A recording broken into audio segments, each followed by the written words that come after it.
Well, good morning. Good morning, everyone. Welcome into Flying with Mike. We're glad to have you aboard.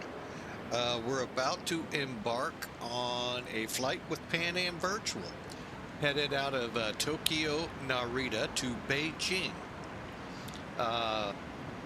And I did a lot of research to make sure it wasn't still called Peking.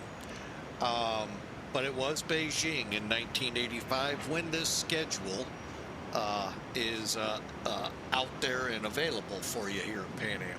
So again, welcome in Tokyo to Beijing in the 747-200 from Felis. What a great aircraft. I've got to say it up front. Yes, it's not the cargo plane. I'm working on that, folks. Please bear with me. I am truly working on it. However, at this time, Pan Am didn't fly them, so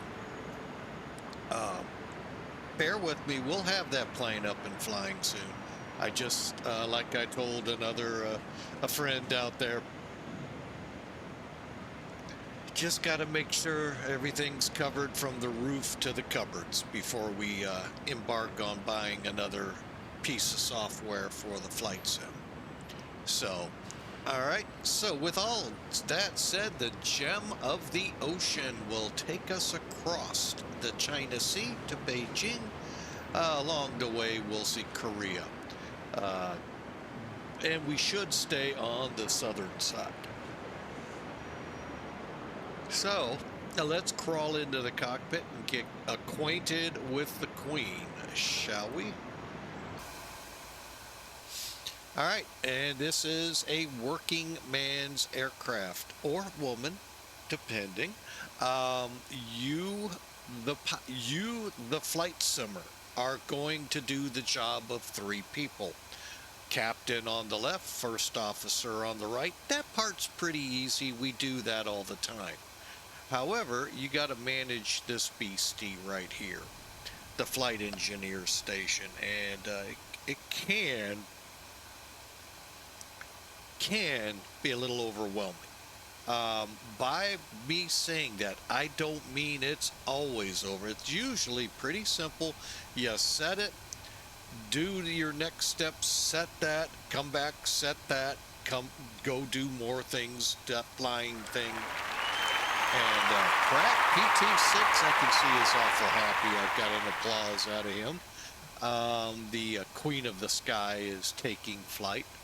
But this is where the fun is, from anything from the electrics to the pneumatics to the pressurization, hydraulics, fuel, engines, fire suppression. I think the only thing they don't do is make the cup of coffee. But they might. You never know. It's a position. If you've ever had the chance to fly on them, I've never had that chance. I've heard that you'd see what I like to term the pretty boys. That would be these two up here that barely break any sweat when they fly, because all the work is for them, for the most part, is being taken care of, overseen. You use your adjective by this guy, and you might catch this guy leaving the plane sweaty, because he's been doing the job. He's been jobbing it the whole time. So, all right, so let's get up here. First off, let's do a quick recap where we are right now, because I noticed some eyes went right to the LTN. Yeah, we've already aligned it, and we've got our flight plan in. However, we need to talk about this flight plan. Tokyo is an interesting departure point. Still no cargo. No, not yet. We're working on it, though. Like I said in the beginning there, Pratt PT6. We'll have her eventually. I know it's only $30 because I have this girl, but we're getting there. So we'll walk through this departure out of Narita. You want a good, if you're into history, especially aviation history, take a look. Now, this is going to sound weird considering we're taking off from Narita. Uh, the making of Kansai Airport, RJBB, down in the Osaka district. What a story that made Kansai the way it is from what happened with Narita.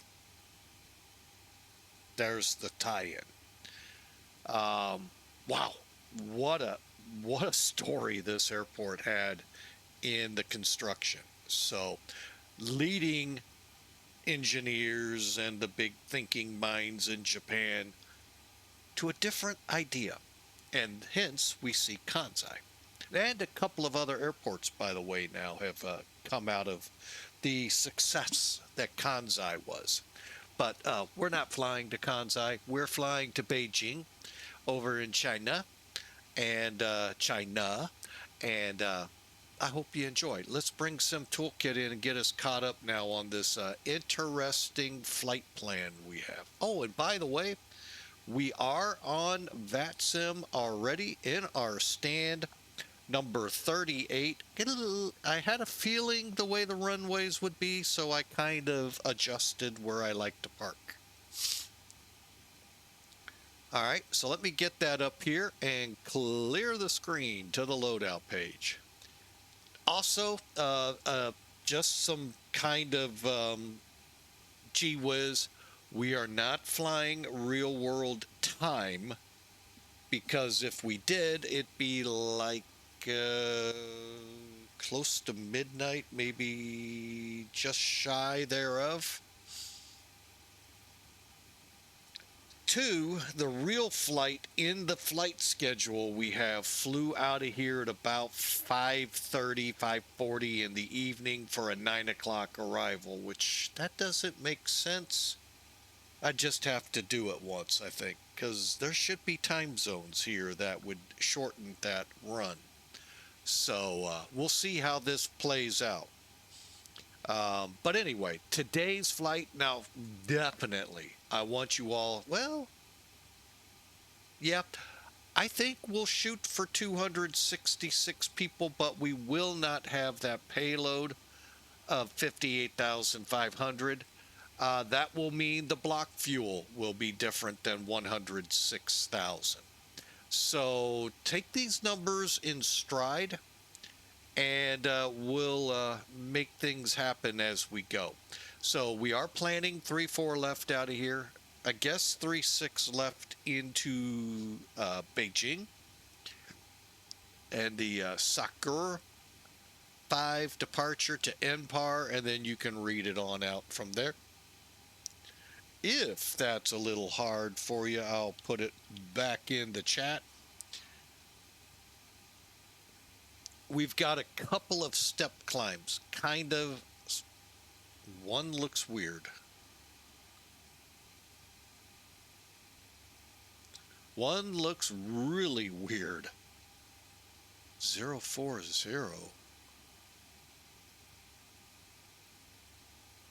400. That does not. We will disregard this one. This looks way off. Something's not right. Sapra 400 meters. Oh, wait. Oh, we're still flight levels. Okay, 40,000. Yeah, we'll stay at 38. And 1220, we'll try to figure that out. That's one of the tougher things with this plane, is the conversions, especially flying China, Russia. They're in, dare I say, meters above or for their flight levels. So we'll have to kind of figure it out as we go. But overall, this is our flight plan. Now let's take a look at the weather. That we are using real world. So whatever it is in Tokyo right now, what it'll be on our flight. Calm wind, no sky condition, 999 for the visibility, and there could be fog, huh? and it says nothing significant. Okay, and I don't even know if Tokyo is actually open to aircraft travel because of noise abatement at this hour. All right, here we go. China, gotta love them. Meters per second is what we got here. Why per second? I guess it makes it look better. I don't know. But anyway, calm, clear visibility. Okay, minus 6 degrees Celsius, minus 12 for the dew point, nothing significant. So overall, we should have a pretty good run. All right, now here's Narita. Here's where we are. I decided to park on the south end of the main terminal, hence making our taxi to 34 left a bit shorter. Okay, now let's walk through this departure, because as you see, we're going to go up. Wait a minute, are we going to come back to turn, or are we going to go up and turn? All right, let's get rid of Sim Toolkit real quick, bring in charts. All right, for the Sakura 5 departure, the directions for us to go as this: climb via the Narita 337 radial to DME 6. Hang a left to intercept and proceed via, whoa, I'm reading the wrong one. Hang a right and heading 200 till crossing Narita radial 36, right to 160 to intercept and proceed direct Narita on the 103. Then via the Narita radial 271 to Tetra. That's a lot of information, and you all are going, huh? So let's look at the picture. Pictures are worth 1,000 words. So you can see there's the 337 off Narita's VOR. We'll tune that in here in a second. We'll hang our right. We need to be above 3,000 feet crossing Narita 001, which we should be before 6 miles. Then between 4, no higher than 7. So we need to top at 7. Here's the Narita radial 136, where we turn on a heading 160. We're not tracking anything, just 160. When we cross Narita 270, we begin to intercept the 283 radial inbound to Narita, and then track out on the 271 to Tetra, out to Ramba, out to Empire. Like I said, this is just a simple turnaround, but it's out there so more aircraft can get in the air, if you will, especially with all the heavies that go in and out of Narita. So by Tetra, we're above 12,000, above 16,000, and so forth. All right, no speed restrictions. That's a cool thing. We'll set up for that as we get out to the runway. Okay, and let's see. I think that's all we have. Again, another pictorial look at the airport. We're in gate 38, so you can see we'll probably take something like, trying to find out where or if they even have it.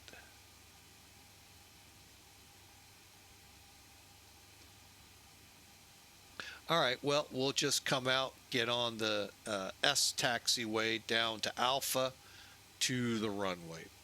All right, so, but yeah, there you have it. That's our plan for departure. Now, we've got it all plugged in here just to Narita. We will fly as best we can the loop to get us inbound to Narita, and then we'll go direct Narita. We'll explain what not to do, since we screwed up quite a few flights because of misreading the information. All right, so there's where we are right now. I am going to go ahead while we're here. I'm going to pull up the approach. Let's see. Let's just do 3, 4 left. What the heck? The ILS is 11.9. Okay, you can see the radios are working. Now, okay, the panel lights are set, radio INS set, up left check, and that's going to check our glide slope and our localizer. Didn't see much swing on it because it's left of us. Now we'll do that down right check, and it's down right okay. And we'll set for 17.9, isn't it? Yeah, and that's Narita. Okay, as we press on, we'll check the flight director, looks good. Check the flight director, looks good. We're off on the auto throttle, autopilot. We're going to go 337. Might as well have the heading pretty quick. And let's grab some altitude here, say 5,000. Okay, and our course selector is set to heading. Vertical speed is 0. I love this thing because it has the numbers on it, so it helps you better plan your climb and descent. Selector for how you climb is off, and the hold out select is off as well. Very important switch we'll get into once we start rolling. 11, whoop, 9. Same check on this one over here, up right, or up left, sorry. Again, you can see the HSI move a little bit, but not the horizontal display. Okay, down right check's okay. We got a good swing on the needle, and we're showing down and down. Okay, radio INS is on radio, nothing else that way. All right, now we move to the next, and we'll set for standby. Let me try and get us a decent VOR nearby. Come on, there's one, 17.0.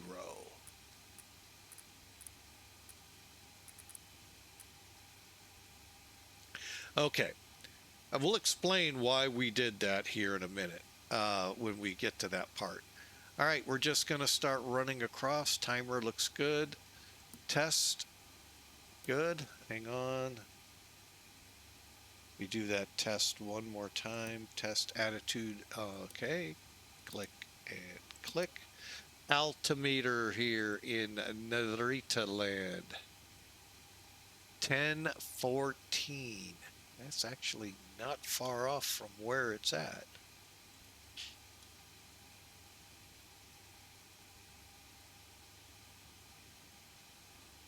Okay. Bear with me a second. I've got some over here I want to set.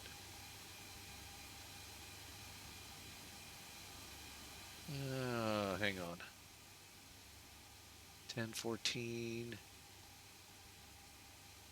2994.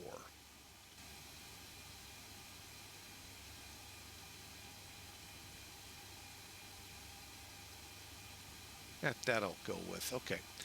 And we said let's initial at 36. Okay. All right. Why am I going lower? I don't like taking this plane up to 40,000. Not that it can't do it, don't get me wrong. It doesn't seem right. All right, now we've got the altimeters set, testing the radar, altimeter, got the audible, test. And what you're going to be doing is testing everything that says test. Okay, both those look good and cleared. Max indications cleared. You've heard this alert a lot.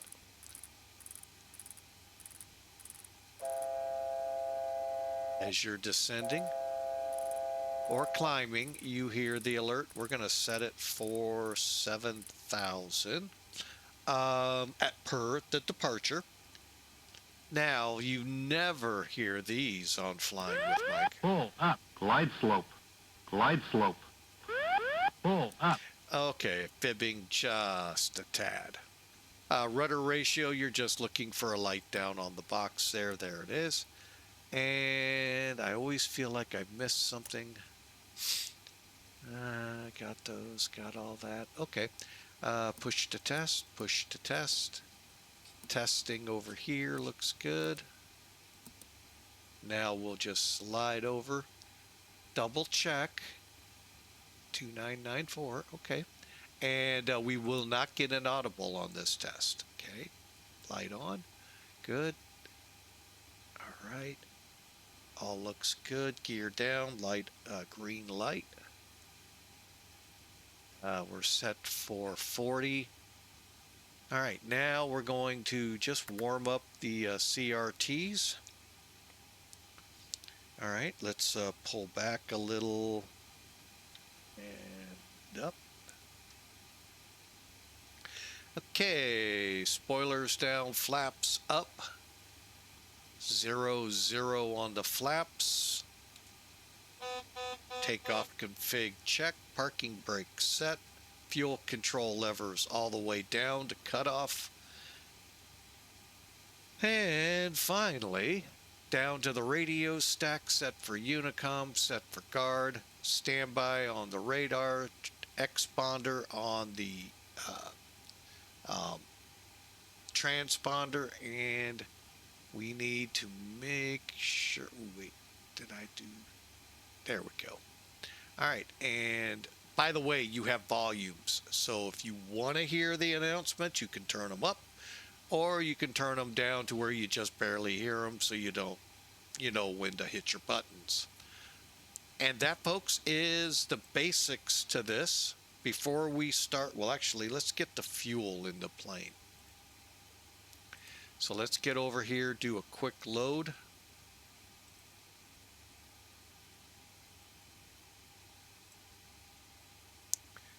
Okay, we're flying 1,317 miles at 38. Today we're flying with minus 105 headwind. 105 is now a tailwind. Oh, ouchie.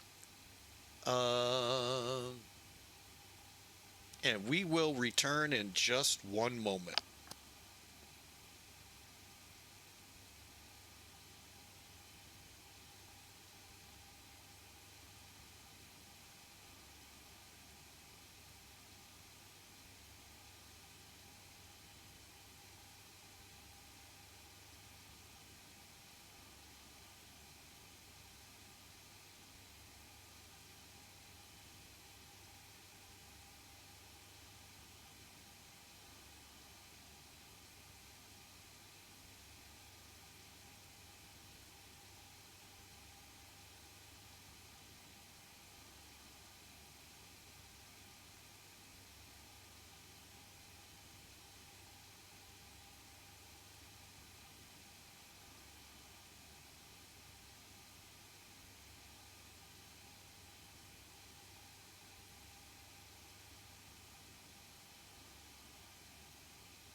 All right, sorry about that. Not the greatest picture to look at, I get it, but I'm glad we took that lavatory break. Woo! Somebody call the lav truck out. Anyway, let's continue on. Alternate today. I don't know the name of this airport.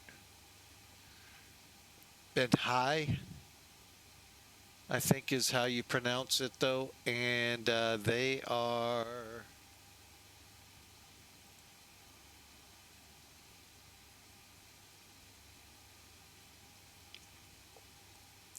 100 miles away. Okay, we'll get our contingency of 10 in. Something doesn't seem right here. Hang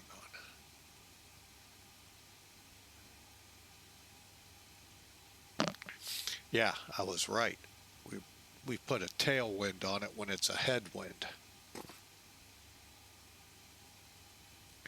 All right, notice the fuel went way up. All right, so taxi fuel for today, at least 30 minutes. I plan 20 for taxi, 10 in. And so far, our fuel seems to be matching up with the block fuel. Oh, wait, we haven't loaded the plane yet. So let's now put the passenger load on. All right, we're going to just work from here.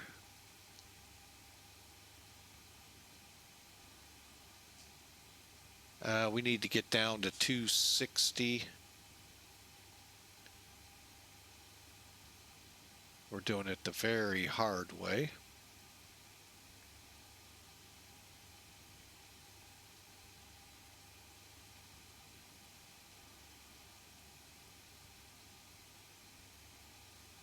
All right, there's 266. Told you that's going to be a number to play that we will guarantee. We're going to run 50% though on cargo, shooting our payload number to 118,920, literally nearly 2/3 more than planned. And if you look above in the fuel, you notice went from 106 to 128 to cover all of the weight. All right, so here's what the load sheet looks like. And what we've done here just calculates. Now, in order to load, we go home. We'll do refuel first, click the load sheet data. We got to pump in upwards to 100 or 82,000 pounds. That'll take time, folks. So I'm going to instantly refuel us. Payload, this is again where you load. Click data sheet to get your numbers. On this one, I'm going to load and I'm going to let them come on while we finish up the aircraft. So it'll take a little bit. We may end up waiting a little longer, but we'll be out of here shortly. All right, and we're doing pretty good on time. While we're taking this quick break, let's put the APU to on, and we'll talk a little bit about the quirks with INS flying. Okay, APU spooling up. What we're waiting for is the EGT to settle down and the needle coming up to reach 100.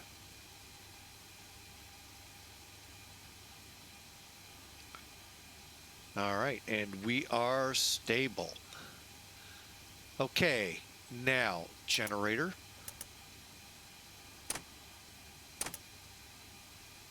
And that kicks us off the external power. However, with this aircraft, we are connected via the jetway to power. And let's turn the bleed air on.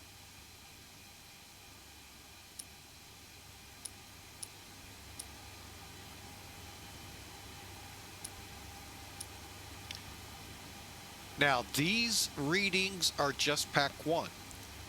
Here's pack 2. and here's pack 3. There isn't going to be much difference unless I do that.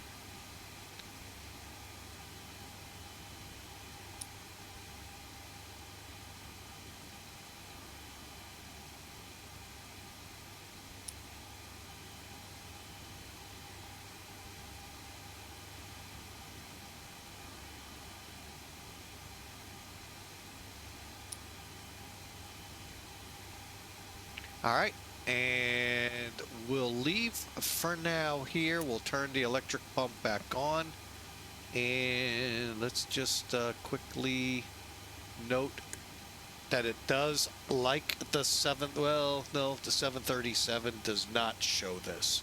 Some of the aircraft do. It turns the pump on it needs for the APU automatically. Not much automatic on a Boeing. All right, let's quickly glance over. Hey, 77 people showed up on time. All right, so we left off. We had just checked all the systems, except really the overhead panel. We're going to do that now. So basically, the Boeing way is you come down each column right here, and you're just checking for everything from auto brake, anti-skid, body gear, steering. We'll hopefully remember to show it off to you. And important to make sure your INS is in nav, all 3 of them. Then you come down, make sure your engine switches are off, your compass is slaved. This is your cell cal. I set it for low, high, and low, or high 1, high 2. Your UHF, not modeled. I don't even know if it's modeled in any of them. I hope it never, ever, ever gets modeled. You do not want to listen to high frequency radio. Trust me. If you don't believe me, I'll give you one, and you get thank you Just Flight for just enough to make people go, no, you're right, we don't want that. Polar Operations, one of their big videos, takes you from Toronto to Hong Kong and back. Really good flight planning page or portion to it, and really good flight sequence on Air Canada, to include the high frequency over the Pacific. Wait a minute, is it the Pacific? Or, well, I think they, little of the Atlantic, more of the Pacific and Arctic and Russia. You're going over the pole to Hong Kong. It's the easiest and shortest route. If you don't believe me, get a globe and draw which one's shorter. All right, so we'll leave the seatbelts unlit for now and continue on. All right, got a couple checks here. Wheels. Cockpit voice.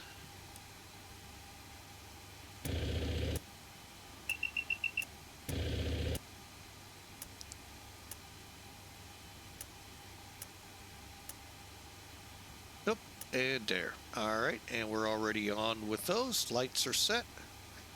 Now we are ready to talk about the INS system.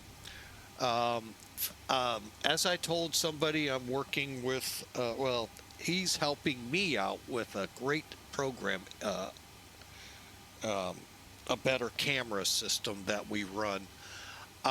You might see the tab open up at the bottom. Felis makes it easy.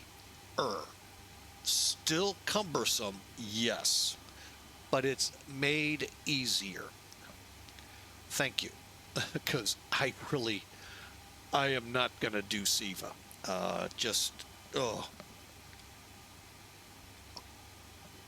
But I will do LTN. What are the differences between the two, besides the box looking different? SIVA, 9 coordinates is all you can put in. And by that I mean 9 fixes. Everything put in is by coordinate. North lat long. latitude, longitude. Okay, and you can only do 9 at a time. You can add on as the flight progresses, but you're limited to 9. And no capability for an RNAV approach, because you have to have the coordinates for the fixes. Now, if you have those, you're truck on. You're good to go, or should I say fly on. But without them, you can't. So SIVA, forget it. LTN, you can fly an RNAV approach. But let's back the truck up a little bit. Both systems have to be aligned. Even the FMC system has to be aligned. SIVA and LTN, for sure, you cannot move the plane until the alignment is complete. Again, if you want the history lesson, take a look at either KAL or JAL 007. Not a great day at all for them and Russia, or at that time, Soviet Union. Do not move the plane. Many airlines will not board, will not fuel during the alignment after that incident, because they don't want that to happen. You'll mess up the alignment is what they're saying. Also, it is told you are to stay on whatever power source you are on when you go to align. So if you're on ground power, you're on ground power until the alignment is over. If you're on APU gen, you can use your APU gen and you can't switch off it. Can't turn the main engines on, can't do anything like that. Now, a little caveat about that. You can fire in the Boeings the APU up, and technically, I believe it's the same in the Airbus. However, Airbus, of course, we know if the button's pushed, will automatically put the APU gen on. But if you're still on external power, I believe you're okay with your alignment. Bus drivers, let me know. Am I right? Am I wrong? And I am not ashamed to say I'm wrong. Boeing, on the other hand, let's take a look. Okay, we fire the APU up. 737, 747, 777. Okay, we fired it up. We have to connect the generator. It's not an automatic process. So you leave it disconnected until the alignment's off and turn your bleed on if you want. That way your cabin is getting warm or cooler depending on the climate for your passengers. You know, you are still providing a service to them and you want them to come back. I know it's a strange thing. You know, who wants them people back? No. So that's what you got to contend with. Now, the big difference between LTN and SIVA. Remember I told you 9 fixes, lat long only. LTN, 98 fixes. And you can enter it lat long, enter them by the 4-letter airport ICAO. I think you can kind of get the drift here if you can read here. Let me see if maybe turning it up, zooming in.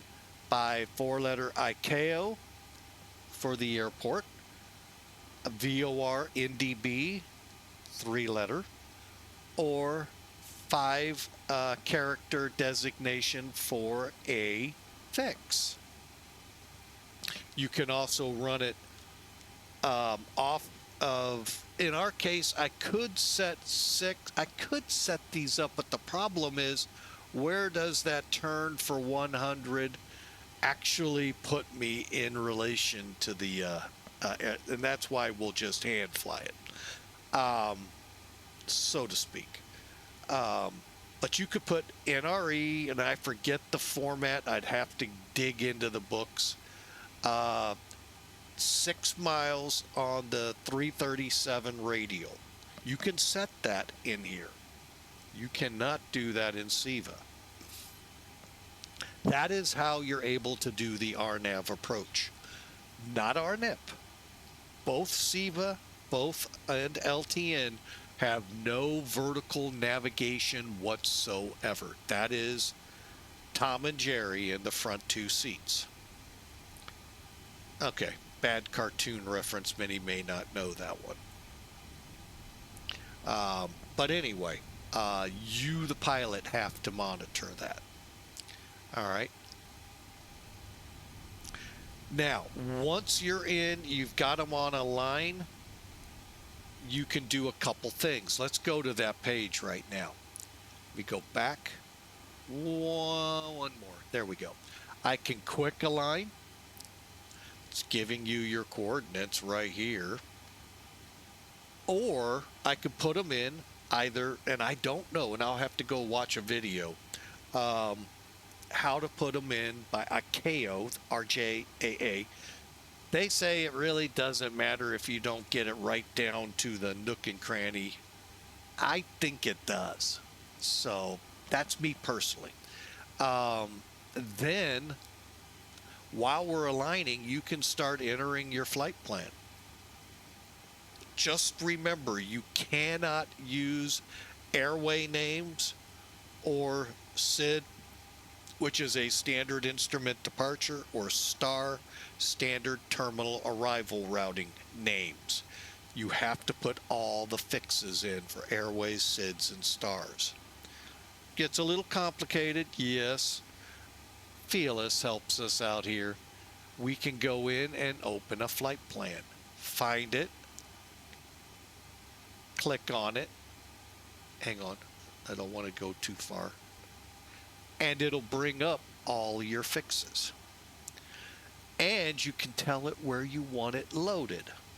Start at 0, this, that, you know. It's all loaded in for you, all 3. And we'll show you how to load briefly to cross-fill. We'll be doing that on the arrival into Beijing. Also, now if you want, they have made it so you can just use GPS and not have to worry about finding VORs. If you're flying, and we did this flight last week from Europe to the U.S., you get over the North Atlantic, guess what? You're going to have what's called INS drift. You cannot update your INS. Now, if you cheat and put it on default GPS, that's fine. And it's not, to each their own way and what makes them comfortable and how they fly. I flew it. It's difficult, yes, but it's also a little challenging to keep you working at it. You can't just, okay, I'm in the air, see ya, I'll be back at 12 hours from now. No, not with this plane. You got fuel to worry about too. We won't have too much of that today, but on across the ponds, either way, you're gonna be worrying about fuel. So let's get in here and start getting it to update. We're on the 2 we need. We just need to make sure we're updating.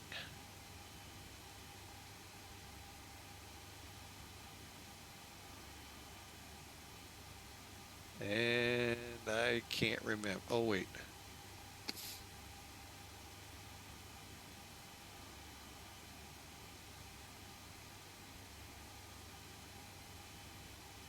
Hang on, I'm going through here real quick. Where is it?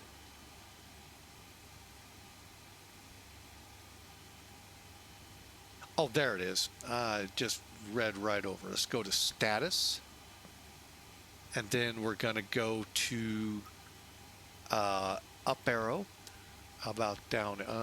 Let's go to status. Let's try down arrow. There's what you want. Change UDT mode. And with the expand, we want to make sure we enable our nav.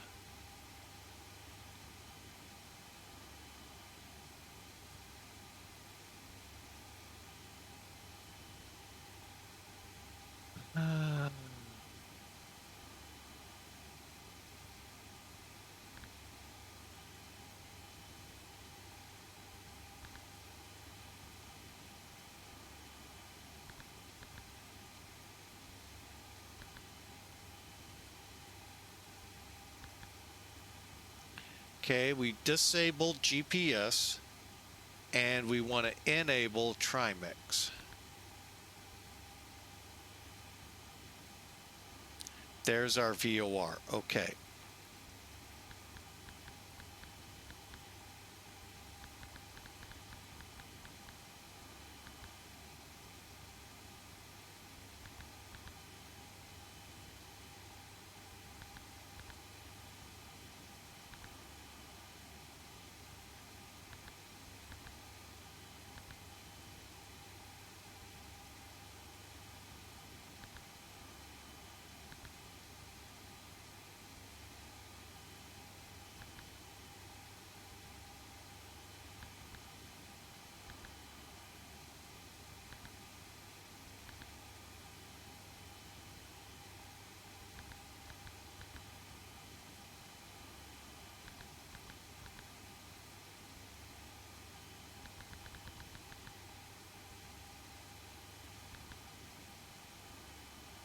Oh, and I know why we're Trimixed. Okay, and then we'll go down here, do the same thing. Status down, expand.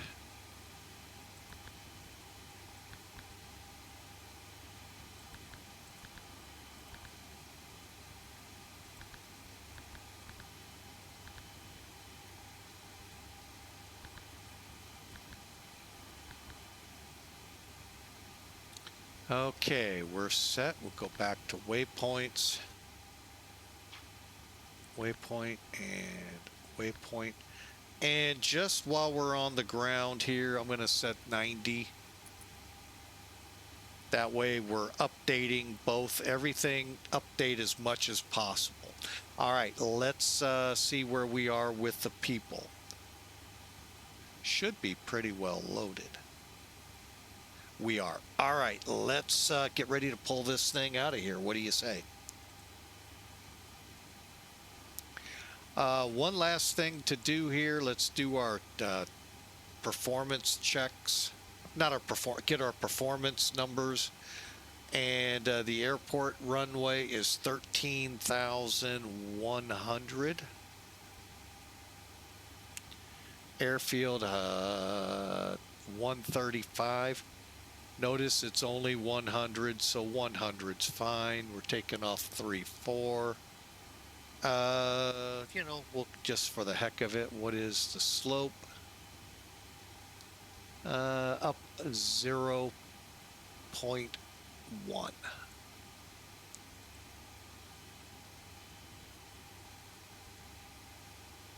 Okay, runways dry, temperature a balmy uno.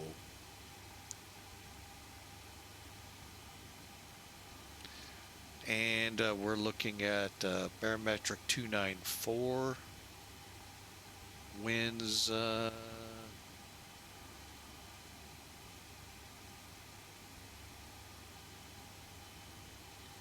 okay, and I think a flaps 1 departure will, or flaps 10, 6,500 feet down, we'll go with that. We'll set the speed bug, so we'll plan a state trim 4.5, initial pitch 16 degrees, after 10,000 go for 307, V1 131, rotate 140, climb out at 154. And that, ladies and gentlemen, is the pre-flight. You've gone through pretty much it all, plus a lavatory break, and we're still under an hour. One thing I will recommend new people to the aircraft.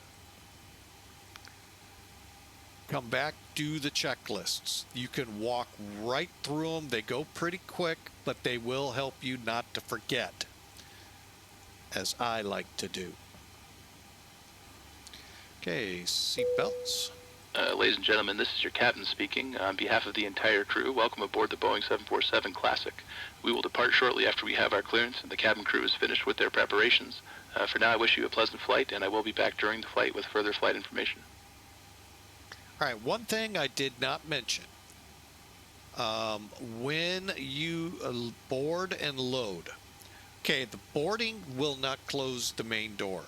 Load on your cargo, once you're loaded, those doors come down. Hence, I can do this, and there they are, closed.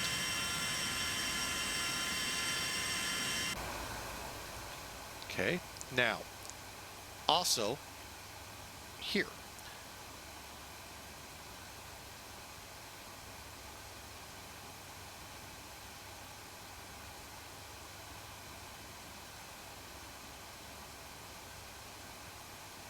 There goes Ground the power jetway. disconnected.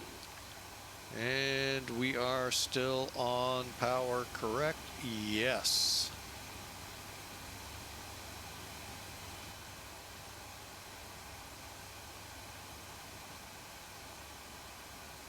All right. By the way, that's why you didn't see the little GPU. And I do mean it's little when you look at it out there. All right, let's get going. I'm going to just look at the checklist real quick. Okay, gears down, brakes, start levers, radio set, hydraulic power set, INS is on, nav, window heat on, seatbelts on, emergency lights, radars all on standby, stall warning mock, auto brakes off, body gear armed, takeoff warning. All looks good. Let's go to the next one. This is the one that usually gets me, and it would have again. Check your mode select off your last flight and make sure it's in auto. Okay, aux power's on, engine quantity good. Pressurization controls checked and set. Bleed controls are not set.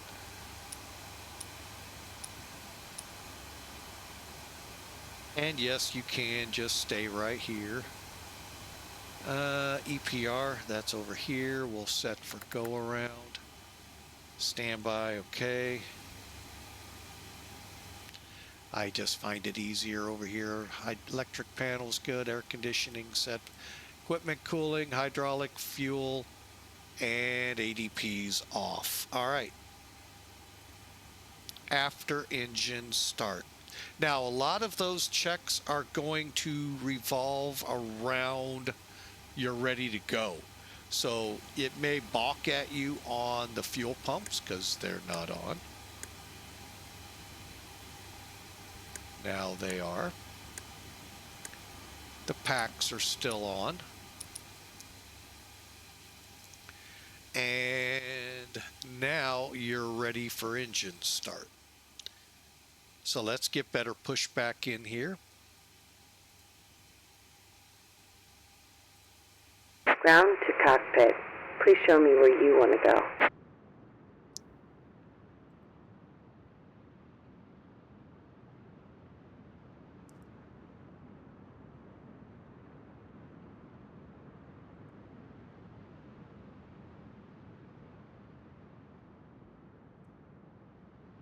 Ground to cockpit. Tow is driving up. All right, ACARS is running.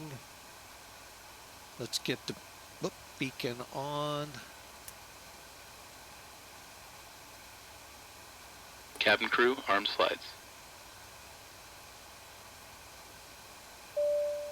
All doors are closed and armed. Okay, all doors and hatches are closed. Ladies and Ready gentlemen, to connect. this is your chief flight attendant. And on behalf of our captain and the entire crew, I wish you welcome on board. Please take your seat and fasten your you're seatbelt. hearing the Also make sure that your tray because table we're has in been the stowed cabin. away and the back seat is in upright position. You can barely hear them because I want to be able to know they're talking. Demonstrate the safety features of this aircraft. When the seatbelt sign illuminates, you must Okay. fasten your seatbelt. Insert the metal fittings one into the other and tighten by pulling the loose end of the strap. To release your seatbelt, Lift the upper portion of the buckle. All right, let me pull up our departure one more time. Okay, we said 001. Tow connected and bypass pin inserted. Release parking brake.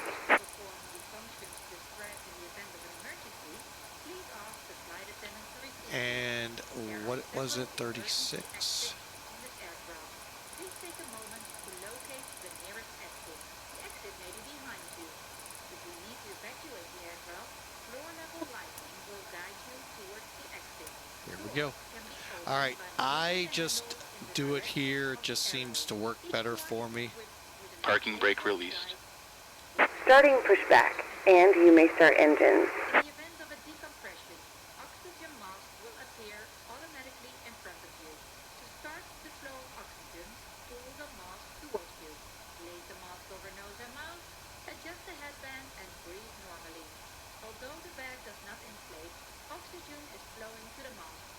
If you are struggling with children or someone who requires assistance, please secure your own mask first before helping others. Keep your mask on until a crew member advises you to remove Okay, it. commencing In the engine event of start. an emergency, Ready to start the please engines. assume the brake position. Ready Lean for forward engine start. with your hands on top of your head. Starting engine 3. Elbows against Start the valve ground. open. Ensure your feet are firmly placed. A life vest is located under your seat or between the armrests. When instructed, open the plastic bag and remove the vest. Slip your 20% and 2. opening, fasten the strap around your bag Fuel on. and attach it in front. We are at the door opening. Light up. Inflate your life vest by pulling the red tag. More air can be added by blowing into the tube, using the whistle and light to attract attention. All electronic devices must be set in airplane mode during flight. Starter off. The notice upon arrival.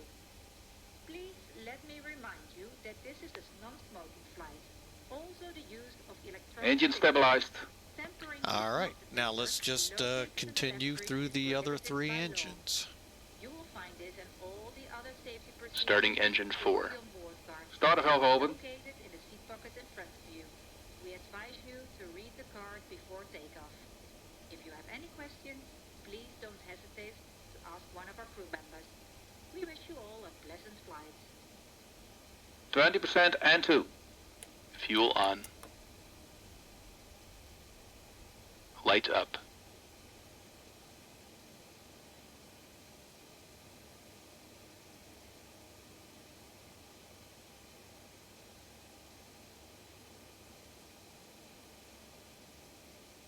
Starter off.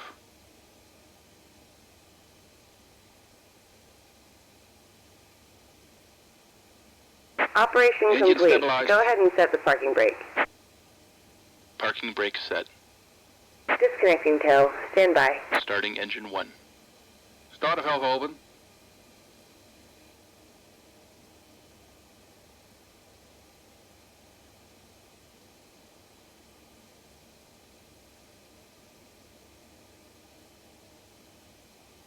%20 and 2. Fuel on. Light up.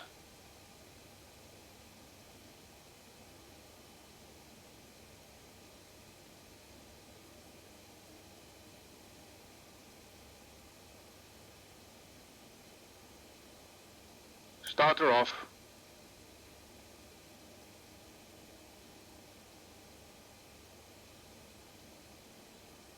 Engine stabilized. Tow is disconnected and bypass pin has been removed. Starting Hand engine signal on 2. the right. We'll see you next Start time valve and open. have a safe flight.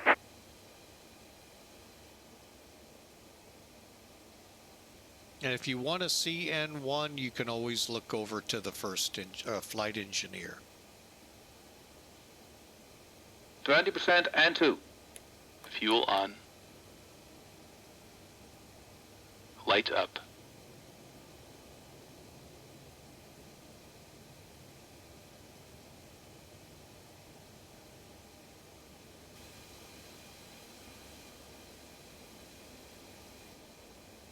Starter off.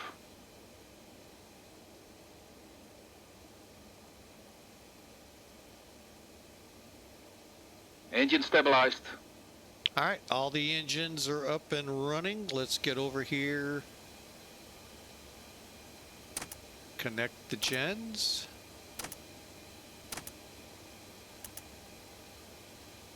And we can turn the bleed air off.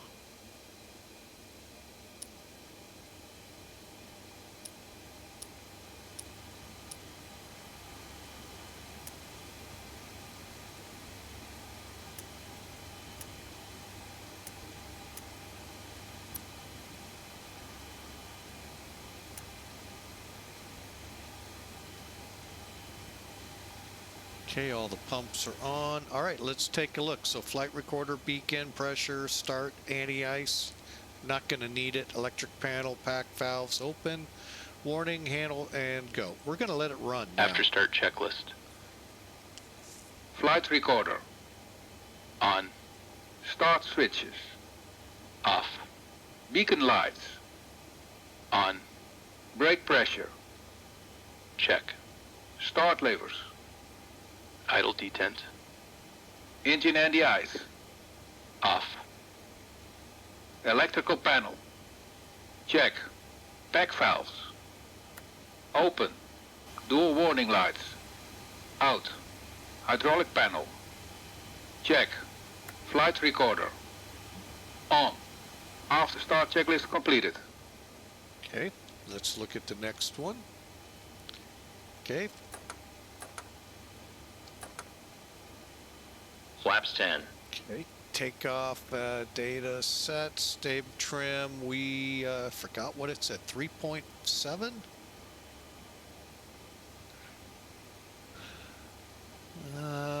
4.5. Okay.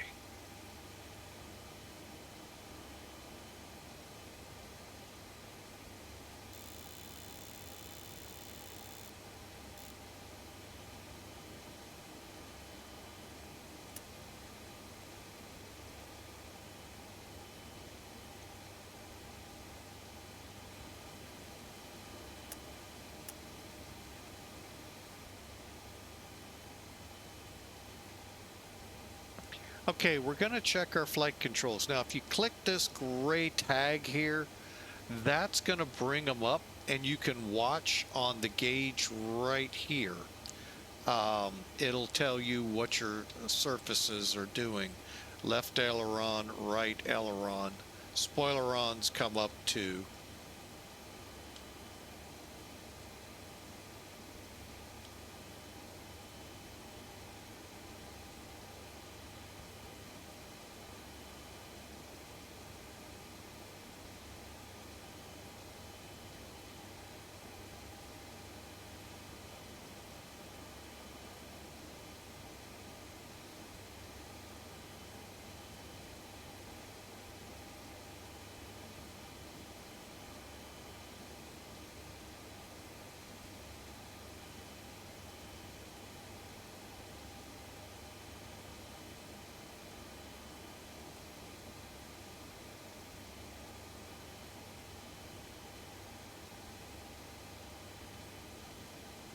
Okay, freedom of movement looks good too.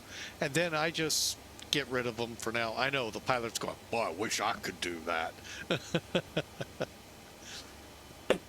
Actually, they can't because they're actually going to hand fly for a little bit. Oops, hang on, I forgot. EPU's off, fuel heat, F cargo, start it. Taxi checklist, please. Flaps. Flaps 10. Flaps 10.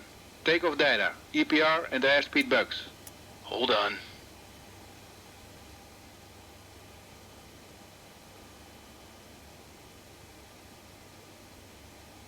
Stabilizer trim. Set in green band. Probe heat. On. Flight controls. Check. Yaw dampers.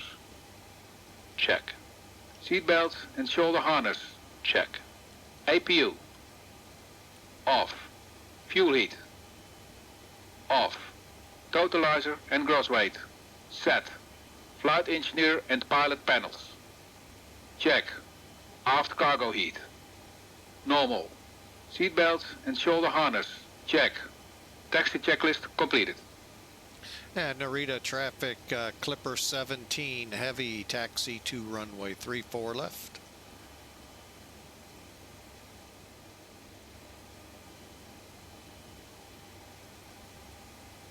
Parking brake released.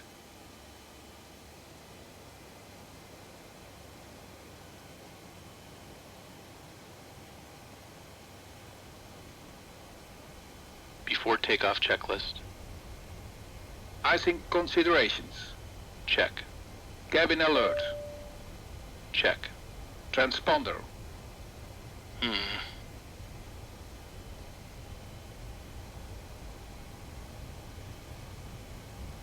Cabin ready.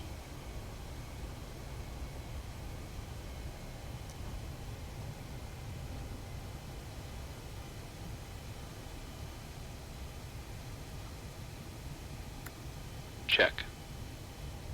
Ignition. He's Hold not going on. to like it. Not going to worry about that till we get closer.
All right, let's press on a little bit further.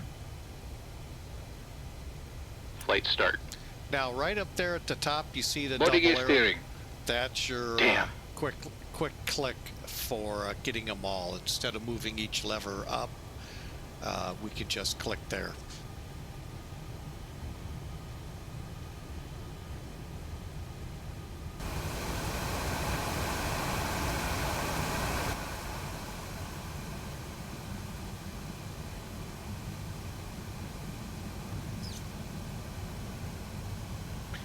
All right, well, like I said, we're going to come on down to Alpha.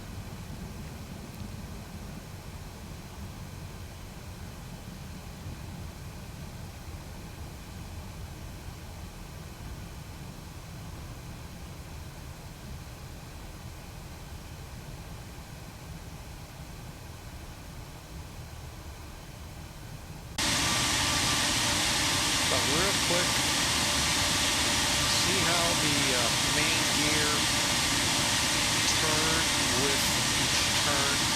That's the body gear steering. The A380 has it too. And it just helps the bigger aircraft around turns. Remember, this aircraft came out when the biggest aircraft out there, I mean, in all reality, I mean, granted the C5, I believe, was out. It too has that, by the way. Actually, it has another unique quality. We're not going to get into it. But the 747 came out when the top dogs were the 707s. The DC-10 might have been out at that time. Not 100% sure, but it wouldn't have had body gear steering anyway. It only had the... and I think the pilots selected, or the weight selected when it came down. And your DC-8s and so forth. So the airports were geared for aircraft of that size, not these jumbo jets that came out, which if the DC-10 wasn't, came very not long after. The DC-10, the 747, eventually the 767, although not really a jumbo jet, but it's pretty big, and the 777. Again, same boat, but the runways and taxiways had been built for them, so they didn't really need all of this castering. Now, the castering is needed on this aircraft to not only help it through turns, but save some wear and tear on those very expensive tires.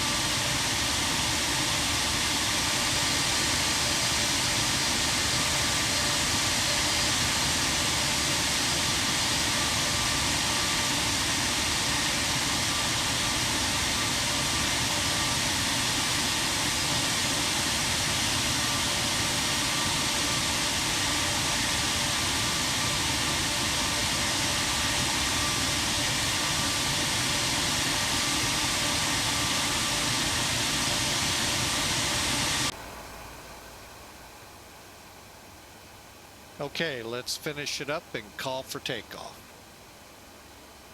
Let me just do a quick cursory check.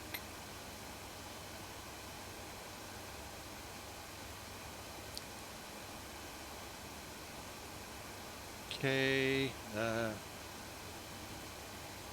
standby, radar on, and all looks good here. All right, now, for now, we're going to leave the navigation system the way it is. We're going to take off runway heading at distance 6 on the DME. We're going to then turn to 100 degrees, and then at DME 101 we should be above 3,000. DME 36 no higher than 7. And that's where we turn to 160 to come down, intercept the 283. Takeoff speeds, again, if to reiterate, I'm trying to remember what I had to do here. 131 for V1, 140 for rotate, 154 safe if we lose an engine climb out. I happen to think we may have let me just take a look here. I was wrong. We do not have any kind of traffic of any kind to contend with. Cool. Oh, that's over at, okay, he's on Hanadate. Okay. All right, let's do it. And Narita traffic, Clipper 17 heavy departing, 34 left. Sakura 5 departure.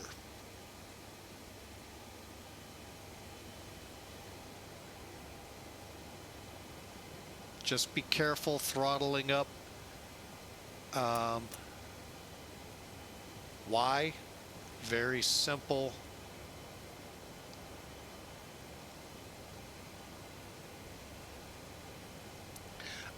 You'll get stable or thrust stable or something like that. I like that when I'm ready for takeoff. So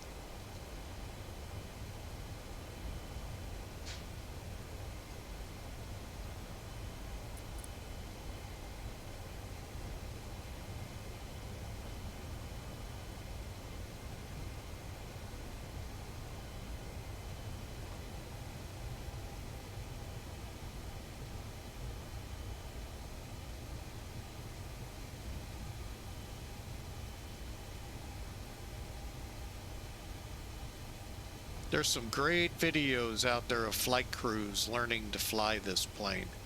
Again, coming from aircraft only 10, 20 feet off the ground to now 30 feet minimum in the air in the cockpit.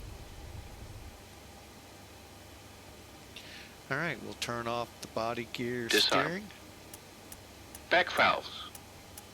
Let's see. Okay, we'll get those all closed up. Closed. Pressurization mode selector. Auto.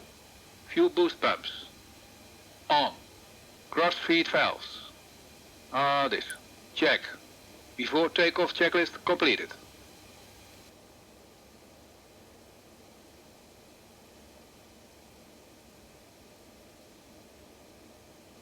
Here we go. Oh, let's go ahead. Preset. EPR.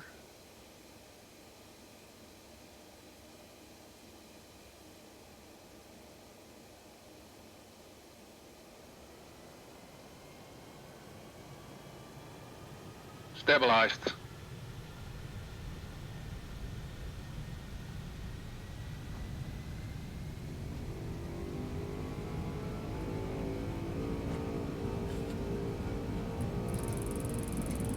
Thrust set.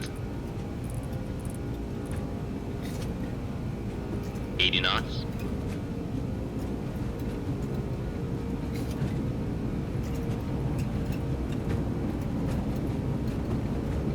V1. Rotate.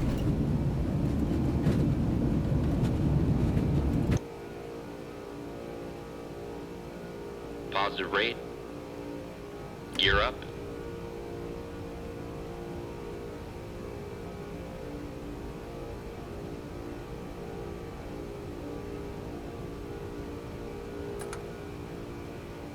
Flaps 5. Gears up.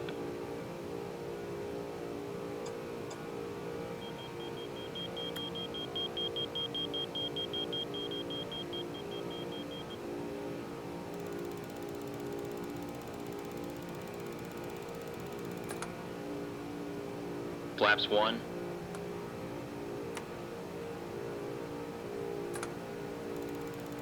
Flaps up.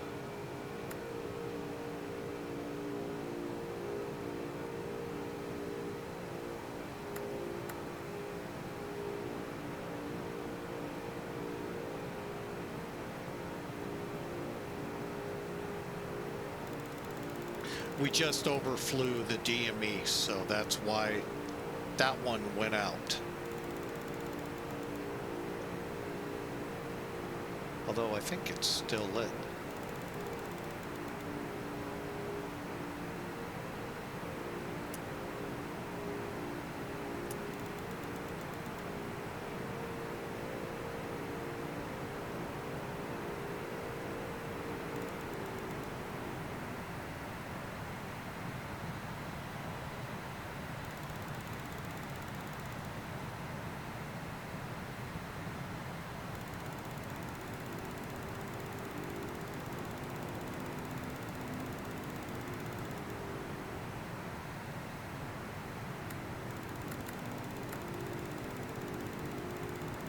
To level off.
Okay, I'm just now waiting for this needle to show 270, and then we'll start our turn.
Okay, we're 12 miles out of Narita VOR. Go ahead, patch us to VOR. Actually, you know what? All right, let's go direct.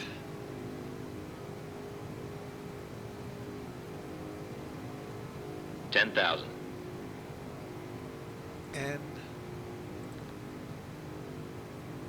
accept, and that's it.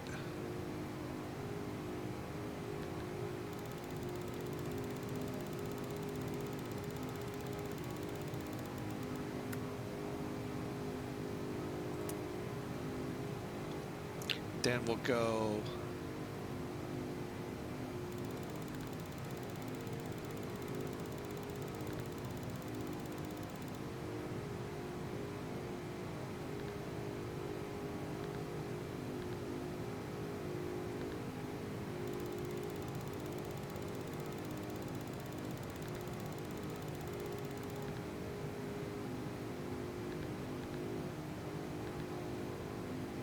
okay, and then down here.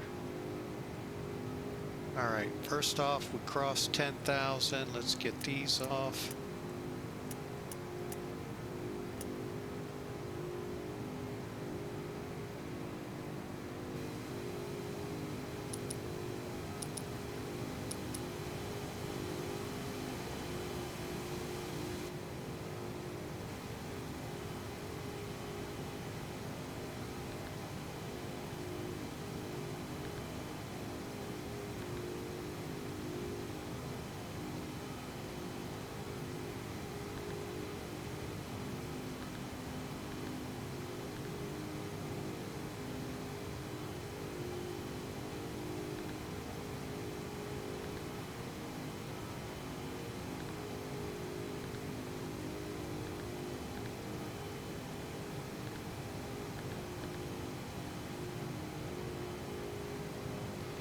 All right, we're gonna go now for 307.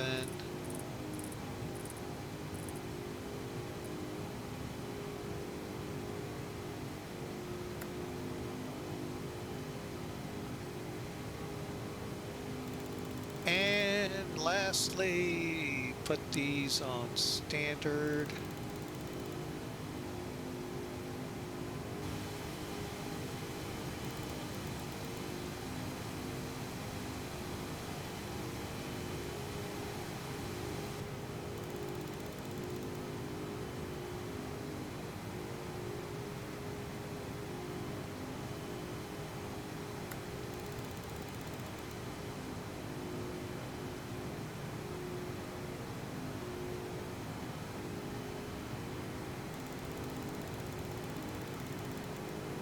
All right, let's run the checklist here for after takeoff. After takeoff checklist. Gear lever. Off. Landing and logo lights. Off. Ignition. Check. Seat belts and no smoking sign. Check. Pack valves. Open. Fuel heat. Auto. After takeoff checklist completed.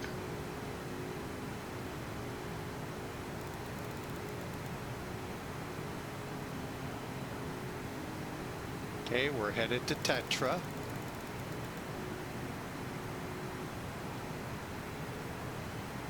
And then out to Ramba and Empire. Let's make sure all of this happens. Now we're not updating off Narita because we're too close. It will come back green. But here comes the trick. Getting decent updates along the way. That's where it gets kind of fun.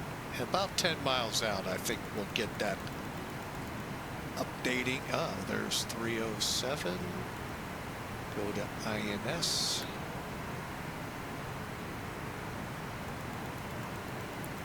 I'm sorry, IAS, indicated airspeed. And what it's going to do is climb on what we've set with the pitch till we get into Mach point 8, 3 or 4, maybe 5, and then we'll switch into that briefly and then call our climb. I meant to set that, I didn't.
Yeah, the only bad thing is I haven't found the map yet that I like.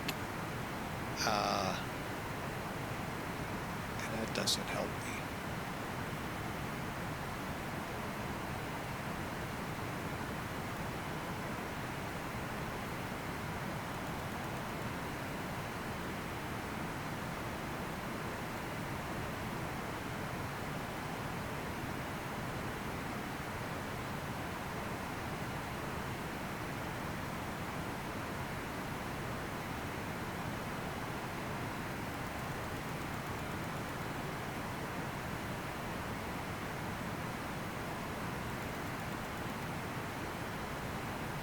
Oh, that's how that worked. Okay. Sorry, I'm still in the Stone Age trying to remember some of this, you know, trying to,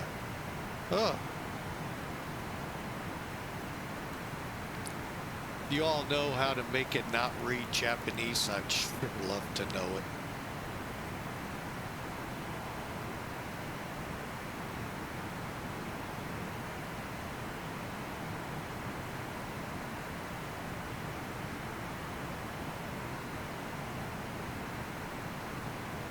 Okay, we got Sakatu.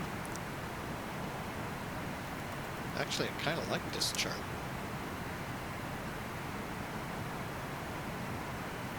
110. I'd like to get something a little further downstream.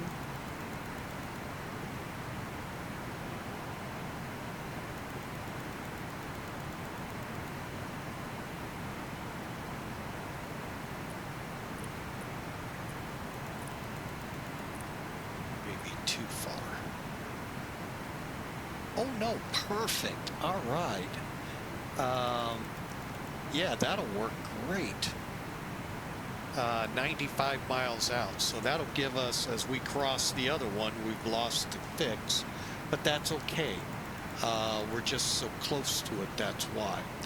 And then after that, I'm trying to find it. Oh, 12. Okay, 112. Let's see, will that tune in?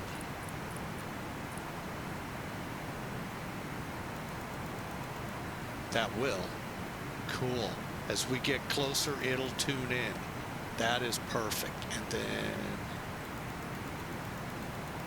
12.6. Not sure what that's about. Cool. All right, so we've got some good VORs out there right now. We just aren't in range yet. We'll be here shortly. But yeah, we're cooking along here pretty good. We just crossed flight level 250, and that's what the whole name of the game is. Hang on, let me bring up, give you all an idea where we are.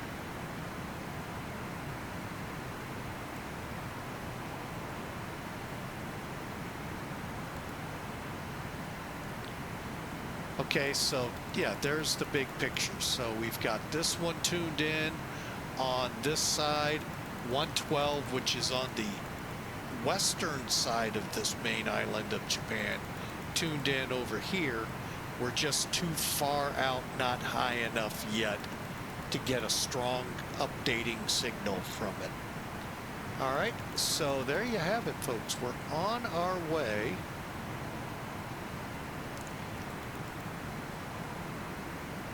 Bear with me a second.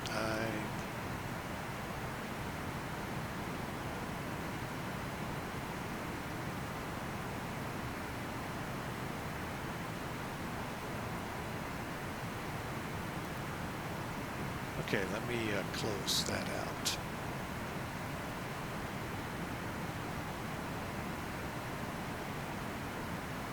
Let's see where VATSIM radar puts us. Oh, that wasn't actually too bad. Just a little north. All right.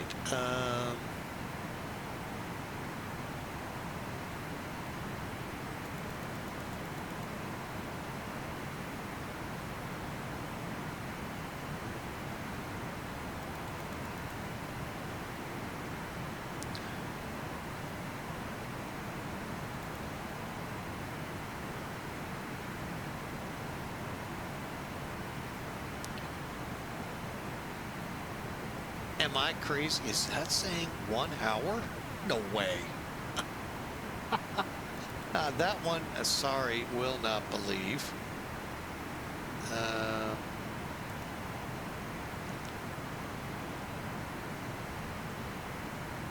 3 hours? Is that a 3? That's a 3. Okay. 3 hours, I'll believe. 3.5 hours current altitude. All right, let me see if I can draw in something quicker. How about 114.2?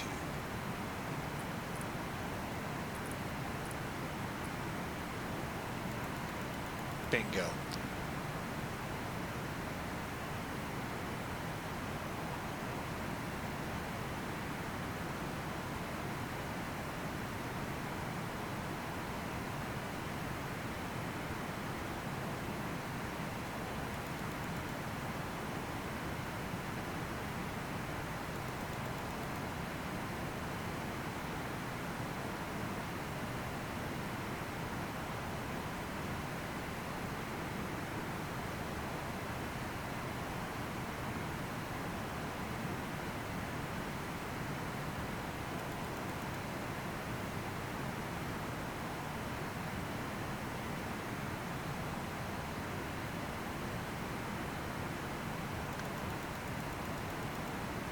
All right, just getting my phone charging here.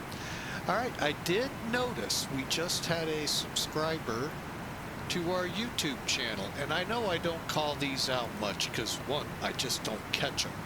But this one I did, and Jason McBride, thank you for your subscription over at YouTube. We much appreciate that.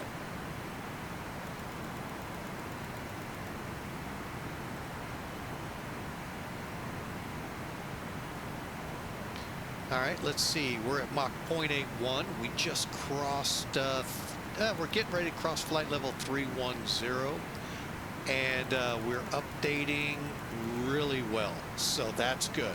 The better we get that thing updated and on the line, the better we are when we go and we're outside the VORs to update. But again, if you're on that GPS thing, it'll update all the time.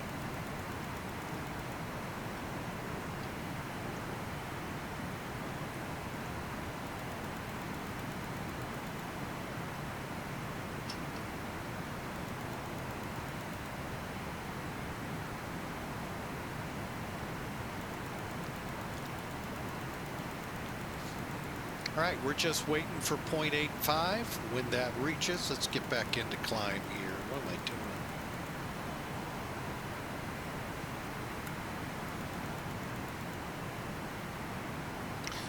Almost half tempted to do it from 0.83 on up.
All right, so you got the green aircraft here. That's us. We're trucking towards the China Sea and out into South Korea to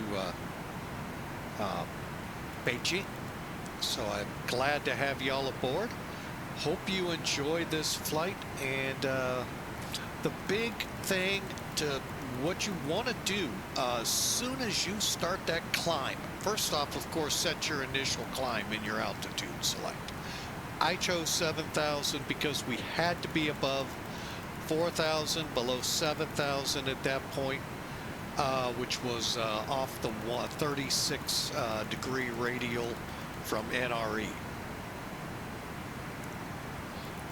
Once you start your climb, get it in altitude select quick, or you're going to bust that altitude restriction. Now, if ATC says you can go on up to whatever they tell you. We're going to flight level 360. Eventually, I plan to punch us up to flight level 380, but I have to try to figure this out in coordination with what the heck the metric is of this. So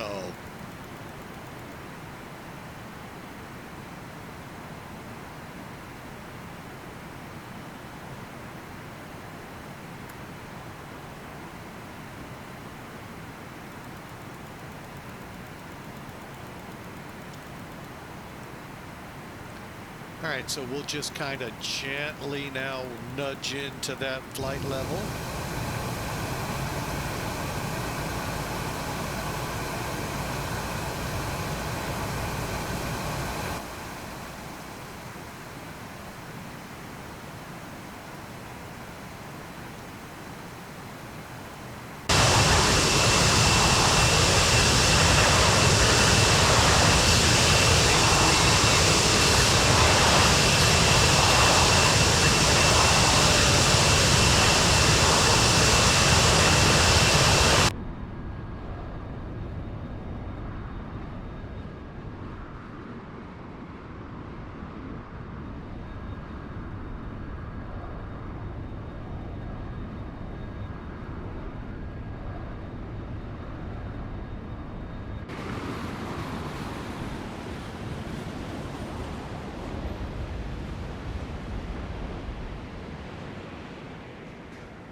All right, I think we got her set pretty much now. We just got to let her settle itself out. We are currently 2 hours and 45 minutes out. We know that's probably closer to 3. And we're on our way to Beijing, China. OV Max is our next fix at 76. Is it 76? And then YME. Oh, I didn't know we were crossing YME.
Hey, we finally got the windows to play right. Godspeed. I should have flown. Oh, I can only imagine what Detroit to Boston would have been like today. Holy mackerel. After what we went through here in St. Louis last night, still actually, the winds are still kind of there.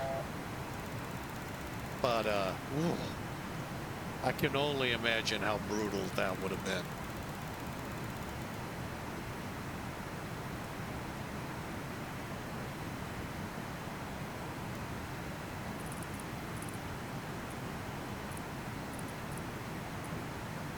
All right, there we go. Let's do a quick panel check over here.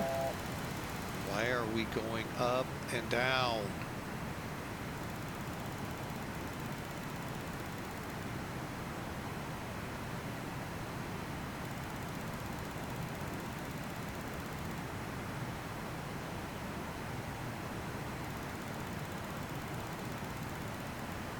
All right, we're on a yo-yo ride here, so yo-yo.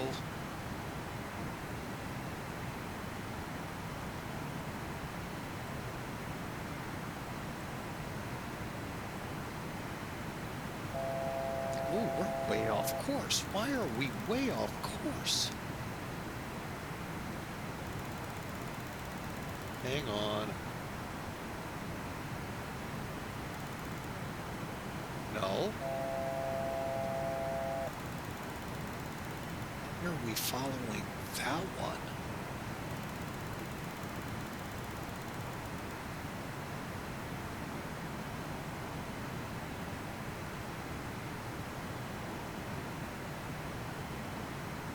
Uh-oh.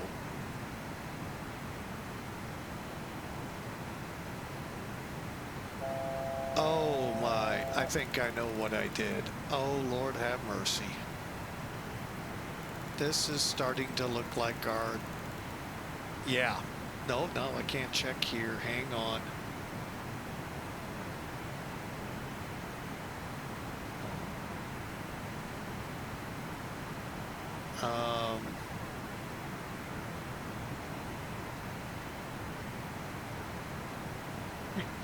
I have a feeling we're on a different route.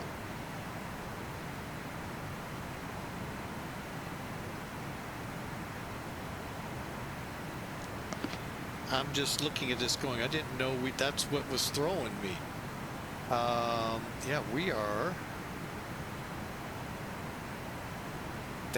There's our line. We're way off course. Ah, that isn't what's causing the up and down, though. Hang on a second. Let me see here.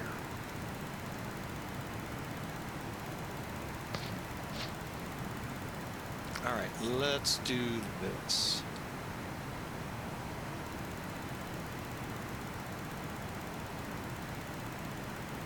Let's continue to YME. No, that won't work either.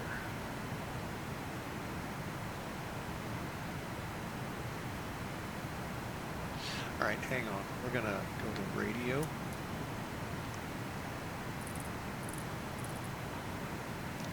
Track YME 12.6.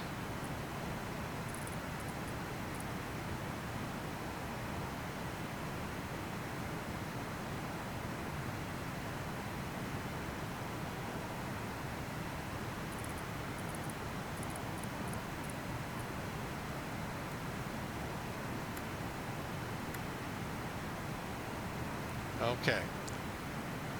Now, I'm going to be honest with you, never done this, so bear with me. Clear. Okay. Here's what I did. I clicked this one instead of that one.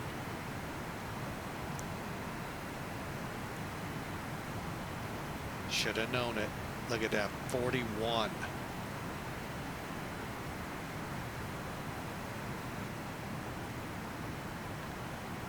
Okay.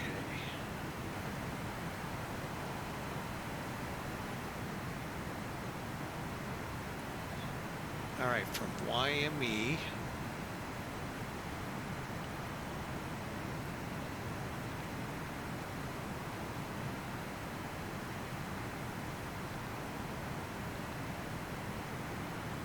Okay.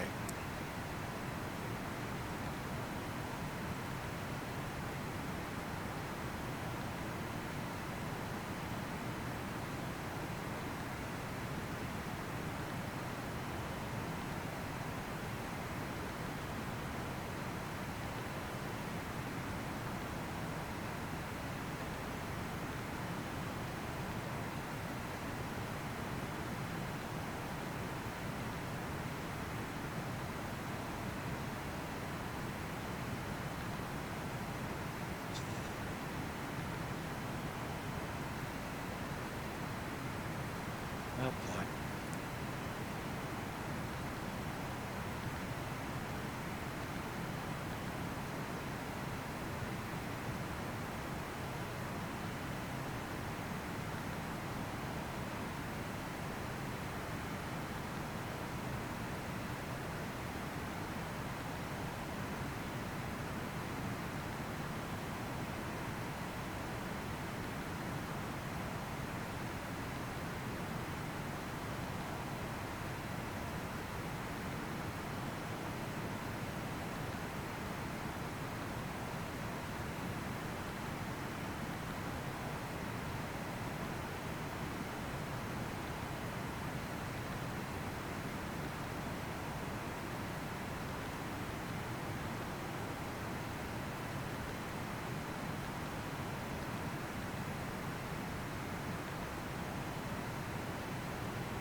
Okay, so from YME, let's go to Sabra.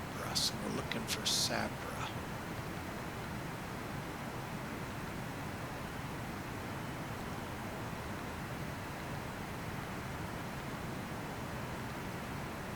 Okay.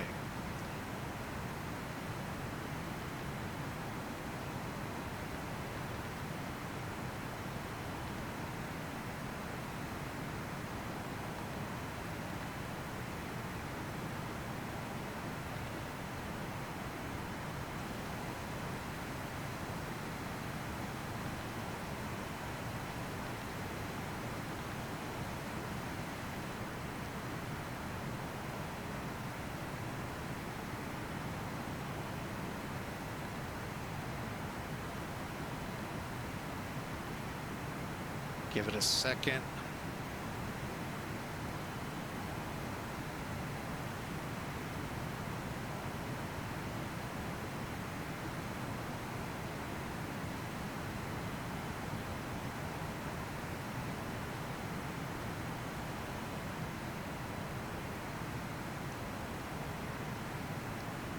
Got about 40 waypoints to put in.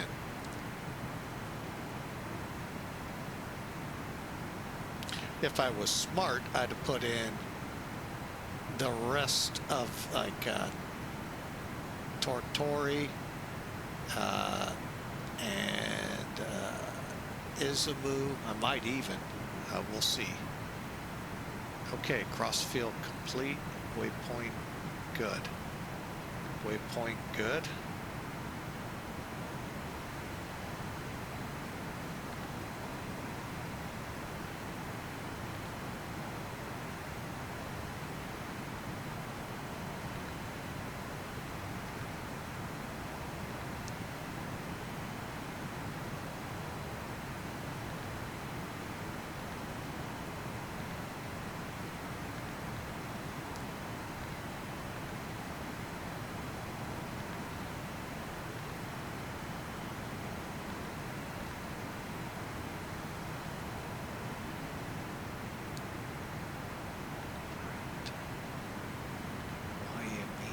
Enter, accept, and that's as far as I want to go. And then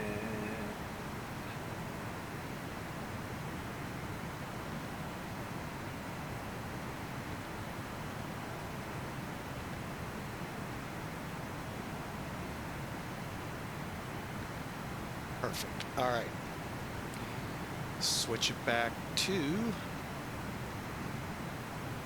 INS, and we shouldn't see too much of a change. However,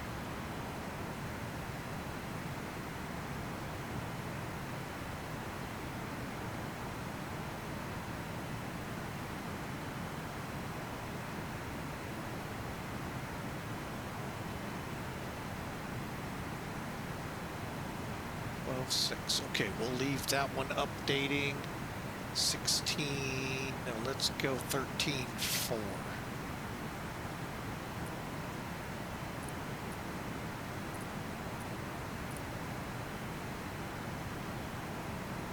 Perfect. All right, she's updating, and we just did something pretty fun. We just updated en route a whole new flight plan. As you saw, let me go back. I clicked this one accidentally instead of this one. That's why we're down here. This started to look familiar when I looked at it and went, holy, wait a minute. So what I should have done was took us either to XZE, JET, or YGE and then out, but I didn't, and we'll just do as we're doing. No ATC to kill us, vector us, tell us you're doing it wrong, all of that good fun stuff. But we'll pick up with those routes in a few. Oh, Lord have mercy.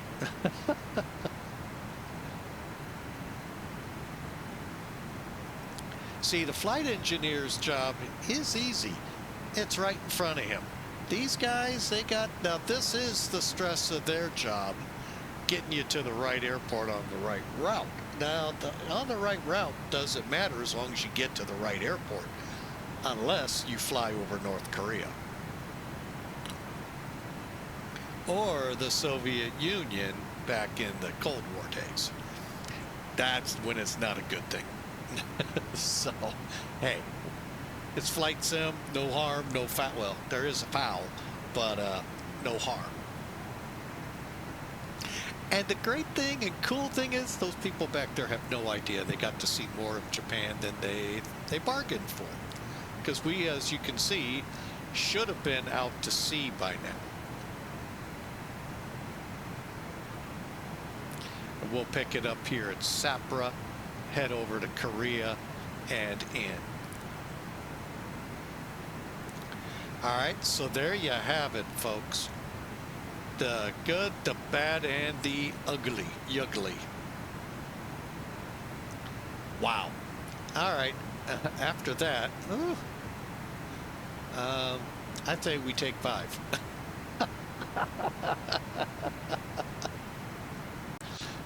Oh, man. Okay, with that, I'm going to get on Discord voice. You're all welcome to join. Hey, by the way, if you want to make someone's day this Christmas season, New Year season, think about gifting a sub. And if you gift 5 or more until January 2nd, 10 a.m., I believe it is, Pacific time here in the U.S., you're going to save 35%. So something to think about. It'll help brighten a person's day up that they don't have to endure the commercials that do run here. They don't feed us a lot of money with the commercials, but that, you know, it would help eliminate. And by subscribing to the channel, the content provider, streamer, whatever you want to call them, they actually get more off, more assistance in your giving than if you use that turbo thing. So yeah, that gives you ad-free viewing too, but we only get a penny or 2 off of it versus what we get through a subscription. Not here to pull you in, rack you over the coals if you don't subscribe. I know some of you might enjoy that, but that's why. No, seriously. I'm not a hard seller. Hey, I look at it this way. If you like what you see, hey, we'd love you to subscribe. At a minimum, we'd love you to follow us if you haven't already. So if you're over on YouTube, you only have one option, and that is to subscribe. And that is free over on YouTube. And we thank the gentleman earlier for that. We sure appreciate you coming aboard. We have a goal. We would love to top 1,000 subscribers by the end of the year. Wednesday. I'm realistic and know that may not happen, but you know, I still set it out there. God is a mysterious entity, and you just never know what God will do and what his plan and will is. So, but you know, I put it out there. We are shooting for 1,000 on YouTube, and hope, you know, who knows? If we make it, I will be ecstatic. Not because we get monetized, but because, wow, what an answer there from God. But 2, we don't make it, hey, we got a whole year to now work on it. So, hey, thank you so much in advance. Yes, you're seeing something also here on Twitch we haven't had for about a week and a half. Our next flight is Tuesday night, 6 o'clock, after 6 o'clock Central U.S. time. We do plan to fly back from Barcelona and check out Bilbao airport in Spain, the new addition, the new more detailed airport than the rest that Laminar did during 4.0. We also plan to bring the A330 into action, the default one here soon, just to see what we can see, what's new, what has Microsoft done? What has Microsoft done to our A330? Hopefully it made it better. I don't know. It wasn't that bad to start with when I flew it last time. Just some things I had to work through. So anyway, that's what's going on. And right now you are with us flying from Tokyo to Beijing on a on a route we put in wrong. Gotta love it. Oh well. It happens. It's just thankfully long enough that it's not going to kill us on the fuel. So, you know, at least we're not going to Los Angeles via Beijing. Wow, would that be out of route?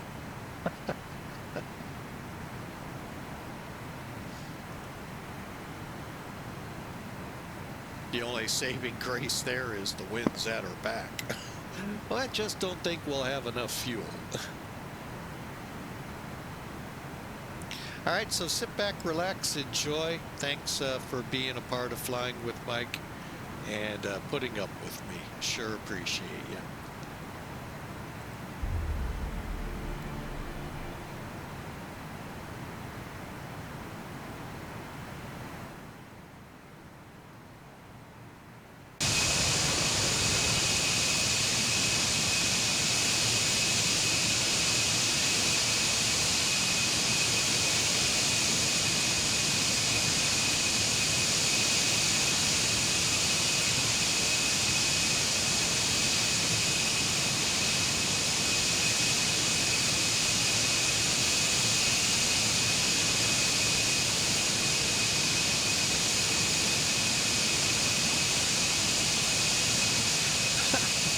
I was just looking at Elevatech. Let me take a quick peek at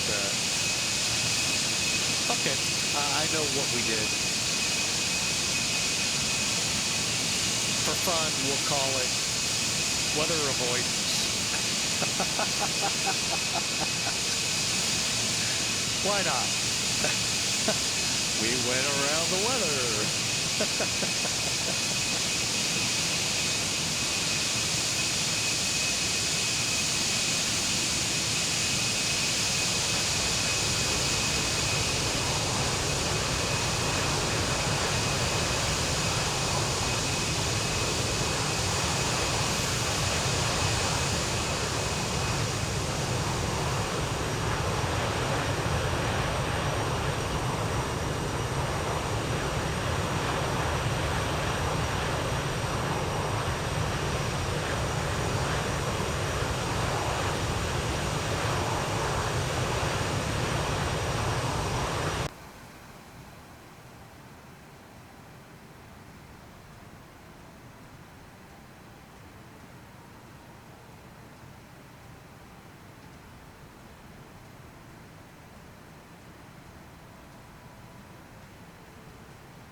We're 149, call it 145 miles from Sapra, where we'll rejoin our course. Not that badly off, but bad enough.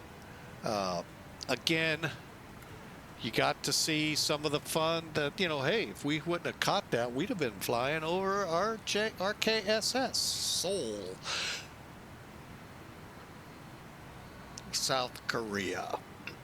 Boy, I can't even imagine still Godspeed Detroit to Boston. Oh, that had to be one bumpy, one nightmarish takeoff and landing with all this wind and rain and storms.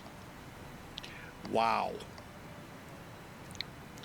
Enough that I am going to go check. Oh yeah, nastiness in Detroit, nastiness in Boston.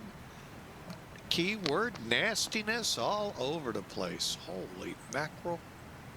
And I'm sure, Godspeed, you did it by flying on VATSIM, right? I know the answer.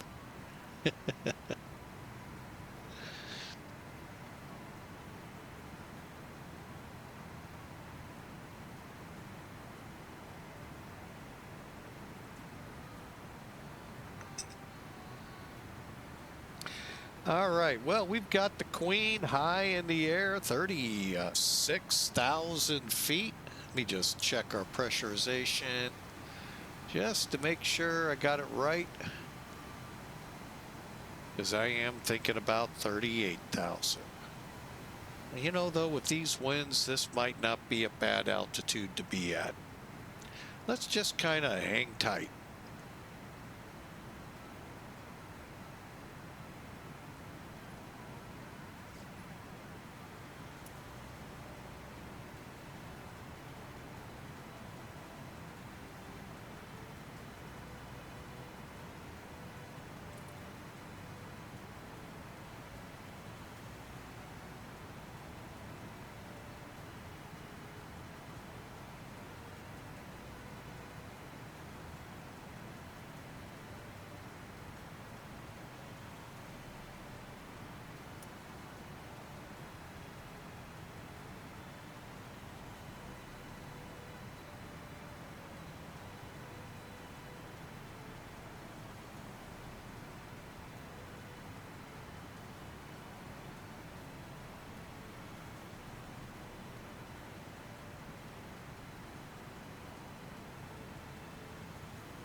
Sorry, folks, I keep forgetting a couple of things.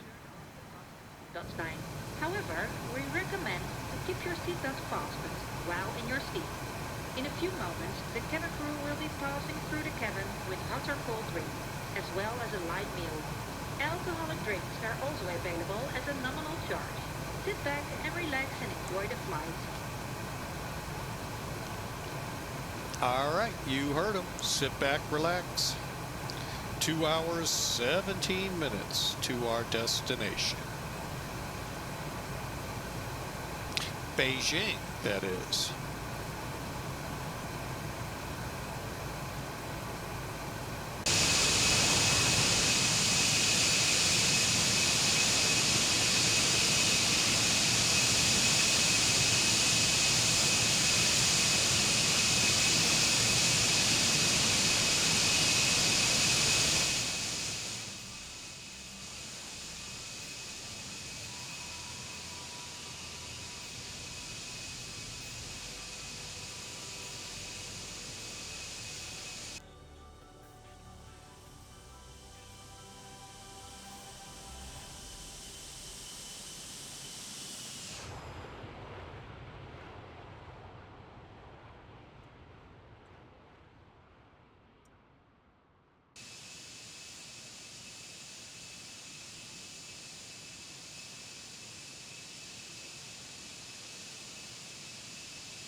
All right, folks, still with you here. Just putting together a little quick short here for people to interact with if they so choose.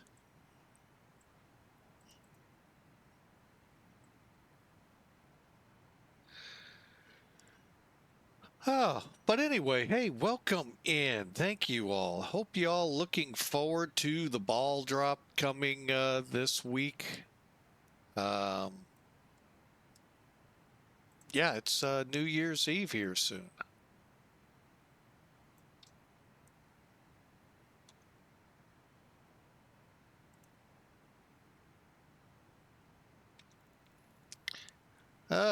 Any big plans out there, folks? Hey, love to hear them. Always love to hear stuff.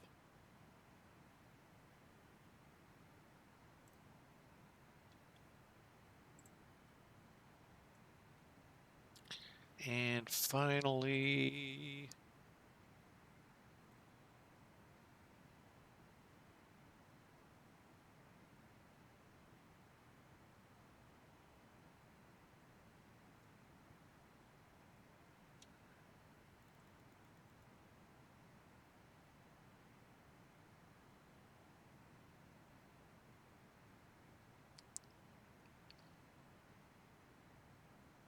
I think y'all will really like that clip. I do, at least, you know. Hey, Pratt PT6 jamming along. I see it, I see it. Rocking on for the New Year's Eve. I got it. So, all right, let's get some tunes going again. Sorry about that.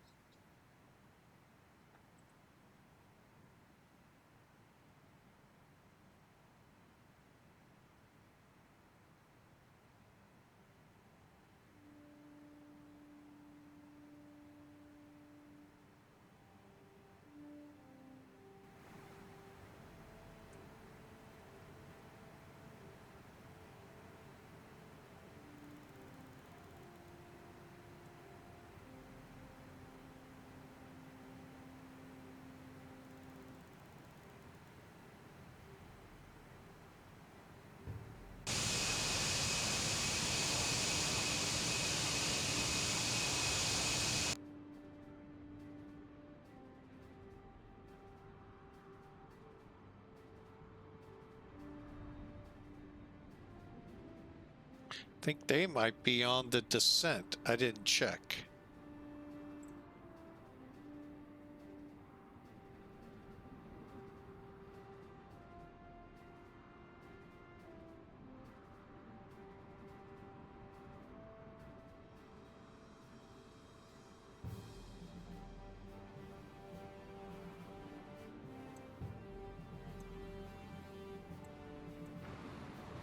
For you Navy guys, there you go. The Nimitz. Let's get a good carrier landing shot.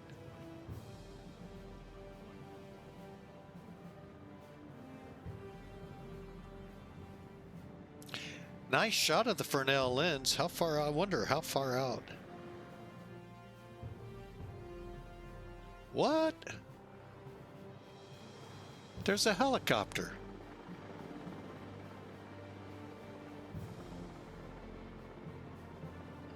Huh. I did not expect to see that. Is it going to land, or is it going to just fly off into Never Never Land as the carrier makes its turn?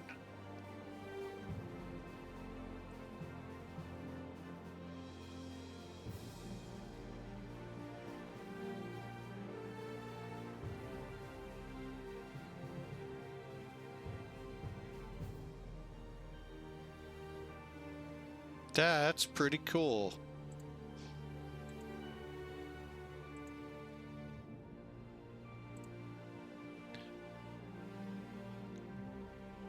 Now that does not look like fun to land on. Sorry, folks.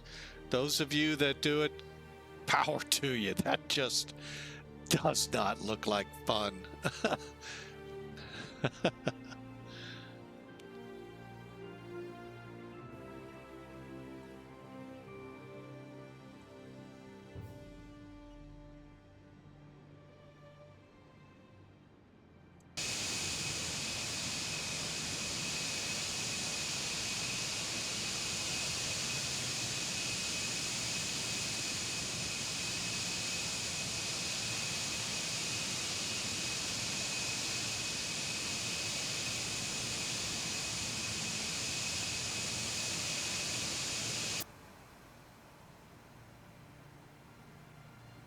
All right, let me see where we are.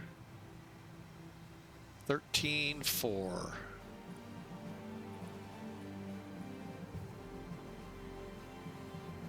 There we go.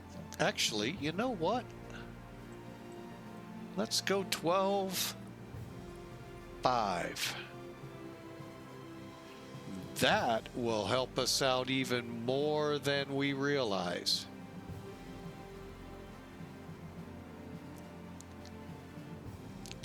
All right, what we're doing is just looking downstream, pulling our charts out, and looking for VORs. Okay, that's too far. Oh, crud. Give me 17.3. There we go. That way we get a good update going out. Actually, 13.4 would be better.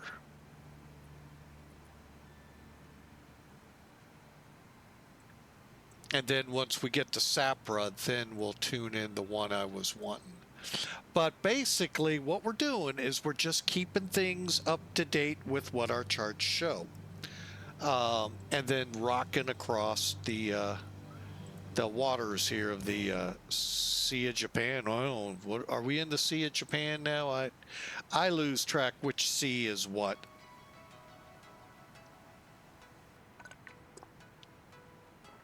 Calling on you Navy guys. Where the heck am I? No.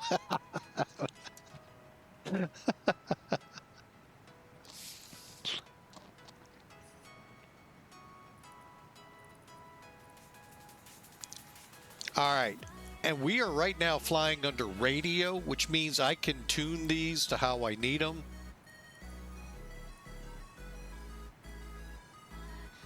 There we go. Or I can put it in INS and it'll point to the next fix. So let's fly away, folks. Jixon Nori. You know, this is not a bad song. And they're all not copywritten, so, you know.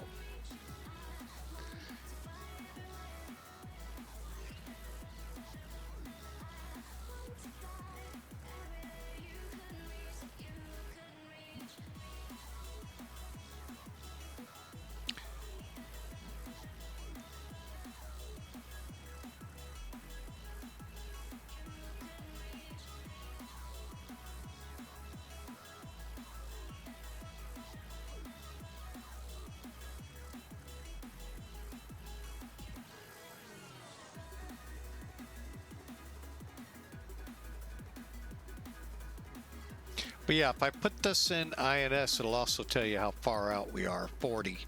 And it's pointing always to where the next fix is, which is SAPRA straight ahead. And then I think we continue straight ahead till we coast in to Korea. I know some of you out there want to see it.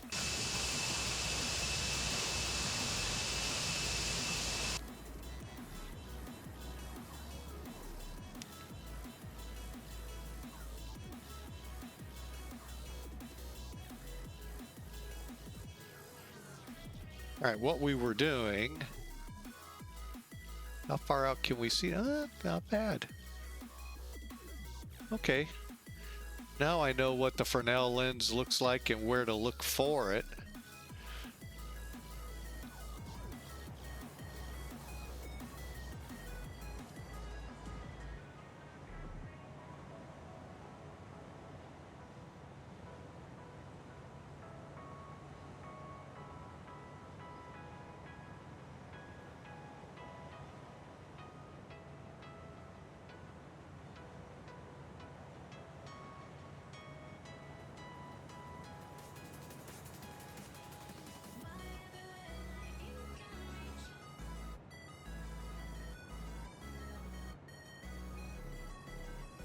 Pretty cool that we can see it wherever it really is on the screen here.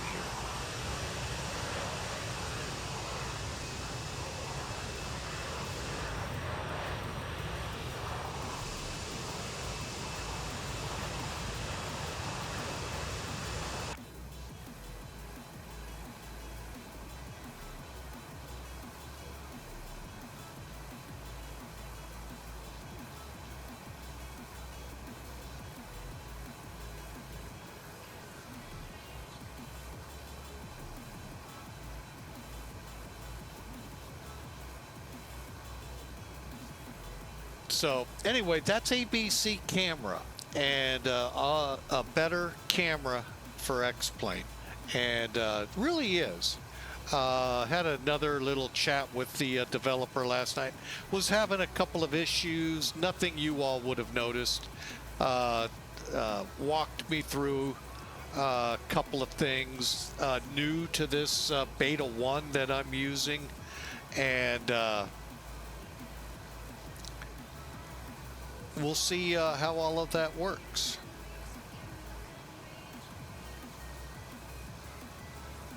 But this aircraft tracking is really, really cool. And the fact we had a helicopter.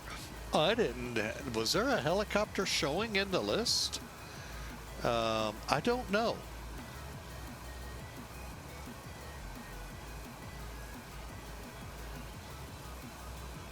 CDG is behind us.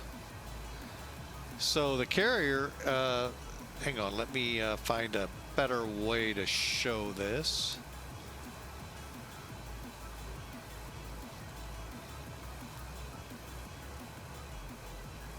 Hey, hey, hey, it's OG. I almost was. I better be nice and not do that part.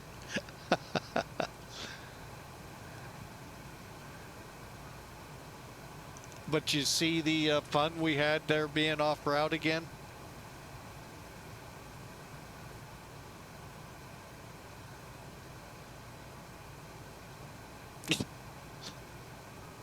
Uh-huh, I see how you are. You were too worried about Boston. I get it, with all the ATC that was up.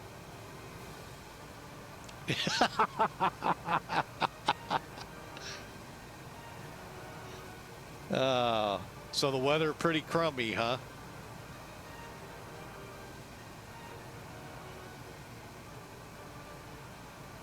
That's what it is here, too. Yeah, like I told you last night, we got a little bit of snow, it looked like, starting up north of us. By north, I don't mean Chicago, by the way, those listening in. Oh, wait, they're not listening in. Helps to unmute you. There we go. By that, I mean 50 to 100 miles north of St. Louis, so. There is more to the state of Illinois than Chicago. Although if you ask someone in Chicago, they have no idea there's a state called Illinois. It stops at I-80. But yeah, we put the wrong flight plan in. So I had to dump it and reload the correct one. And then get the plane back on the INS to the next fix. A lot of fun. Yeah. So, what'd you fly to Boston, Beantown? I haven't flown there yet. Oh, you haven't? No. It does look nasty. It looks like right up your alley. Yeah. What are you thinking of flying?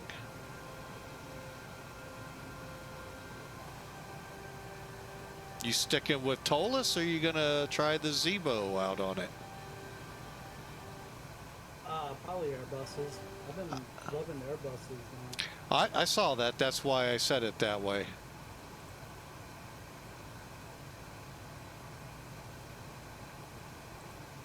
I do have some good news though. Oh, what's that? I got an interview tomorrow. Nice! Congratulations! But one bad thing about it is, this is my first night interview.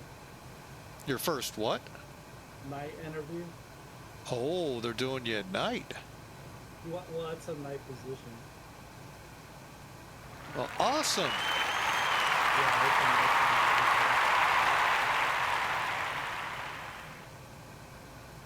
There are days I kind of think my job would be better at night than trying to do it with all the foot traffic, but I don't want to do it at night. It'd sure be a lot less headaches, so.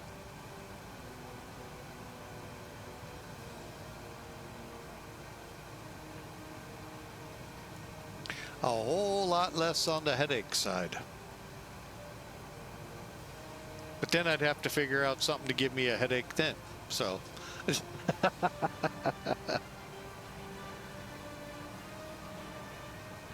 All right, we have crossed Sapra, so let's see what is next upstream. 15-3. Yeah, I'm just a little nervous because I'm having a friend come help me see if I could get my car jumped. Your car jumped? What? Well, I haven't started in like 2 months. And I'm sure it's probably completely dead and I'm going to have to replace the battery. You may not have to. Now, this is a little beyond what you're going to probably be doing, but went to a movie once with my ex-wife, and we came out and my truck was dead. Truck being pickup truck. And we called a wrecker out, and they have a charger on there, folks. They'll scare the crap out of you.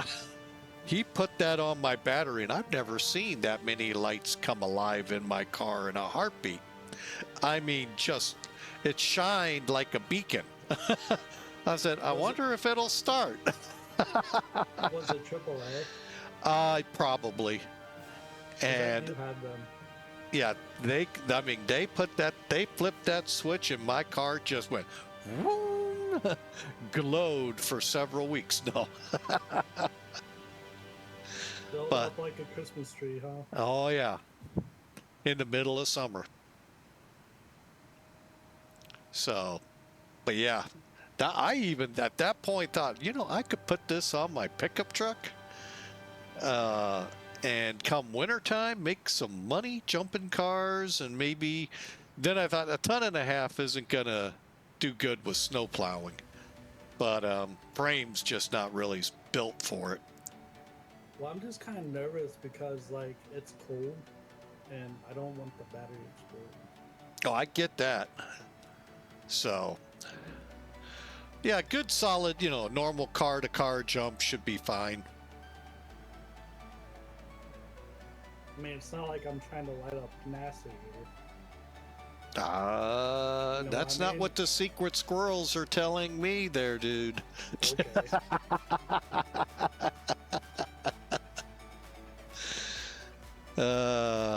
But no, yeah, I get what you're, yeah, you definitely don't want, I've never seen a black battery blow like that. The only ones I've ever heard, never saw, was in a fire. So that's not to say it won't happen, because like I said, I only heard it. I didn't see what actually caused it.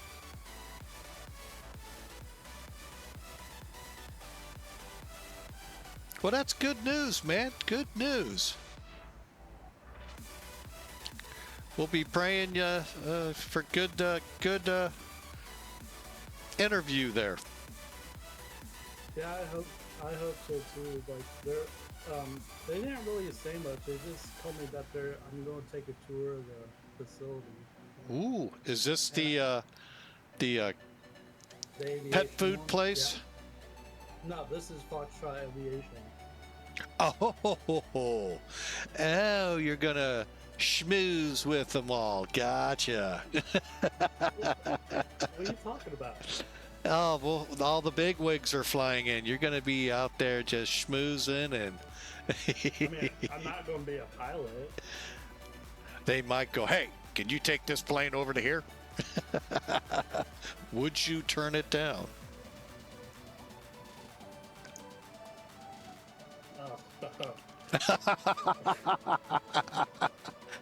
Depending on, I mean, like, depending on what kind of plane it was. Like, if it was like a 172, maybe.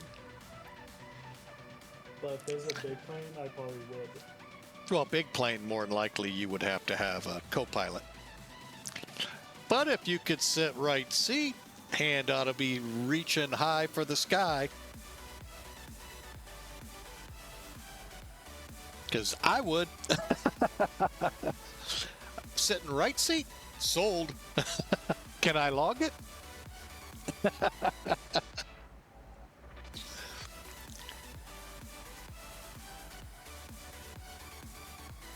That's how I got my 1 or 2 hours of multi-engine time. Yeah, that woman asked me, because there's a woman that interviewed me on the phone, and she's like, why'd you, like, you know, want a position like this? I was like, because I pretty much love aviation, like, all my life, and I've been cleaning all my life, and it just seemed like it'd be a good fit. Good answer. I don't know if you heard all that, but... Oh, I did. I did. A good answer. That's what I pretty much did at the Right Pad Aero Club. Was a janitor to start with, and then on the side, every now and then, cleaning airplanes. Lo and behold, they came up and offered me the supervisor of flying position, which is something the Air Force requires that I don't think the civilian world even has a clue what it is, even to this day. And it was fun.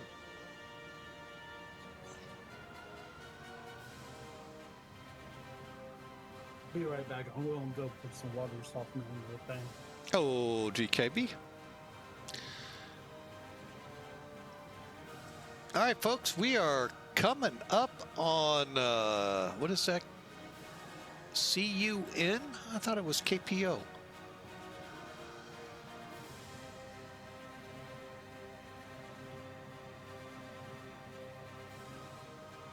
Oh, it is KPO. I'm looking way down, up a couple. Let's go to 16.5.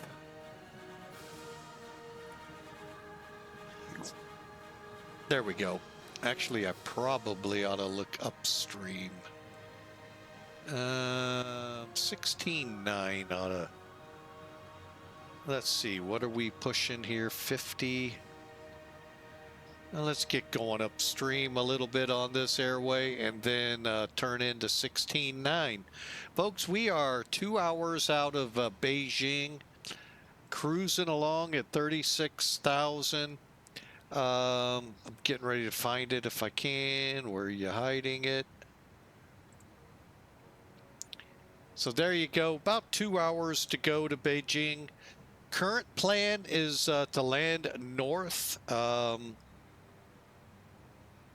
If the CEO of Pan Am Virtual is around, I have no idea where we would have parked in the 80s. Not a clue. And of course, it's not the same airport that was in the 80s. That I can attest to.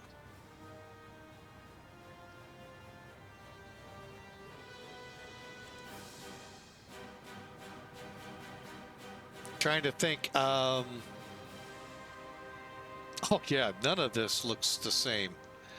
So from when I started flight simming in the 2000 time frame, this doesn't even look the same. So I remember a terminal,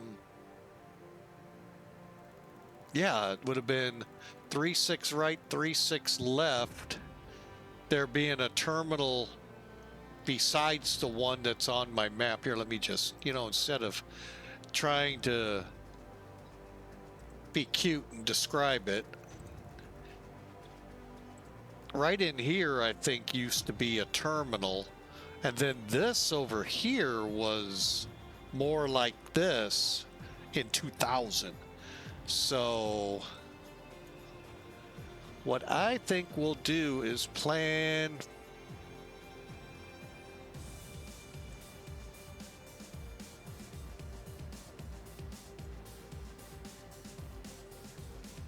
So are those airports, are they like federal buildings? Do what? Airports, are they like known as like federal buildings? Known as federal buildings? Yeah.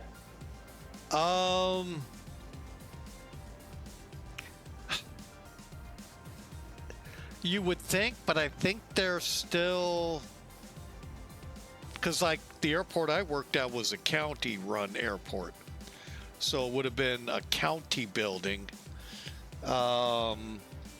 Lambert or Dayton or Columbus or Cincinnati, Chicago's, all depends who's the authority.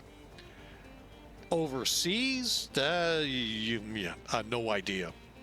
Well, I mean, the only reason why I was asking is because I know, like, I don't know, St. Louis is like this, but like, they passed a law to where you need like a specific driver's license. Oh, that's get to on be a able to plane. drive, yeah. No, to get on a plane. Oh, the real ID. Yeah, and that's what I was wondering if I actually needed to be able to work there. I don't think so, because they're going to be doing their background checks through the airport, Well, or that's possibly through their own, how they've set that up with their airport and all. And they'll be checking their own ways. They'll let you know. You can always use a passport Yeah. and something else to, if you don't have the real ID. Now, unfortunately, if you're planning to fly, a lot of the I think TSA US wide now charges extra. Well, I know that, but like. But just for to work jobs, there, like, I don't know. I'm going to bring that up to you. I definitely would. And I don't know how your state works with, you know, how long it'll take. But you should, if you go right up to them, like here in Illinois, you get a paper ID immediately, and then they mail the hard, you know, the license you're used to. Once, you know, to have the real emblem and all put on whatever they do. Well, bad thing is, I haven't renewed my plates yet. And I was supposed to do it on the 21st, but I haven't done it yet. And I wanted to make sure that I didn't need a driver's license too, so that's why I haven't done it. Now, that part you'd have to talk to the DMV on. Because I think it would actually just be cheaper to do it like all in one and like separate. Well, I don't know about cheaper, but less time consuming. Well, might take a little more time to go from this agent to that agent, but overall it should be less on you. Because I think the only thing that you really need is like your social security card and your like a birth certificate. For the real ID? Yeah. Yeah. Or a passport. Yeah. And Which I don't have, so. what, you don't travel abroad? I don't travel at all. Yeah, you do. My ass stays in Ohio. So, but yeah, most likely that's all you would need, but I would definitely verify with them for badging purposes or whatever they use for their facility. Yeah.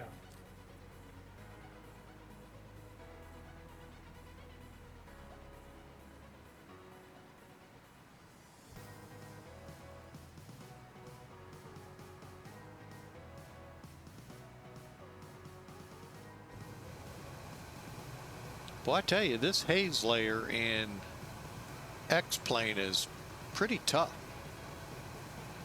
Must be really fog down there, not haze. Is that a few mountains I see? Yeah, we're in South Korea right now, flying over South Korea. Wait, is that Seoul? Or There is we that go. Mercurial? Is that Mercurial? Had to turn the sound down Oh, so you that can hear everybody it out there all? wouldn't be blown away. Ah, wrong way.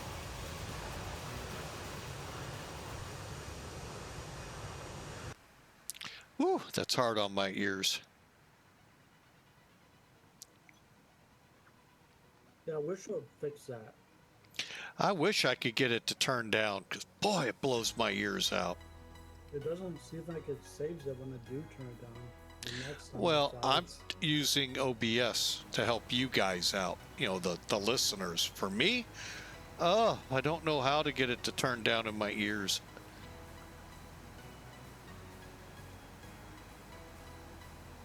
Because I can turn the volume on my headset down, but that turns everything else down too.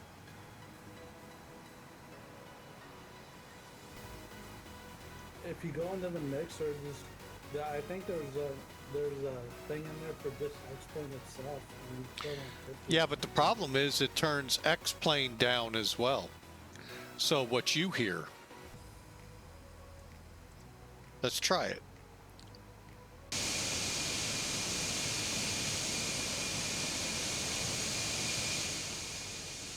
Can you hear it? I mean, I have you turned up all the way.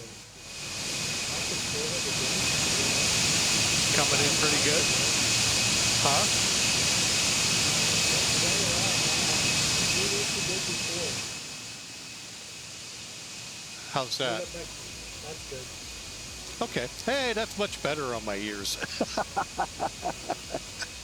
Isn't it? Oh my gosh. I was like, come on, there has to be a way.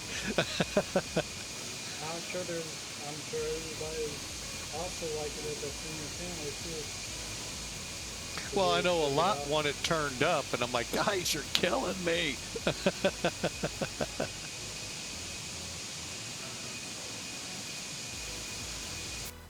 All right, let's take a look at the Avi tab one more time.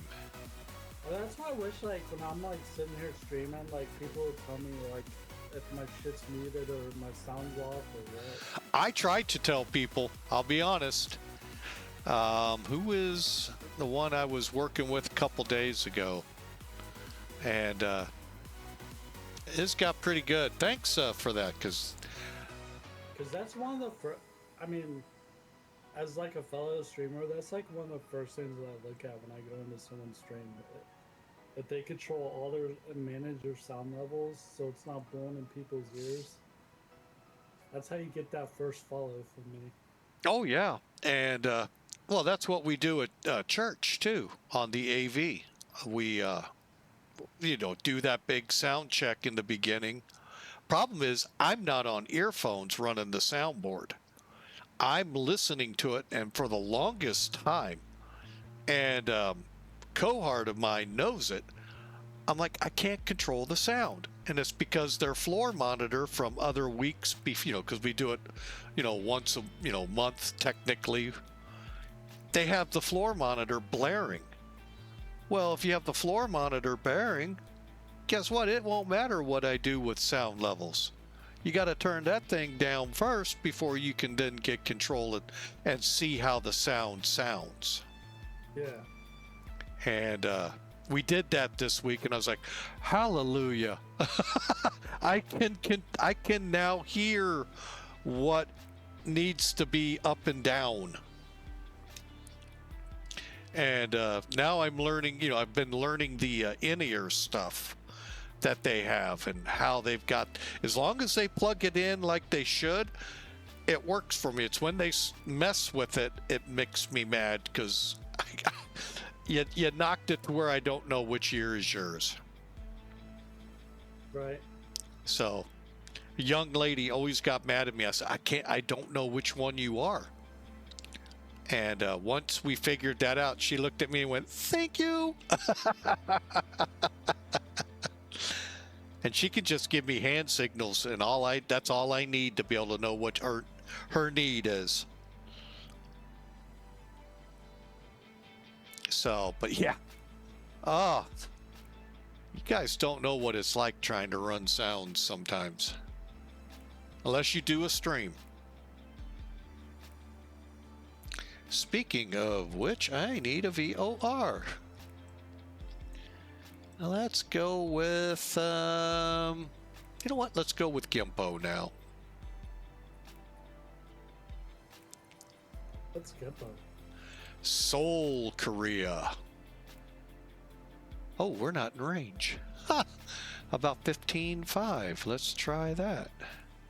Are you on default ATC or VATSIM? I'm on VATSIM, but no. With the INS, you have to keep changing your VORs so you keep the INS drift to a minimum. And I heard VATSIM got a new president. really, I haven't heard anything on that. And things are about ready to change. Uh-oh. Hopefully for the pilots.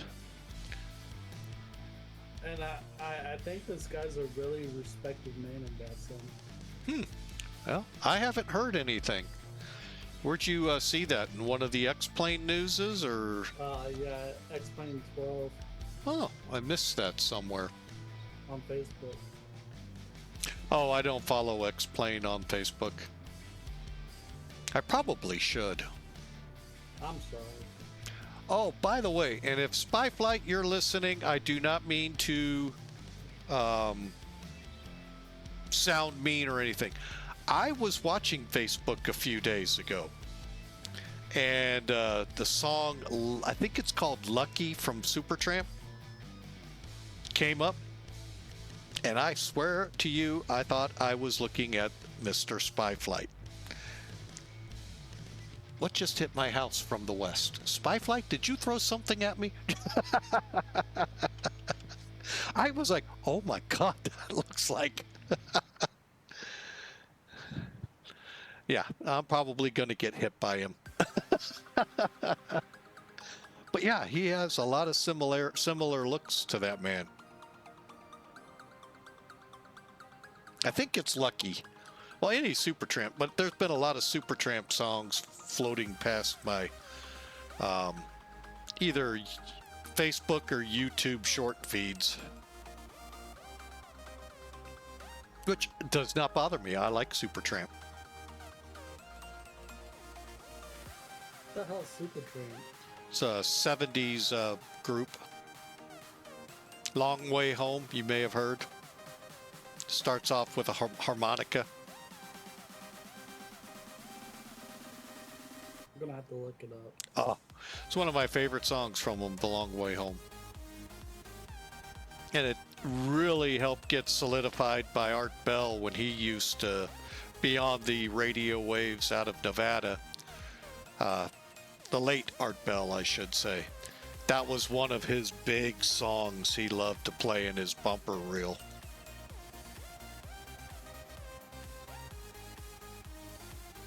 The Long Way Home.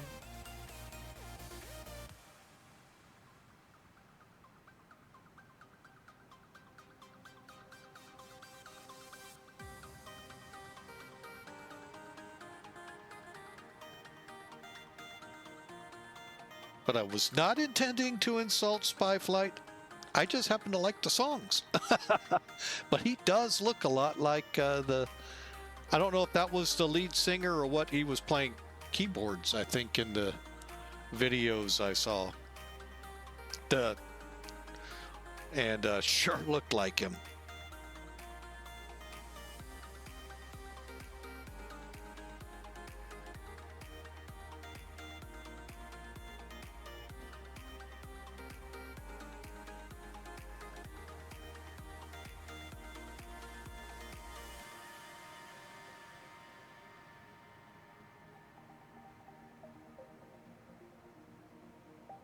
Yeah, I just sent it to you.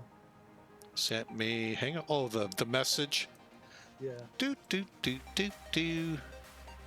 Don Desfassi. Huh. Don't know the name off the top of my head.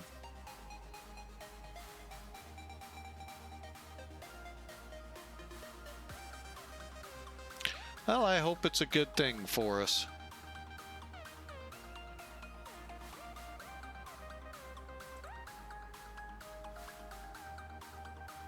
All right, let's see.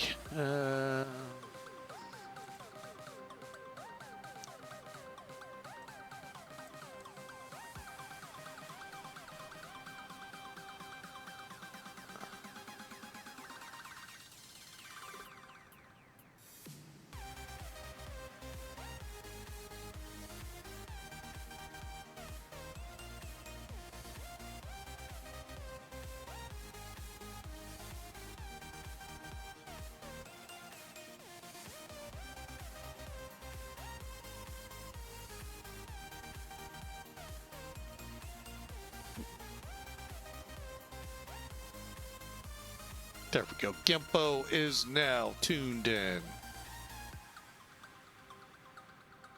The original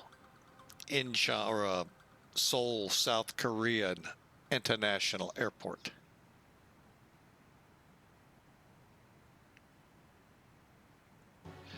All right, so that one's now getting out of range.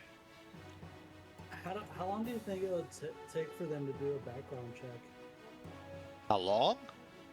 I've had them go as quickly as before I walked out the door once, and a good friend of mine had run the background check. He said, I've never had one come back that quick. I said, oh, that was the best $100 I ever spent. He looked at me. Because, like, I don't know if you even go faster because, like, I work for a casino. It could. But again, it all depends. Like I said, mine went so fast it kind of made him go, whoa. That's why I couldn't help but be a smart butt. Let's see if we can't tune that one in.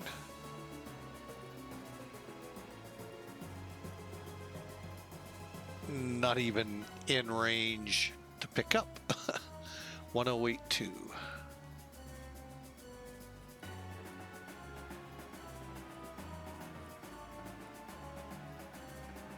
That'll work. As long as it will work.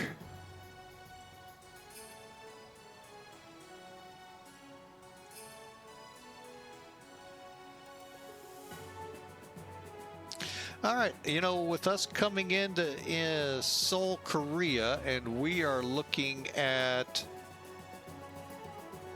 about an hour and a half to go, we better get us started on getting this arrival programmed in, because it's not programmed yet. All right. Let's take a look at the weather. 340 at 3 meters per second, which means, oh, I'm shocked they didn't convert that. Basically, I'm not going to worry about it.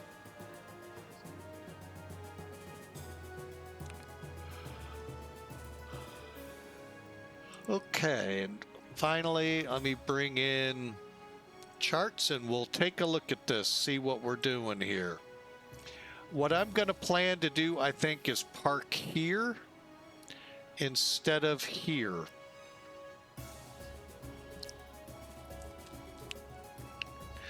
$12,000, $10,000, $12,000.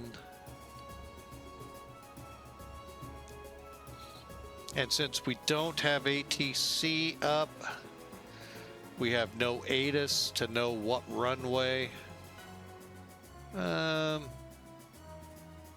I'm going with 3-6 right. I'm gonna be a rebel.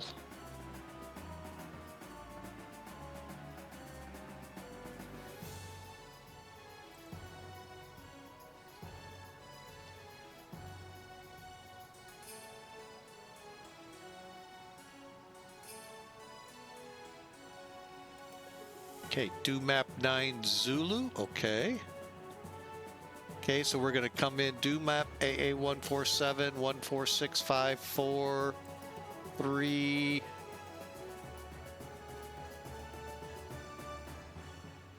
Huh?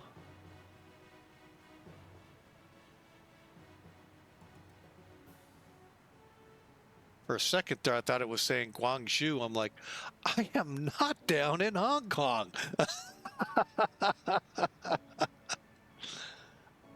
All right, and then we set up for the approach. Oh, we fly out to 141. Okay. All right, now runway.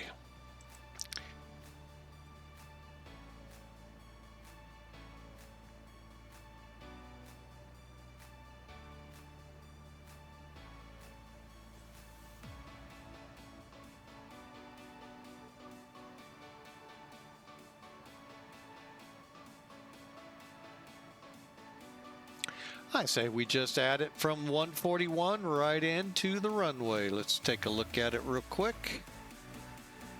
We're going to join it at 492, 23 miles out. Good. Plenty of room to get set up. And that'll be our VOR. Cool. We can still do some updating. Good. All right. So now we have a game plan.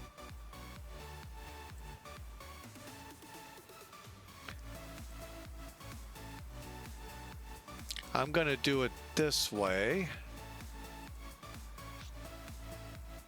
Is there anybody on VATSIM over there? Controller wise?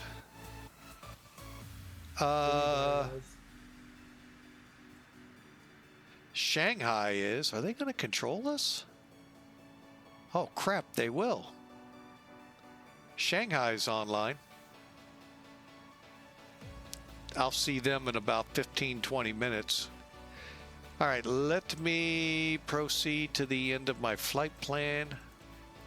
Now, if you're hand putting this in, as I like to call it, hand jacking it in, always end it with the airport identifier at the end.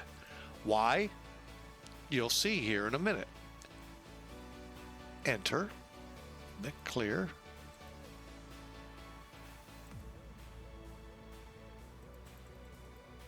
Oh, gotta be in waypoint, dummy.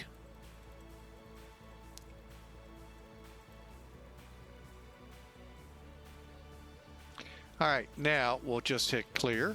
Oh, oh crud. All right, so we'll just put it in done map, then AA147.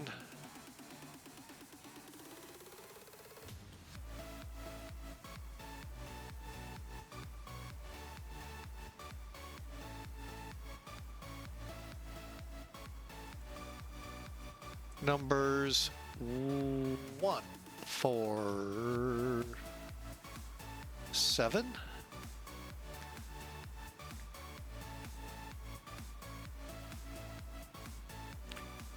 AA number 146. Enter. AA number 145. And the reason I put them all in, yeah, I could have just cheated and went direct to 144. But who knows? Maybe they would want us to go to 144 over to 141. So not knowing that, we'll fly the full approach. Doesn't take much, as you can see. 144 to 143. Enter a... This one's actually easy. It's very simple. Very simple to screw up. See?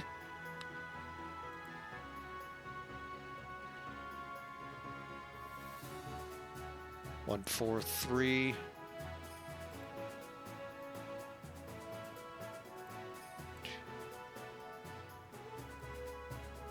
What the? Oh, I know what it's doing here. Enter.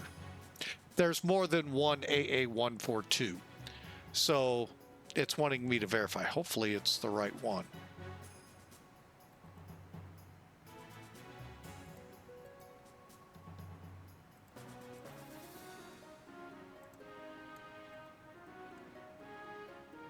Okay, now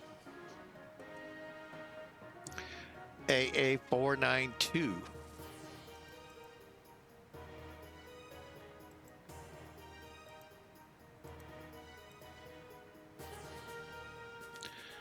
And we'll just leave it from there. We'll be on the ILS. So, well then, since we got rid of it before, ZBAA, enter. Now, remote, clear.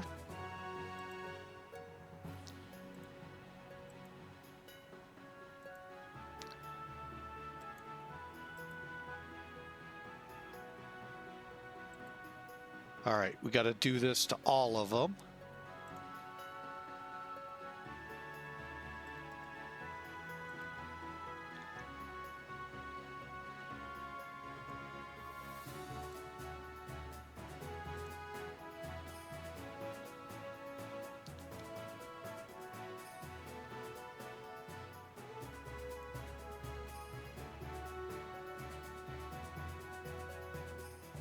And we'll give it the few seconds we need and go from there. Hopefully you all got to see all of that. I know I kept charts up a little long.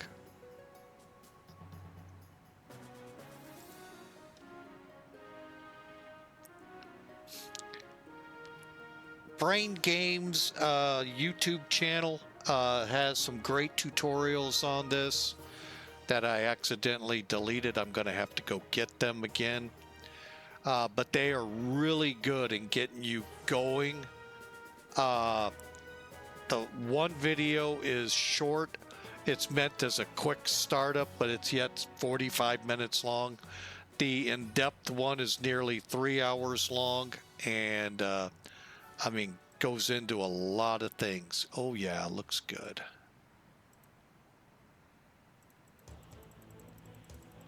Okay, that looks good. Advanced startup is 10 hours long. Who what?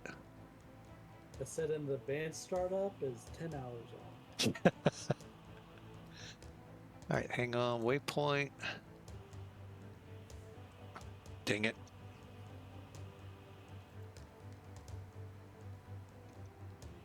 Okay, what are we headed to now? No pick.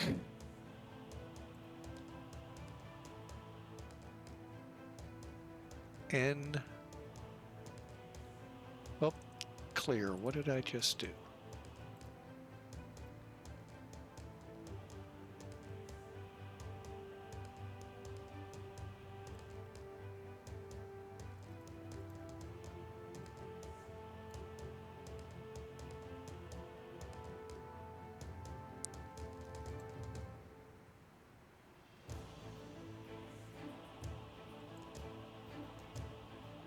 Oh, it looks like it picked it up.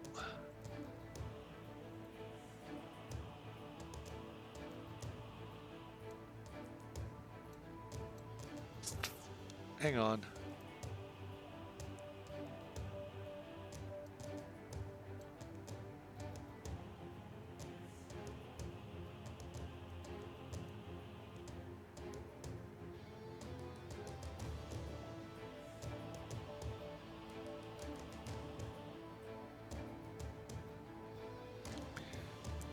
All right, and leg.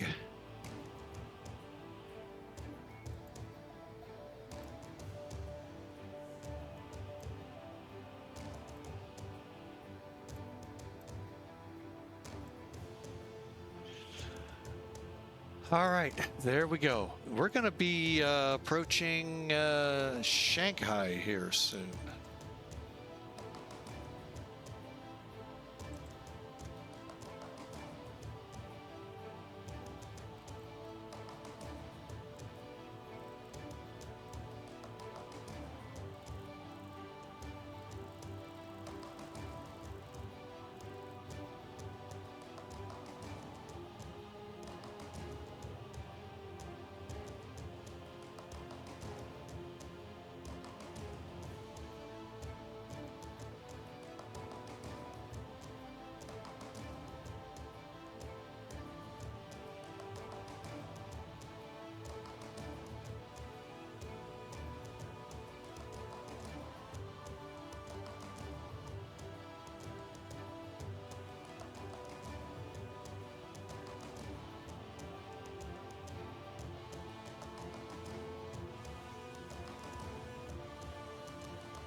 There we go. All right, now we're going to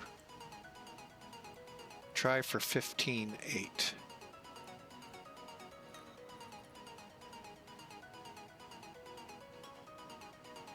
Okay, still too far out.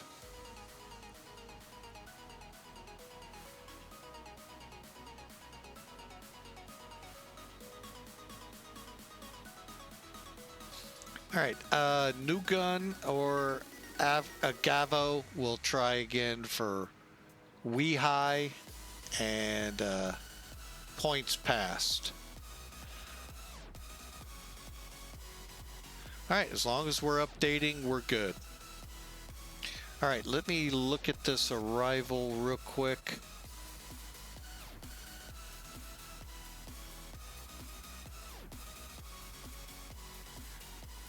All right, where's the chart?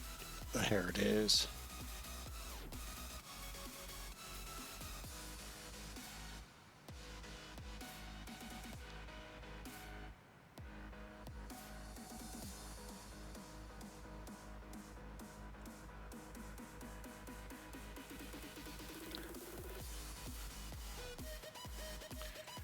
$12.20.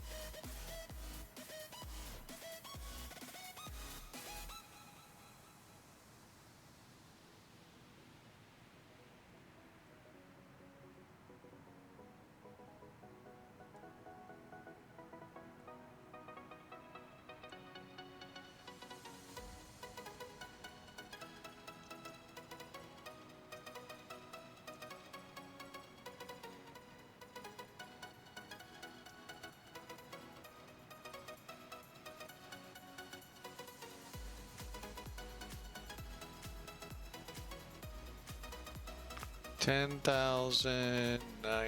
Okay.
Let's see what's in the area.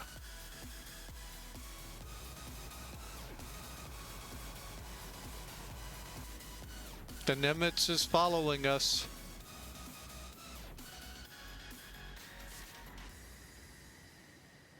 Oh, look. How about that? The elevators go up and down.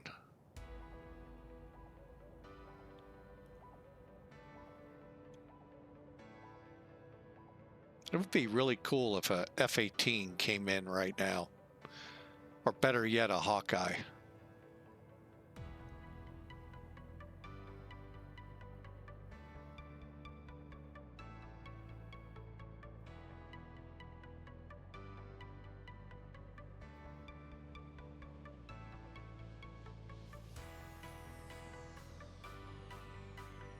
I like how they get the American flag moving like that. I do too. I mean, this is just flat out awesome. Let alone the fact we're seeing it. Just, it looks awesome.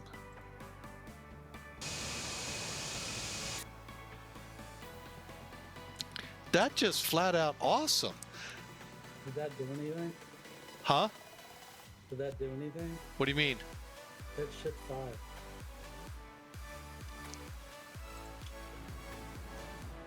There's us way up there. Or, There you go. hang on.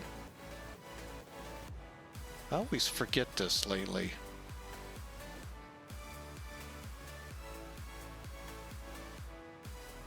You can move around on it. Oh, I know.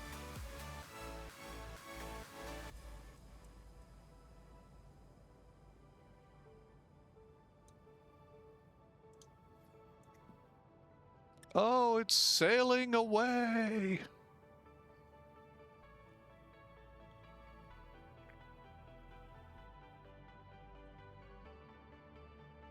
That is Water just- looks so real. I know, they have, I mean, this is just amazing.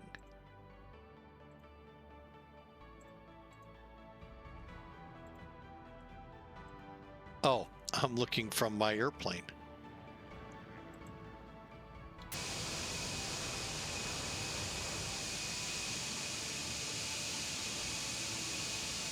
Imagine if they had hurricane waves. Oh, that would be just, I mean, that would be cool. Problem is you wouldn't see it because there's too much rain and clouds and all of that. It's scary. Yeah.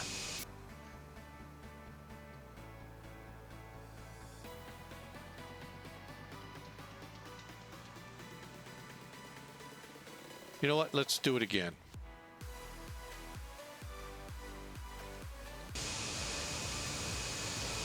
Except, here you go, you Navy guys.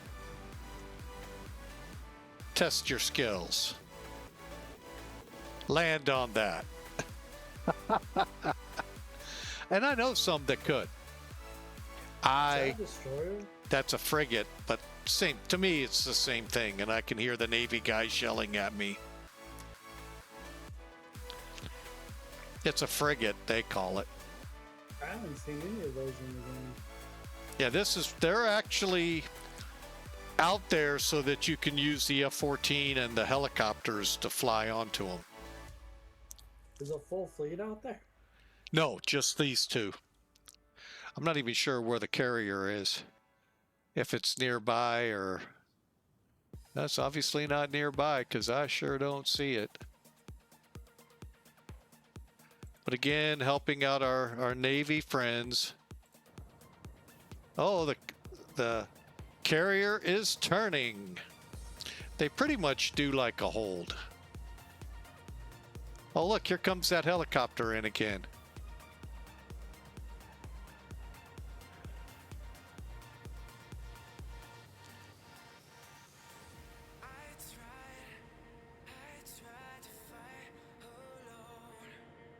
Could you imagine jumping off one of those into the water? Nope.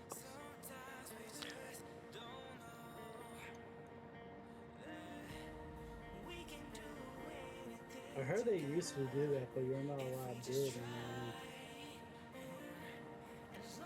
It's too much of a liability.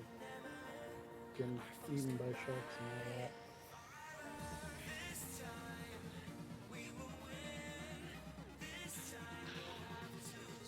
All right. Well, for those of you with CW20, hey, there you go. Great shot from the U.S. aircraft carrier that is part of X-Plane 12. I guess the helicopter doesn't come in for a landing. I'm not even sure what generates Just out it. there scouting.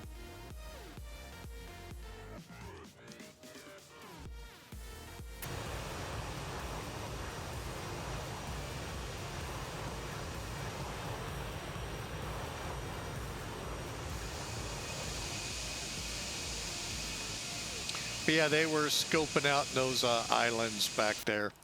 But yeah, you can find them usually all over the world. Especially if you set something like special landing areas or something like that. Yeah, they'll pop up and you can take right off in the F-14 in them. I think the F-4 is still in here and flyable.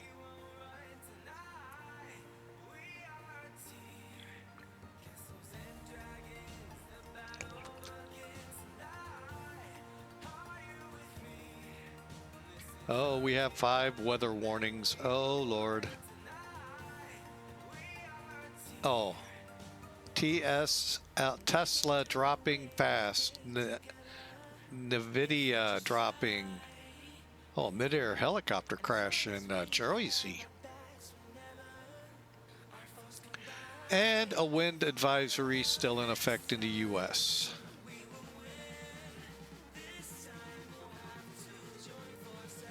Is that the one that like crashed into another helicopter? I heard a small plane hit 2 helicopters. How you get 2 helicopters in the same spot with a little plane is beyond me. Unless that was, I misread it or misheard it. I lean to the latter. I thought it was just 2 helicopters colliding into each other.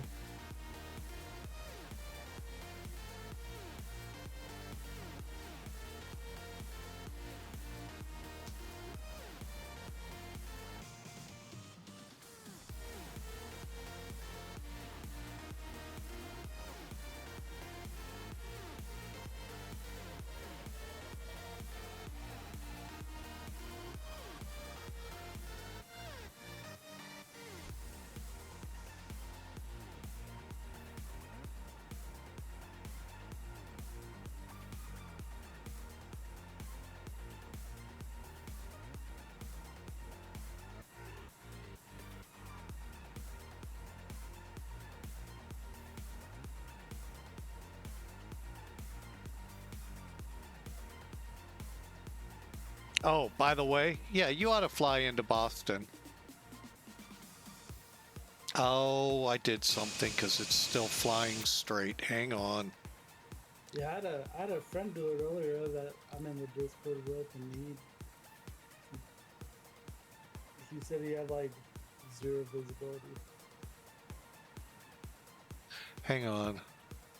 I did what I warned could happen.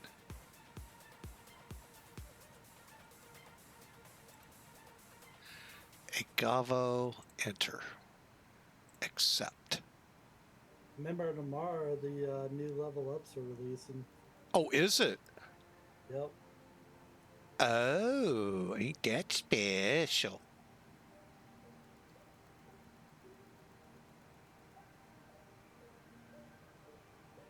It's supposed to have like engine shakes in their engines and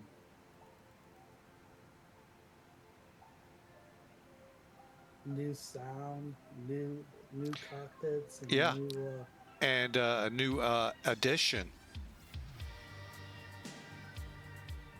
for you Max heads. I wonder if it's gonna come with any liveries, or it's gonna be like. Well, they put a big push for liveries. End of November, 1st of December. Oh, I see what.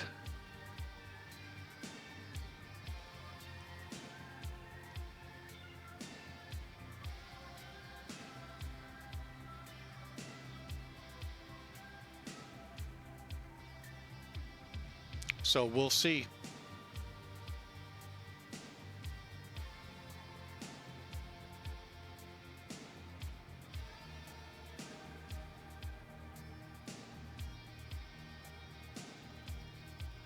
Had I kept going, would I have missed them? I went off course because I double clicked enter for a direct run instead of just the one enter. But we'll watch when we get to Agavo if we turn to go to IKEA. IKEA. Sorry, not IKEA. IKEA. Looks like we are.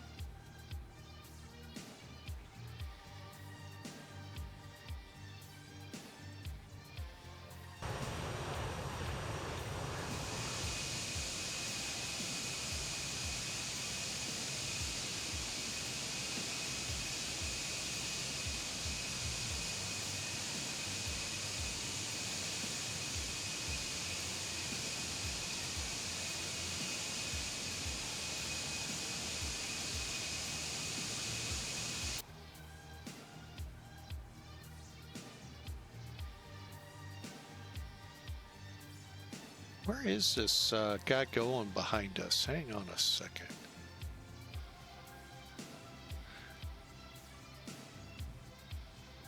Quingdeo. Okay, whatever that is.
And folks, I'll be right back.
All right, we're back, folks.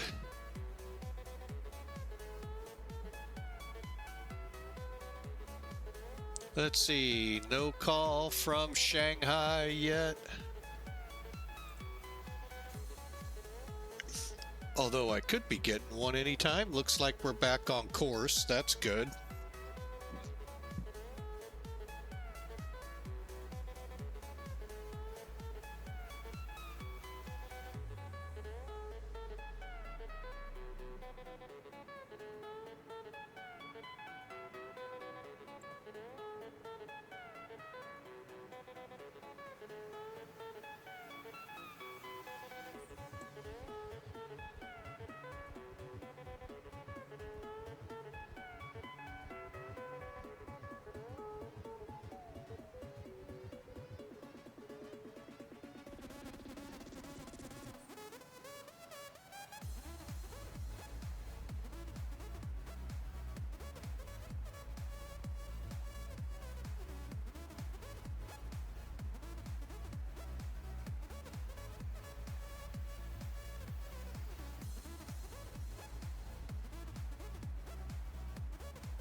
Okay, we're getting a good update here. I'm gonna start my descent, I think, around Deauville.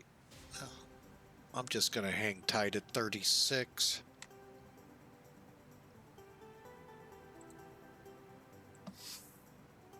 Ah.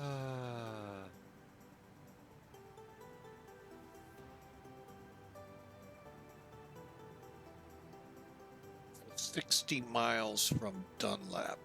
Dunmap.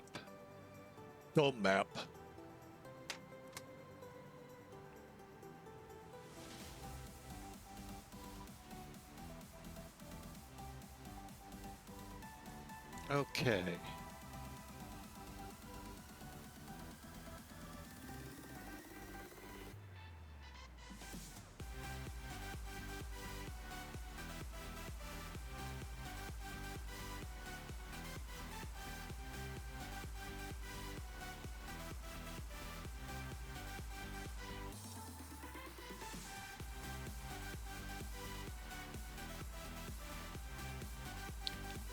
Yeah, I think just after Dove, as soon as we're released from Shanghai, if he ever wants us to talk to him,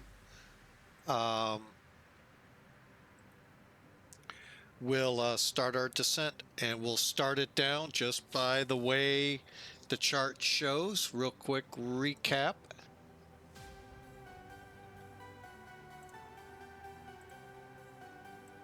Okay, so just to kind of give you a lay of the land, here we are. This is Shanghai, or whatever they call themselves, center, or control. We'll fly the route to Deauville and start down per the chart, so that by due map,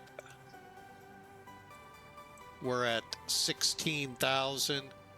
Continuing on into Beijing, planning the middle runway here. And I know y'all are going, well, you said 36 right. It's 36 left, 36 right, 1.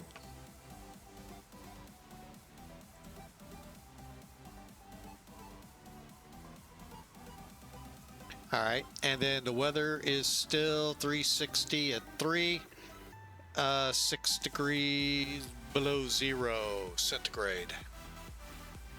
So, not a bad flight in.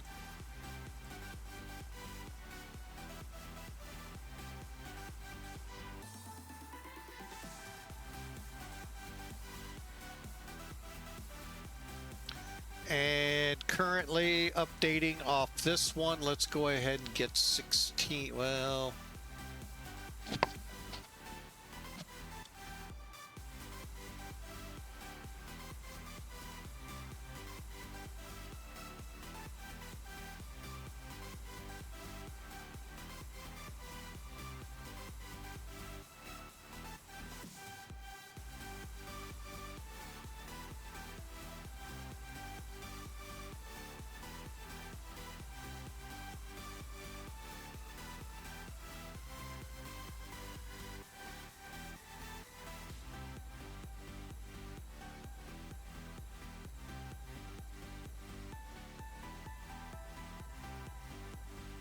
Why not try?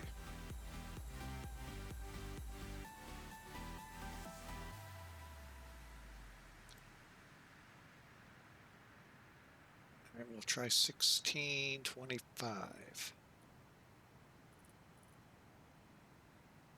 There we go.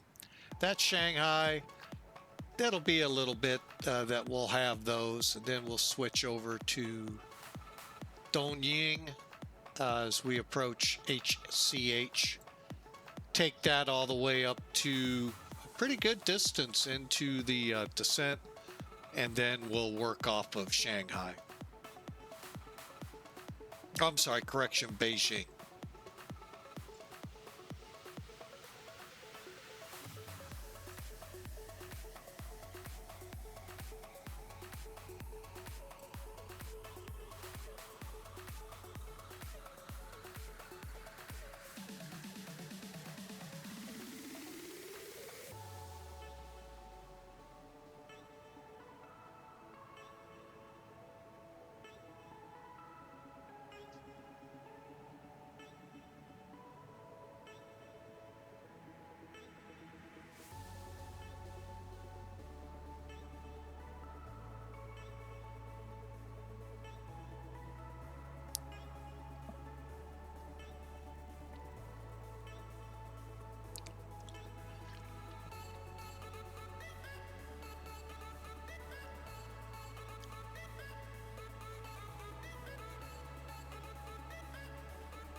All right, so we drank something, and we are pressing on for Beijing. I'll be back in a bit. Be back in a bit. Get that approach made into Boston.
Guess he didn't want to talk to us because we've been in his airspace quite a while.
All right, that should take us pretty much into the arrival arena here. Let's see what else we have.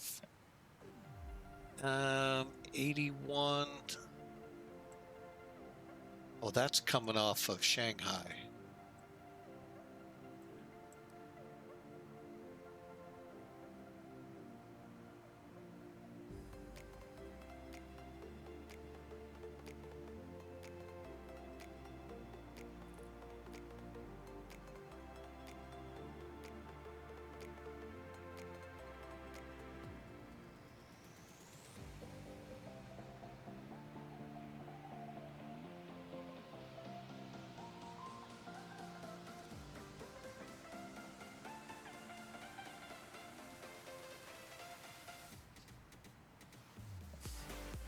Well, let's see what's showing up here around us. We're still not getting the traffic up ahead of us. Must be further than 100 miles.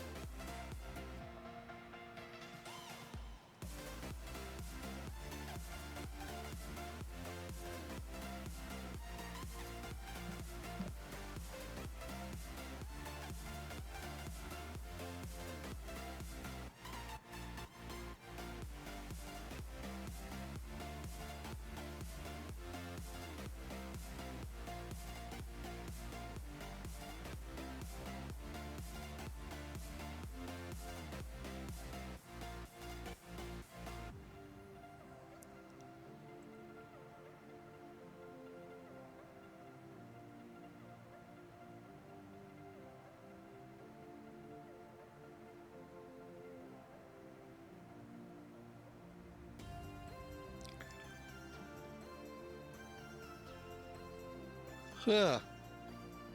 So we are coming in at about 38 minutes, call it 45 or so minutes by the time we descend and fly the procedure into China.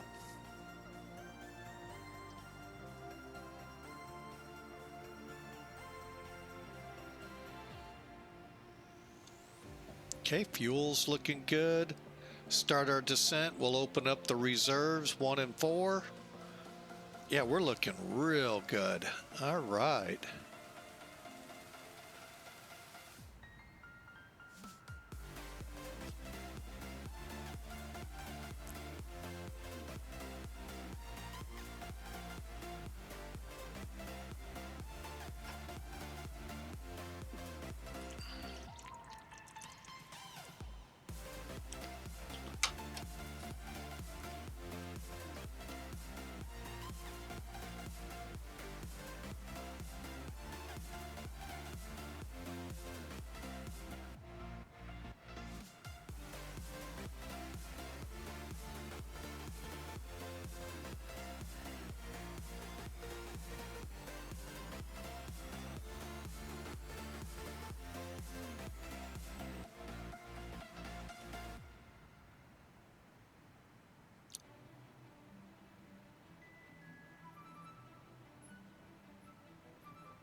Boom. All right. All right, so we've got our numbers in. We're going to be updating. How about we try 13.4? That's a little closer.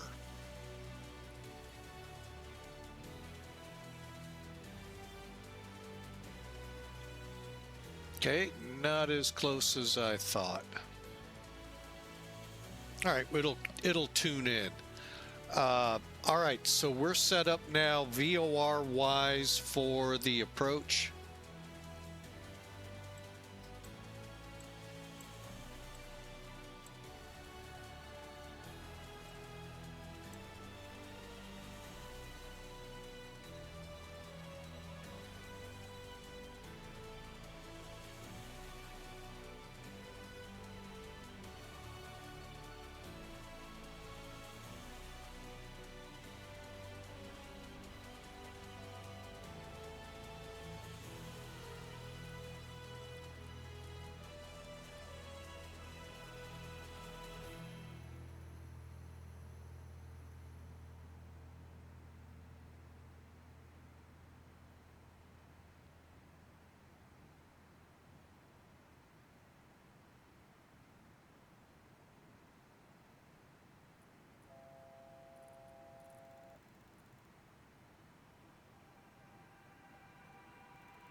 Oh, we're getting into that yo-yo effect again. Yo-yo.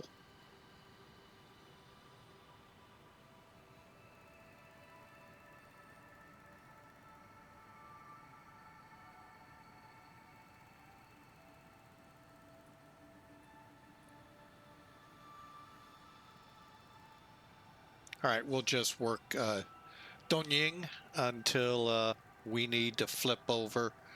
Well, we'll be setting that one up for the ILS.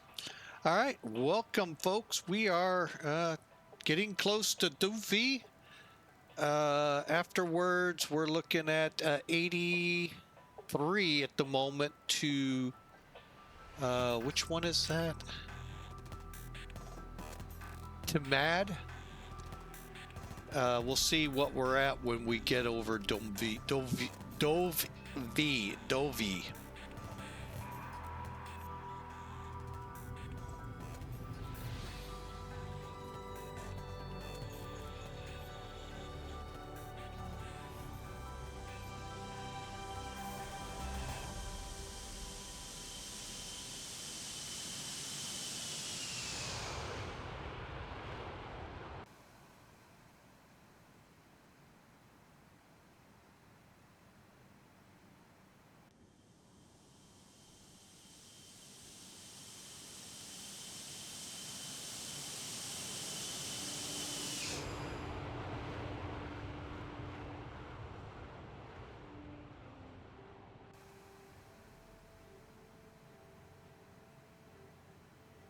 Hang on, Pratt, let me see if I can see the message over here.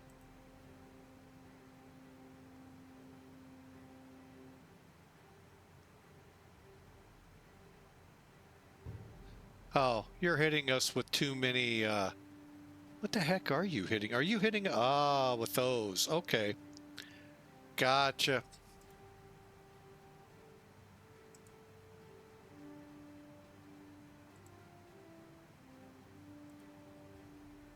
I was trying to figure out what the heck are you hitting us with? Swift Rage. All right. Well, is there someone tagging us, or is that my aircraft echoing? Dive! Oh, you want me to dive now? Dive. Why? The airport's still several hundred miles away. But we are about to come down.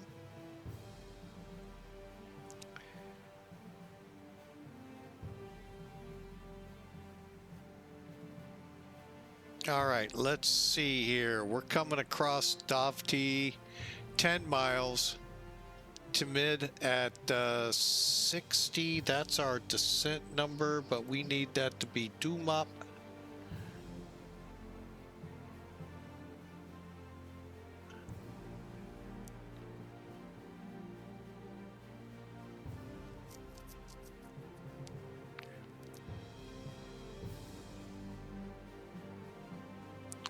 By the way, what is our minimums? 200. Okay, 200 AGL. We're set. I will bump it up a little. There we go. And okay, so we're, oh, here we go.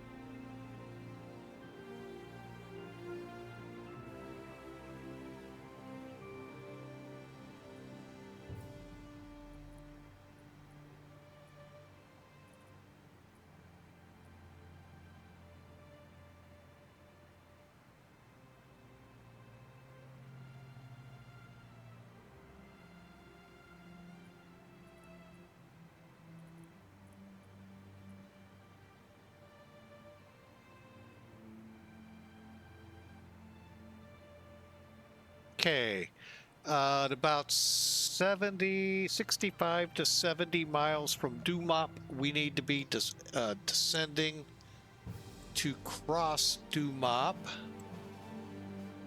between 18 and 17. That'll work.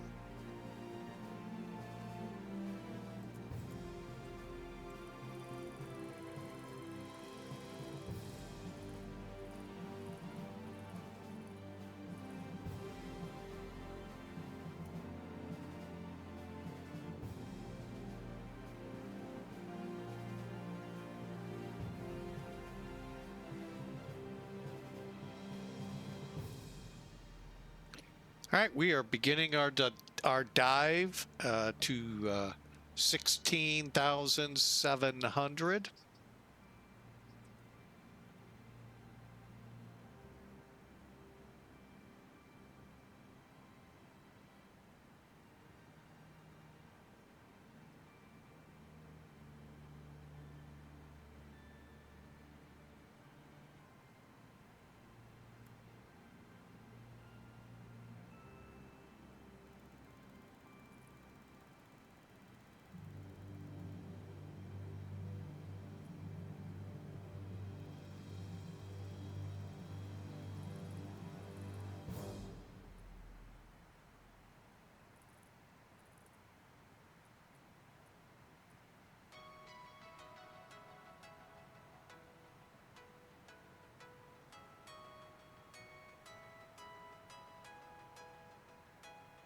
Okay, transition level.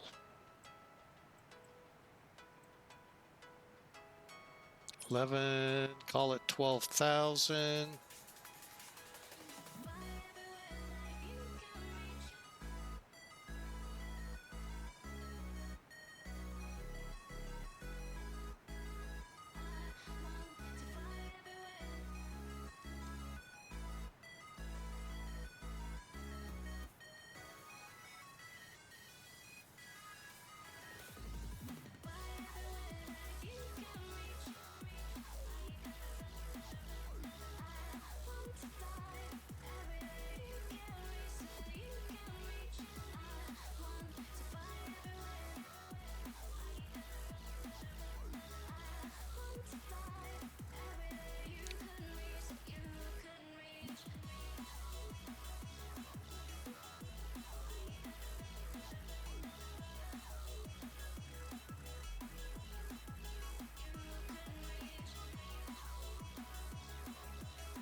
Okay, we are descending. Let's,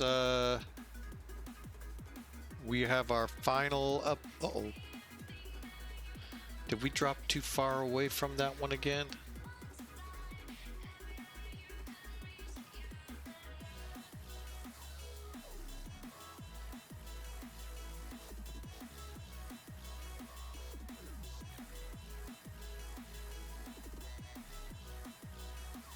There we go. Okay, we'll get these updates going here. It looks like our traffic that came in from ZUCK, Zuck, took the same runway. So that looks like a good choice. We're 49 miles out from Dumop, the initial for the arrival into Shanghai. All right, let's go ahead, start taking a look here. Performance calc for the landing.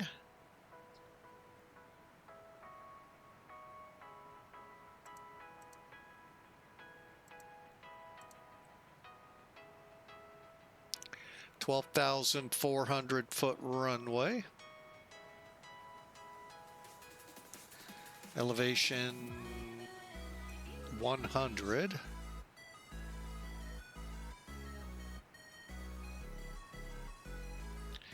Do we have a slope?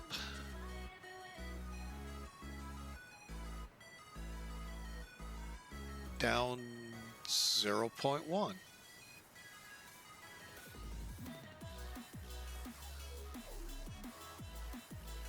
right, runway's dry. And the current weather, wind is that's fine. Temperature -5. And the barometric pressure 3030.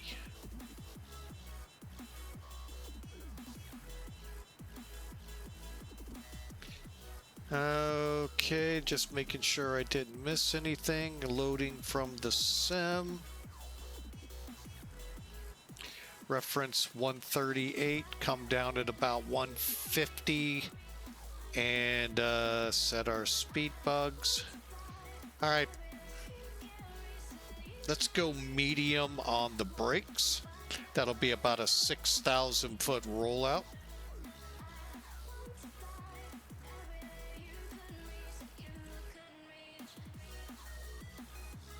Get in closer, we'll switch over. All right, and let's get up here. We'll set.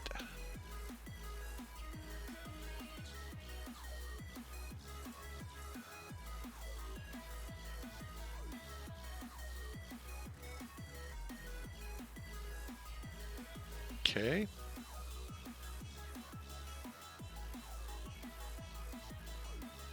About 24 minutes out.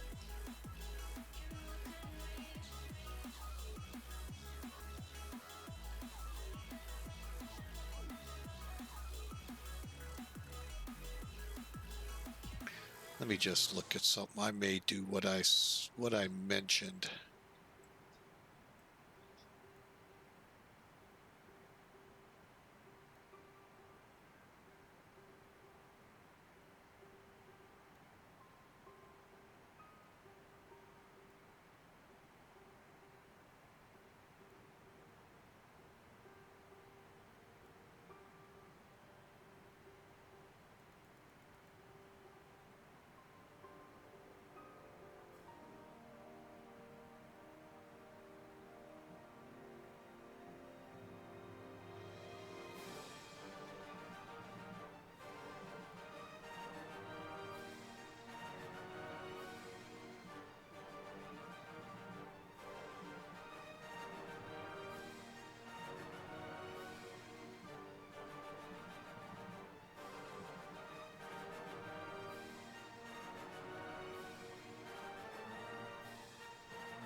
By the way, let me bring this up real quick. I just noticed something.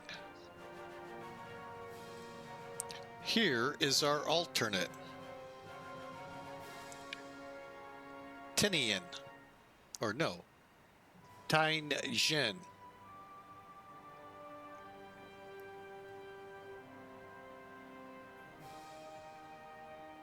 Now, what I'm thinking about doing is at 145, continuing potentially to the, let me just look at something here with y'all. 6 miles. We may just proceed direct 492 and be at,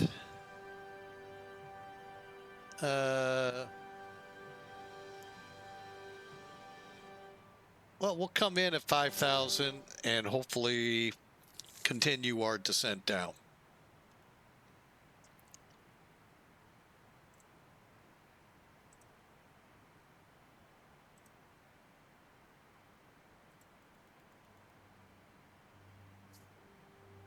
All right, let's see where we are right now.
Level off.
All right, I'm going to go ahead, pause the music there so I can get through this a little better.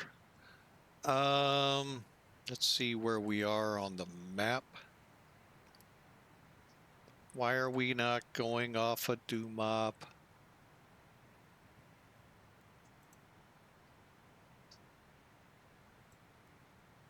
Oh, okay, that's why. All right, yeah, it doesn't have it from there in. So there's our destination. There's where we are. And yeah, we're flying it. That's what threw me off. Why aren't we flying that? All right, so we're going up to AA 147. 146. At 145, we may dart for the ILS or further back. We'll kind of play it by ear. Currently, let's go ahead and make sure seatbelts are on. Cabin crew, prepare for landing. Ladies and gentlemen, to prepare for landing, please fasten your seatbelt. Adjust the back of your seat in the upper Obviously, we would do this further. Well, I don't know procedures into other countries, but international, we would be doing a lot of stuff beforehand with cards and, you know, your immigration stuff, all that good stuff, custom paperwork, declarations and all that. If it's not one of those, I don't know if they have such a thing as pre-cleared over here or not. So, but anyway, we are, like you just heard, we've given the call. Let's get the cabin ready. Folks, make sure you start getting woke up. Fasten your seatbelts, put those seat trays and tables in their upright positions. We're about ready to come in for landing in Beijing.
Welcome in, bah. Jump scaring us.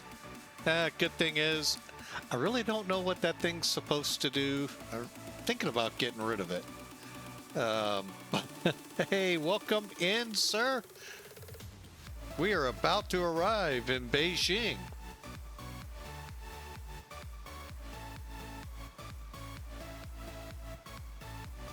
All right, there's our turn. Okay, we're gonna descend per the chart for now.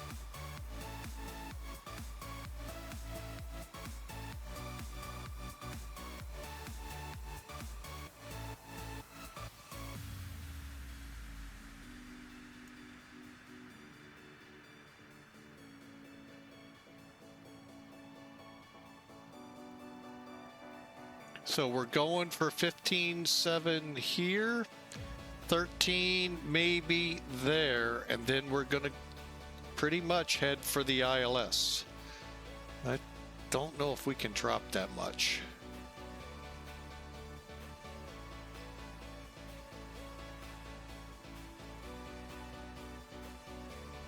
That's 8,000 feet. Ooh, that's a lot. Oh, looks like we found a cloud deck. Double checking weather here. 15 minutes old. Saying clear, visibility okay. Hopefully they've stuck their head out the window.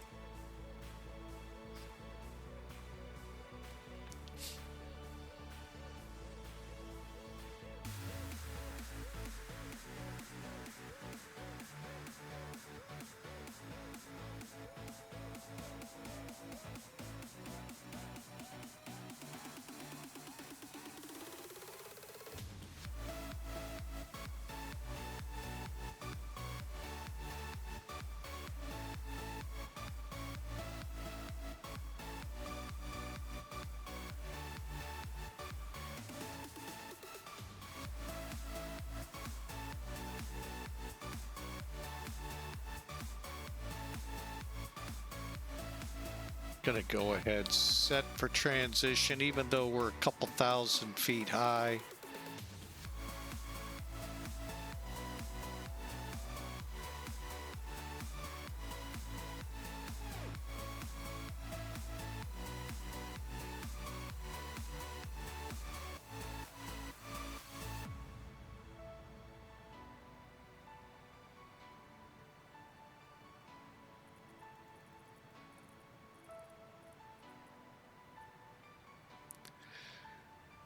All right, and then after this,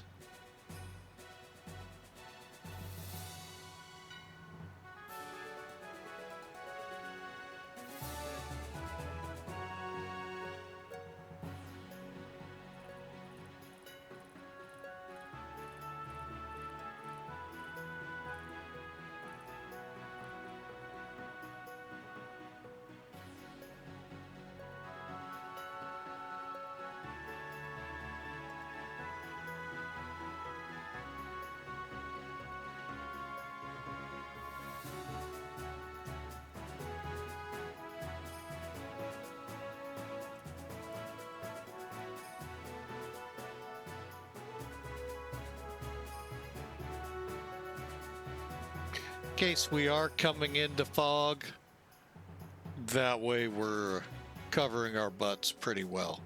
All right, we're headed for 492. That looks like it just cleared up ahead of us.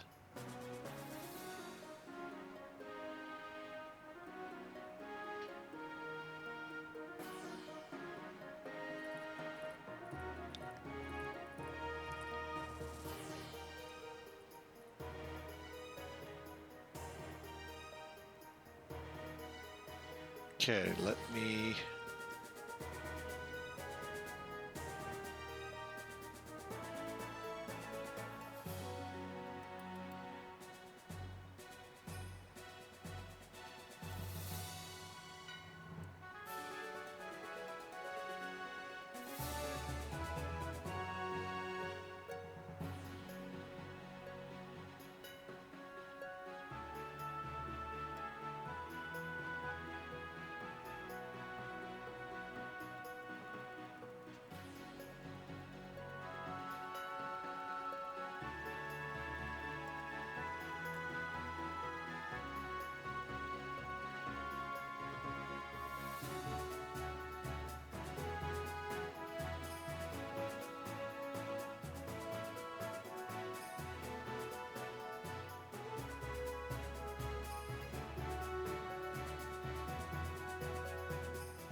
10,000.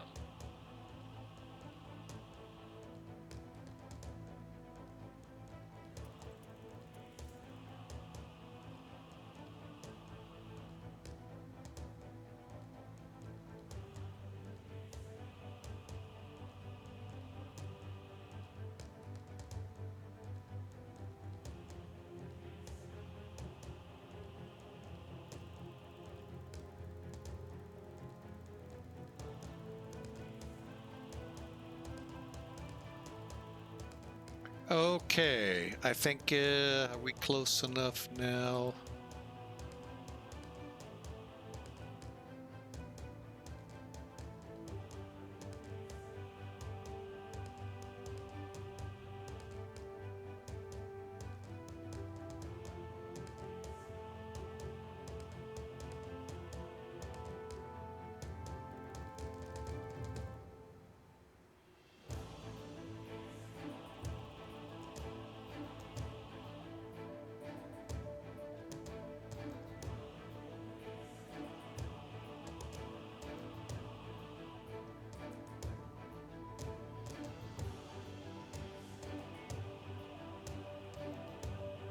All right, let's go direct.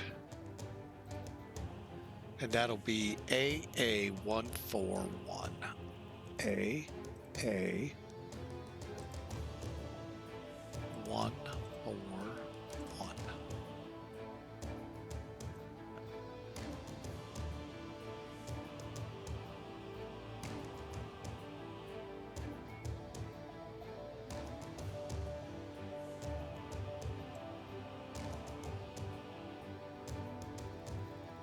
All right, let's put the ILS in. 1155 0.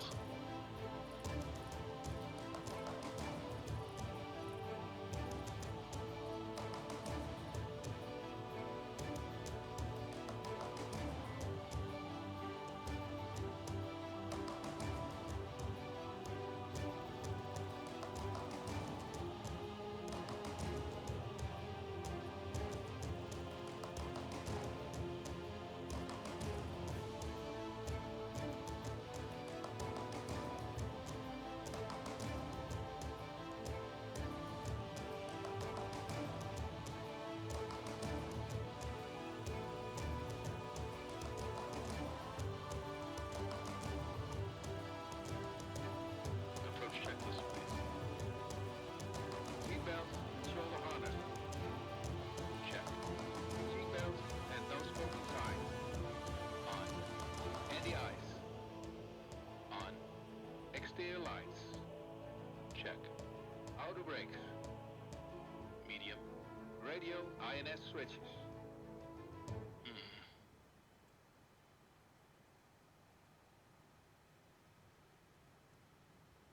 Radio. Flight director computer selectors. Check. Brake pressure. Check. Altimeters. 1, 0, 2, 6. Set and cross check. Landing data, EPR and airspeed bugs. Set and cross check. Seatbelt and shoulder harness. Check. Fuel panel. Check. Fuel heat. Let's see.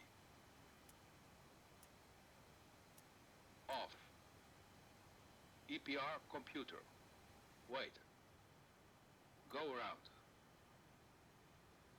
Cabin altitude. Check. Circuit breakers. Check. Approach checklist completed.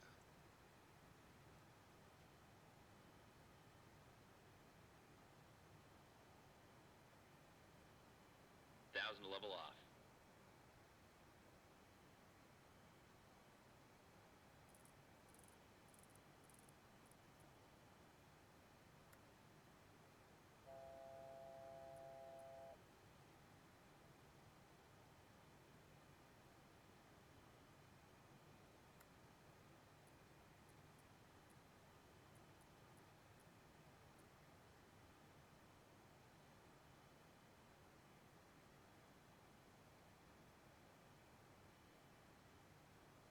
Okay.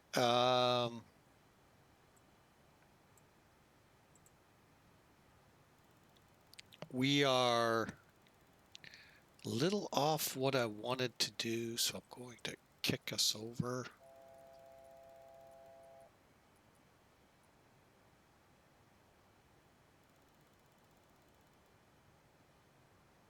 Get us on a good intercept for this runway.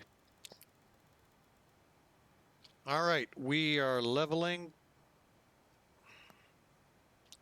at 4,000.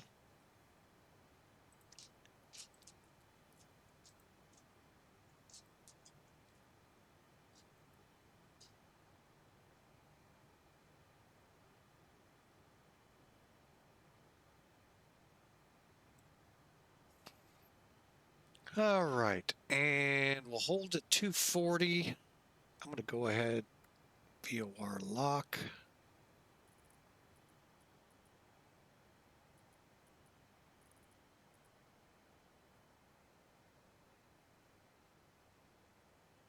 Start slowing this big boa down.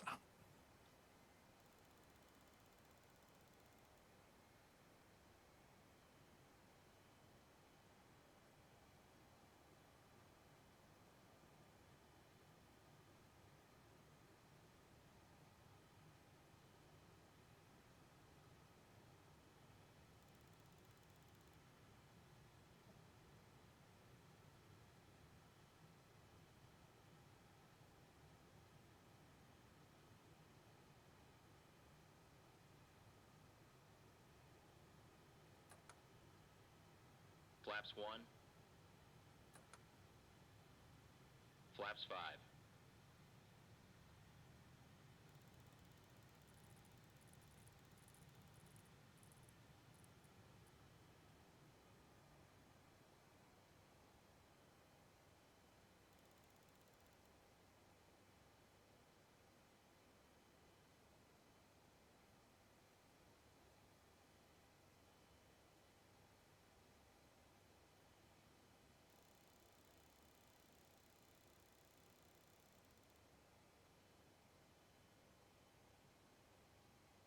Here we go.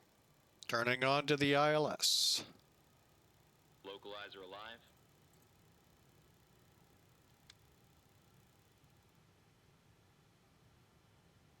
I got the air. Oh, no, I don't. Is that the airfield?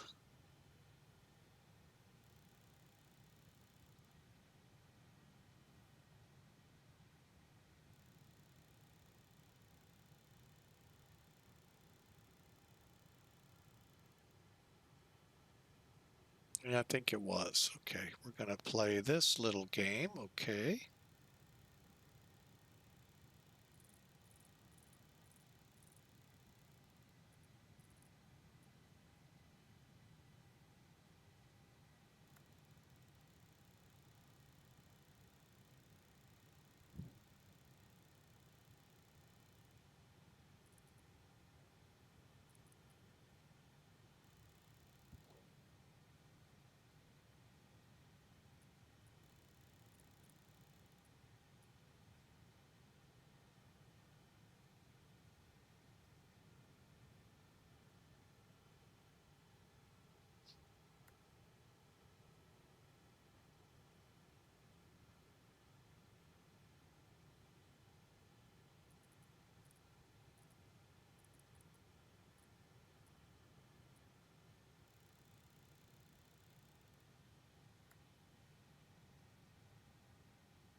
Flaps 10. Gear down.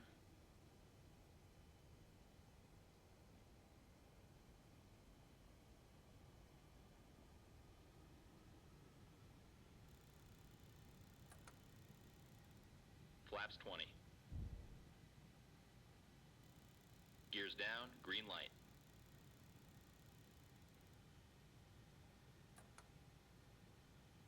Flaps 25.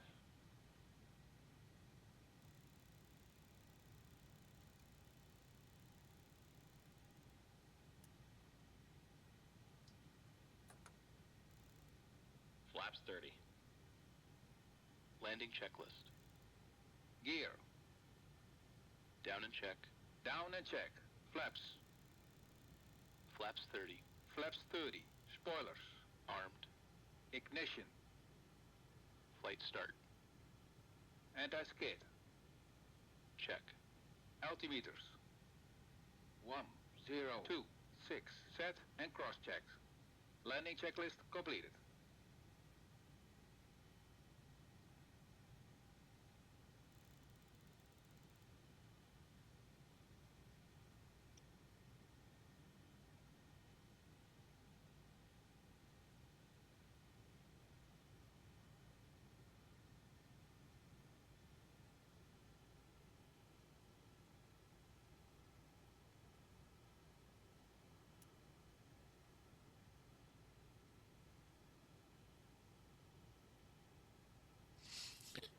Okay, I've got the auto throttle off. We are coming in.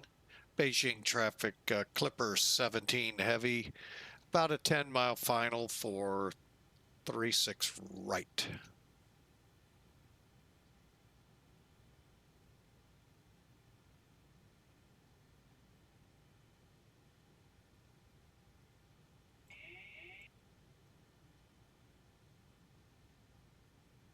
Okay, it's mine to screw up now.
Okay, gear down, flaps full. Here we come.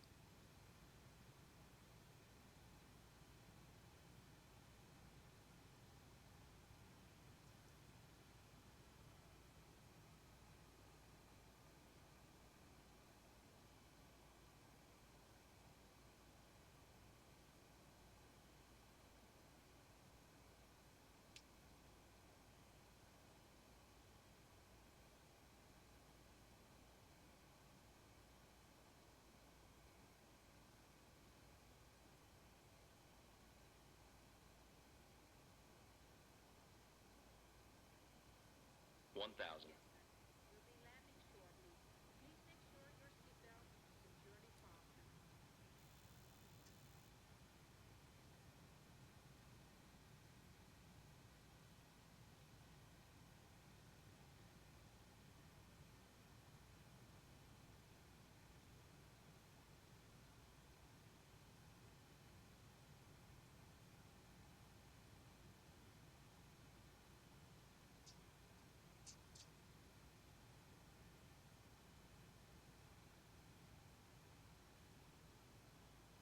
500. Okay, we'll be landing.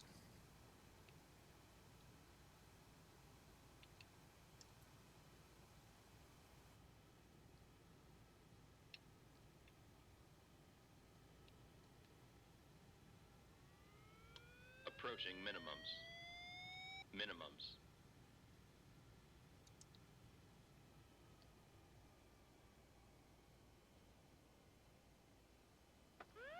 Pull up.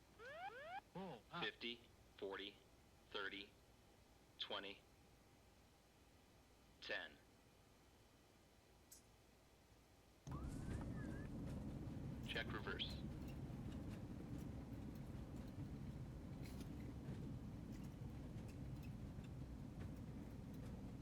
Auto brake off. Out, off, reverse.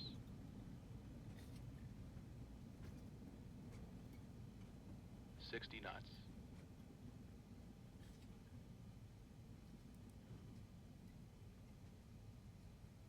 Ladies and gentlemen, welcome to our destination airport. Please remain seated until the captain has switched off the power. All right, 309 feet a minute, 1 point.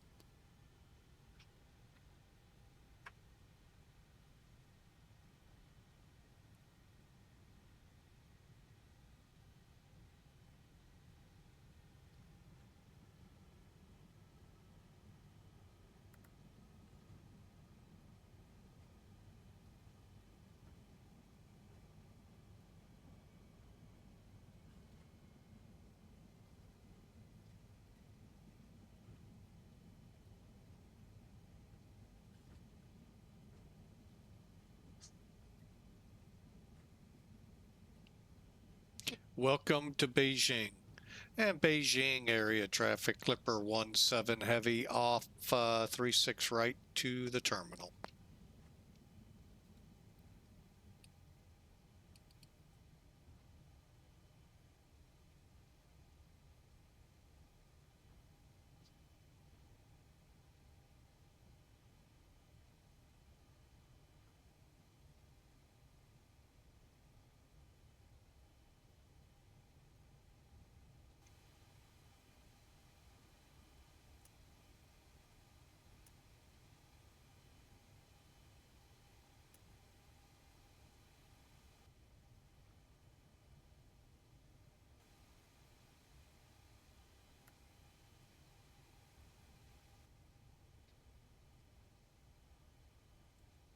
After landing checklist. Brake pressure. Check. Cabin ready. Body gear steering. Arm. Auto brakes. Off. Ignition. Hold on.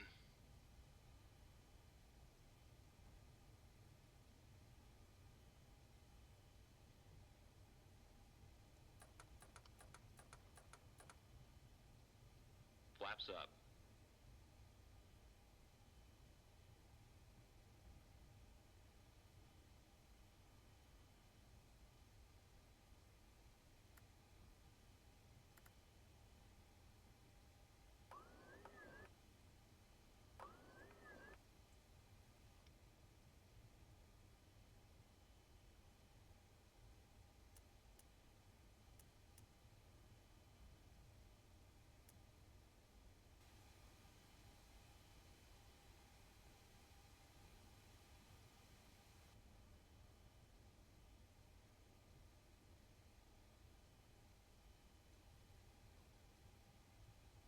Off.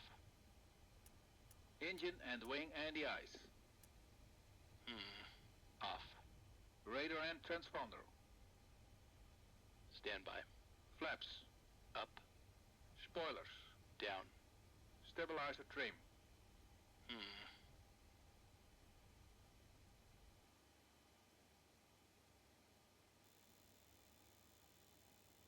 7 units. Outflow valves. Open. Pressurization mode selector. Manual. Aft cargo heat. Wait. Off. APU. Check. Checklist completed.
Parking brake set.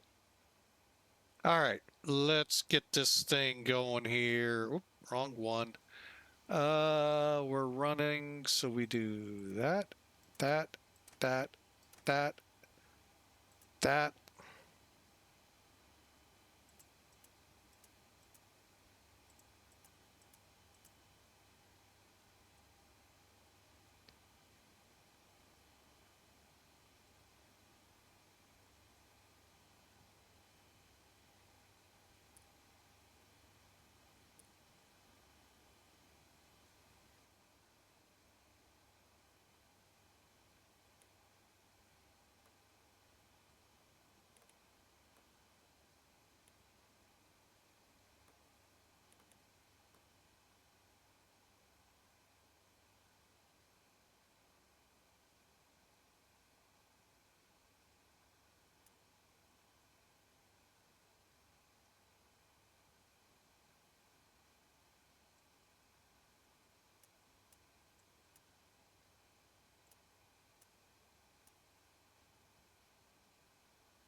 Cabin crew, disarm slides.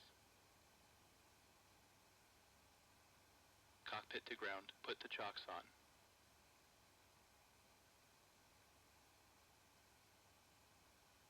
Chocks are on. Ground power connected.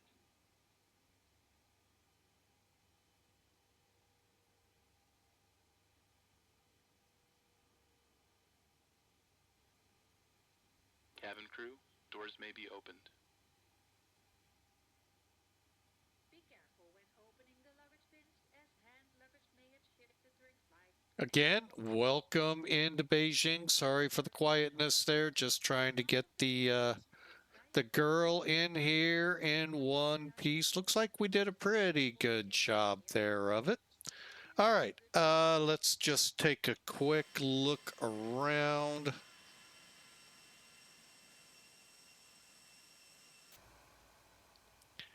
All right, we're going to switch over to ground power.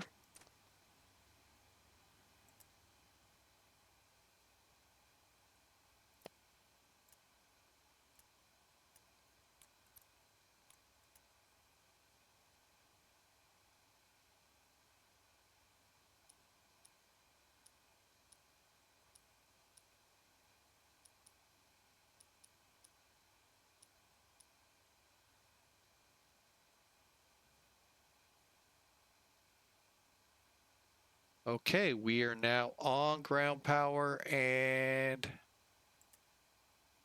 shutting the APU down. All right, come over here, do one more step.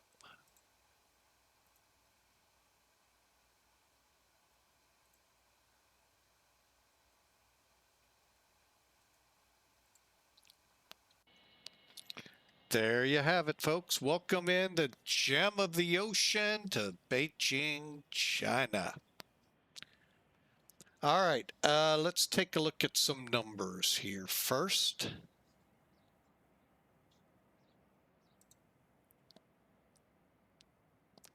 We landed at 143 feet a minute, according to Pan Am Virtual, or better yet, Clipper Virtual.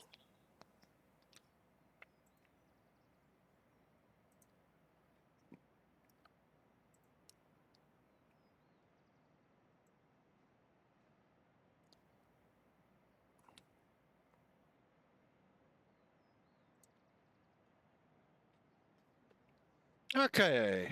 Uh-oh. Awaiting review. What for?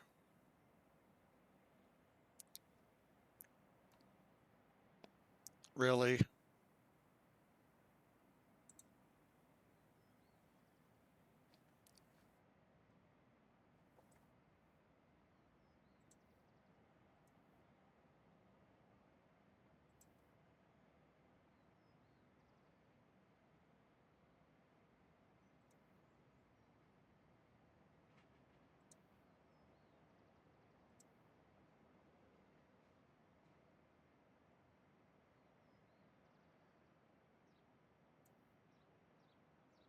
All right, now let's look at it. It was a livery review. So 143 feet a minute. Not bad. 4-hour flight, according to Pan Am Virtual. Let's talk about Pan Am a little bit here. Since you know what, I was remiss in speaking much about them. There's the link in if you're on Twitch. If you're on YouTube, it's VAMSIS, Victor Alpha Mike Sierra Yankee Sierra dot India Oscar slash register slash Papa Alpha Alpha. So vamsys.io slash register slash PAA. Folks, we'd love for you to join us. We're trying to be a lot like the real Pan Am. It's not easy. I'll be totally honest, because they went out of business back in 92-ish, I think it was, 91, 92. And some of the routes went to Delta, some went to United. And it does make it a little difficult to try to track them down, what they did. Thankfully, we do have a schedule that our CEO, Spaceman, found.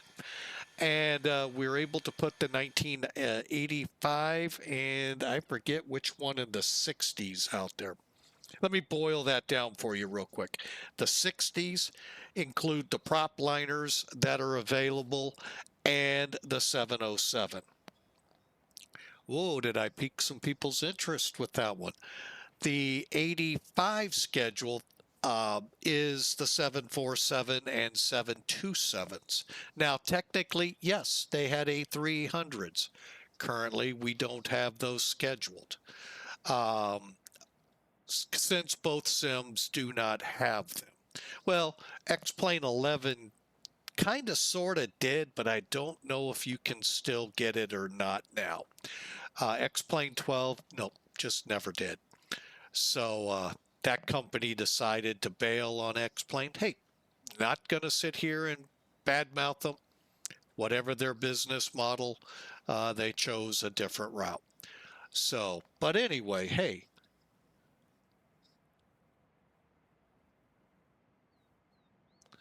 Inuasic, did PAA miss the train regarding an eventual merger with a carrier with... the new one. Hang on a second.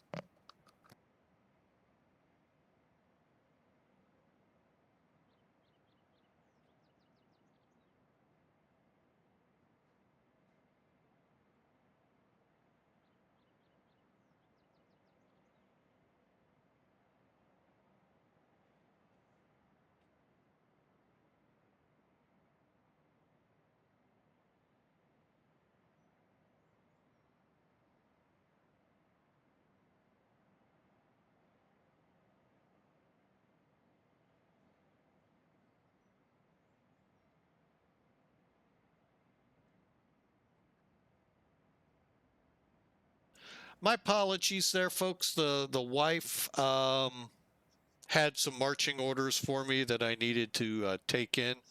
Let me see. Inuasic continued. Did PAA miss the train regarding an eventual merger with a carrier with a developed domestic...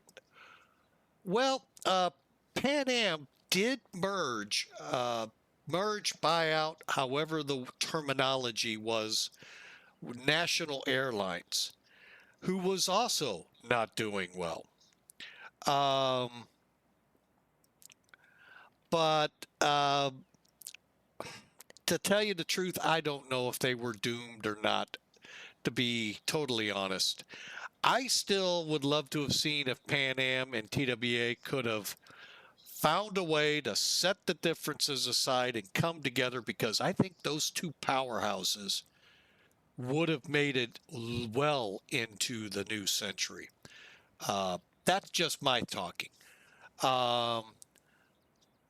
Deregulation hurt the living crap out of both TWA and Pan Am. TWA struggled on because of that solid domestic route, but even they were just rattled with a lot of debt. And Pan Am just could not overcome the lack of a solid domestic base. And yes, like I said, they had national airlines under their umbrella, painting their aircraft, all of that. But they, unfortunately, as NUS6 says, they only had a very strong international presence. Domestic, weak as could be. You got to look at the times. You can't look at it in 2020 years and try to understand 1990 years or earlier. 1979, 1980 is when the ominous deregulation occurred.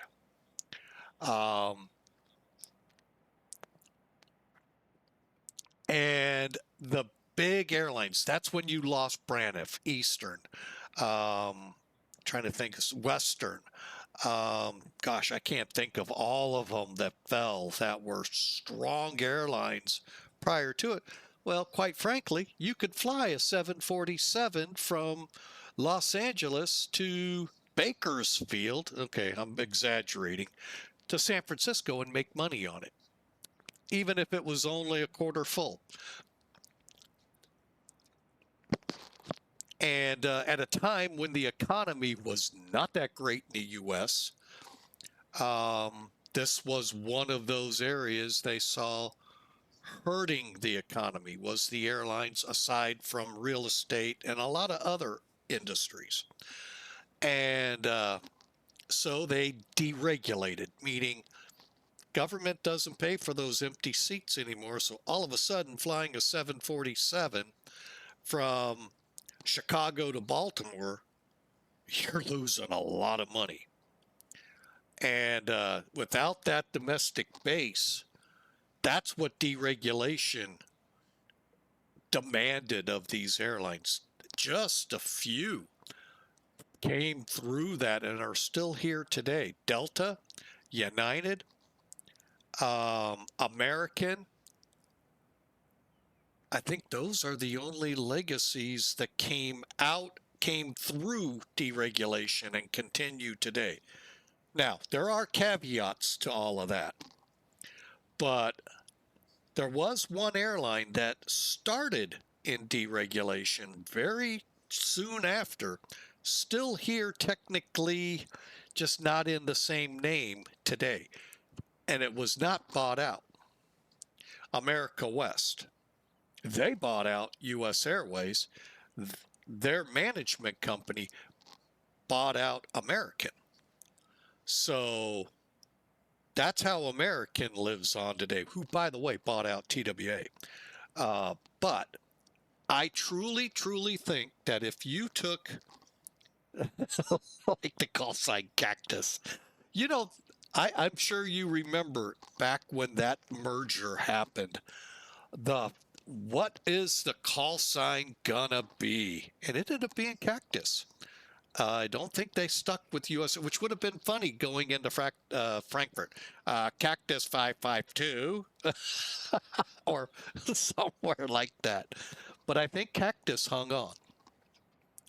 But yeah, if TWA and Pan Am would have came together, they would have had what both airlines needed. Both very strong internationally. Both. Well, no, Pan Am in desperate need of a solid domestic route carrier, and TWA would have provided that.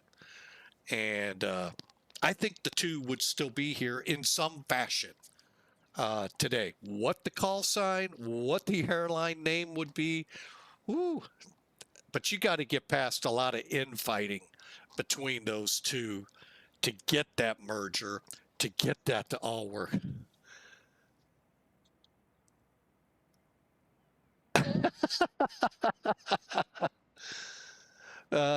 NUS6 is saying the Germans would have been a little confused, I think. Cactus, A, US, and A319 here. They flew 330s over there with US Air and 767s and eventually 757s.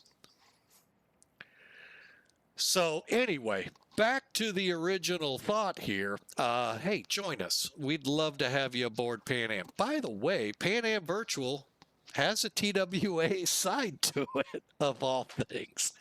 And we'd love to have you pick which one you want and join. I happen to be the one that leads the Pan Am charge, even though I live in St. Louis, and side with TWA. But anyway, it's an airline, and they're fun. This is a great airline, and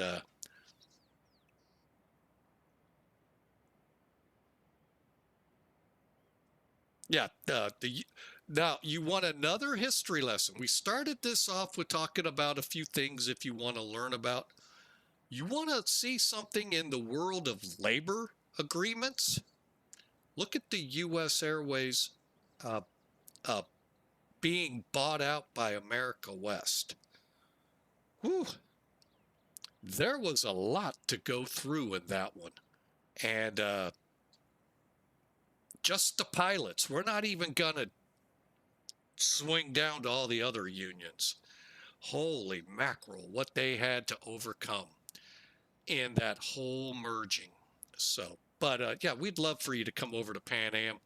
Come over to Pan Am Virtual and, hey, give us a try. And one last note before we wrap up here.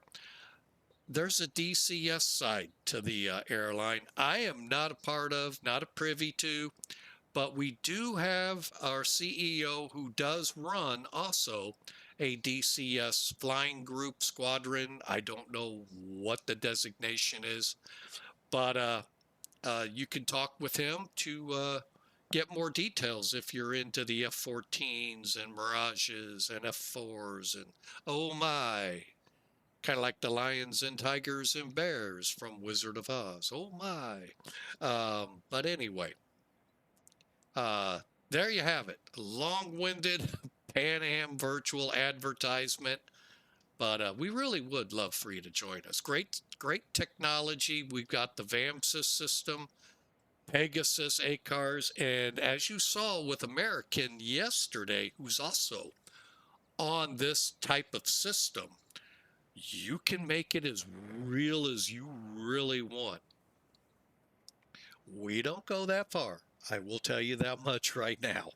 But thank you for flying with us today on Pan Am Virtual and to Beijing. Now on with the wrap up here with the other two real quick. Here comes Elevatech. Spot 220 we're in.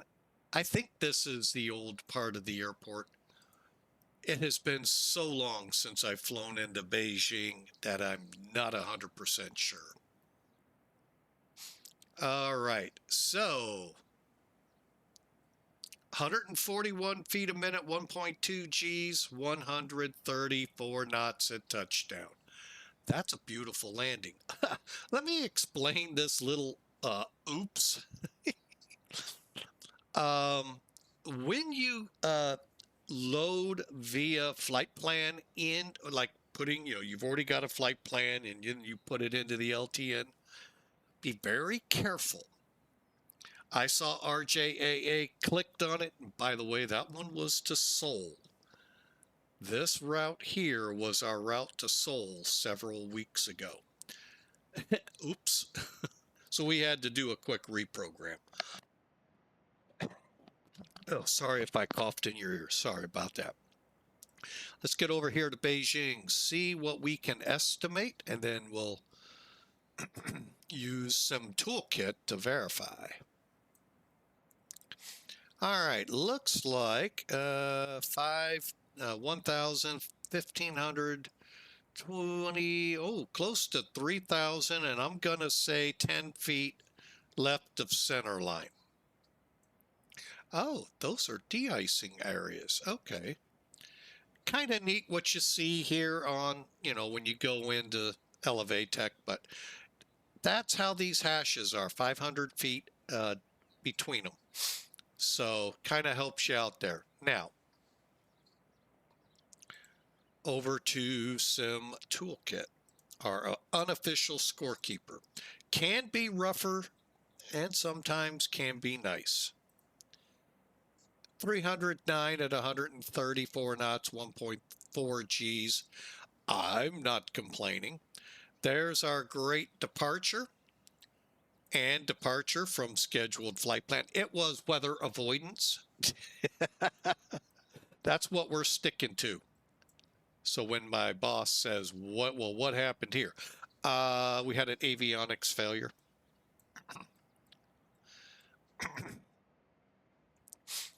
And again, we diverted just to get in here quicker. Alrighty, let's complete the flight.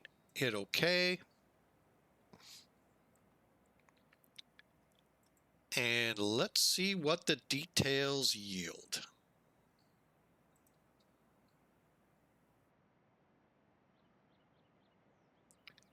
All right, we went 4 hours, 18 minutes in the air, 1,150 miles, call it 45,000 kilograms, and the same landing information. But this is why I like it so much. As soon as it comes up. Okay, we didn't get much out of it, but what we did get, why didn't it record? That's weird. So you can see where we actually landed. It doesn't record. Wonder why it missed it this time. Huh. Oh, well. Well, we're not gonna... Oh. That's weird. Didn't record our run unless it meant for us to truly be on the other. Oh, well. You know, can't live with them. Can't live without them. Computers.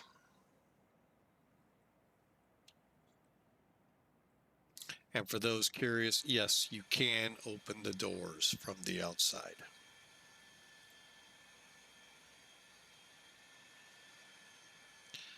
I do curious when X-Plane got rid of the dual jetways working, because that was cool. So I don't know when they got rid of that. But anyway, hey, not a big deal to me. You know, I'm only on the ground for a little bit. So we're going to wrap things up right now, folks. We've had a great flight. I thought about trying for a second flight, but we're going to have the little one here shortly. And to get one set up, get it going, just not enough time. So I want to thank you all for being a part of Flying with Mike today. And we'll be back at it. Like the messages have been saying, our game plan tomorrow night, 6 o'clock Central.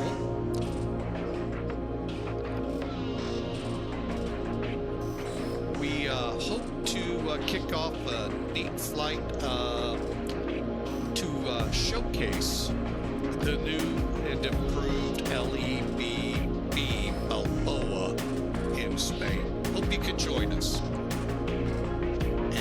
And you think you have blue skies too. Thanks for being a part here. And we'll, like I said, tomorrow at 6 o'clock Central U.S. That's 23:59 on the Z clock. We'll be firing it back up, hopefully. Y'all have a... okay. Thank you, sir. Appreciate that. So we'll see you all tomorrow night. God bless. And have a happy new year.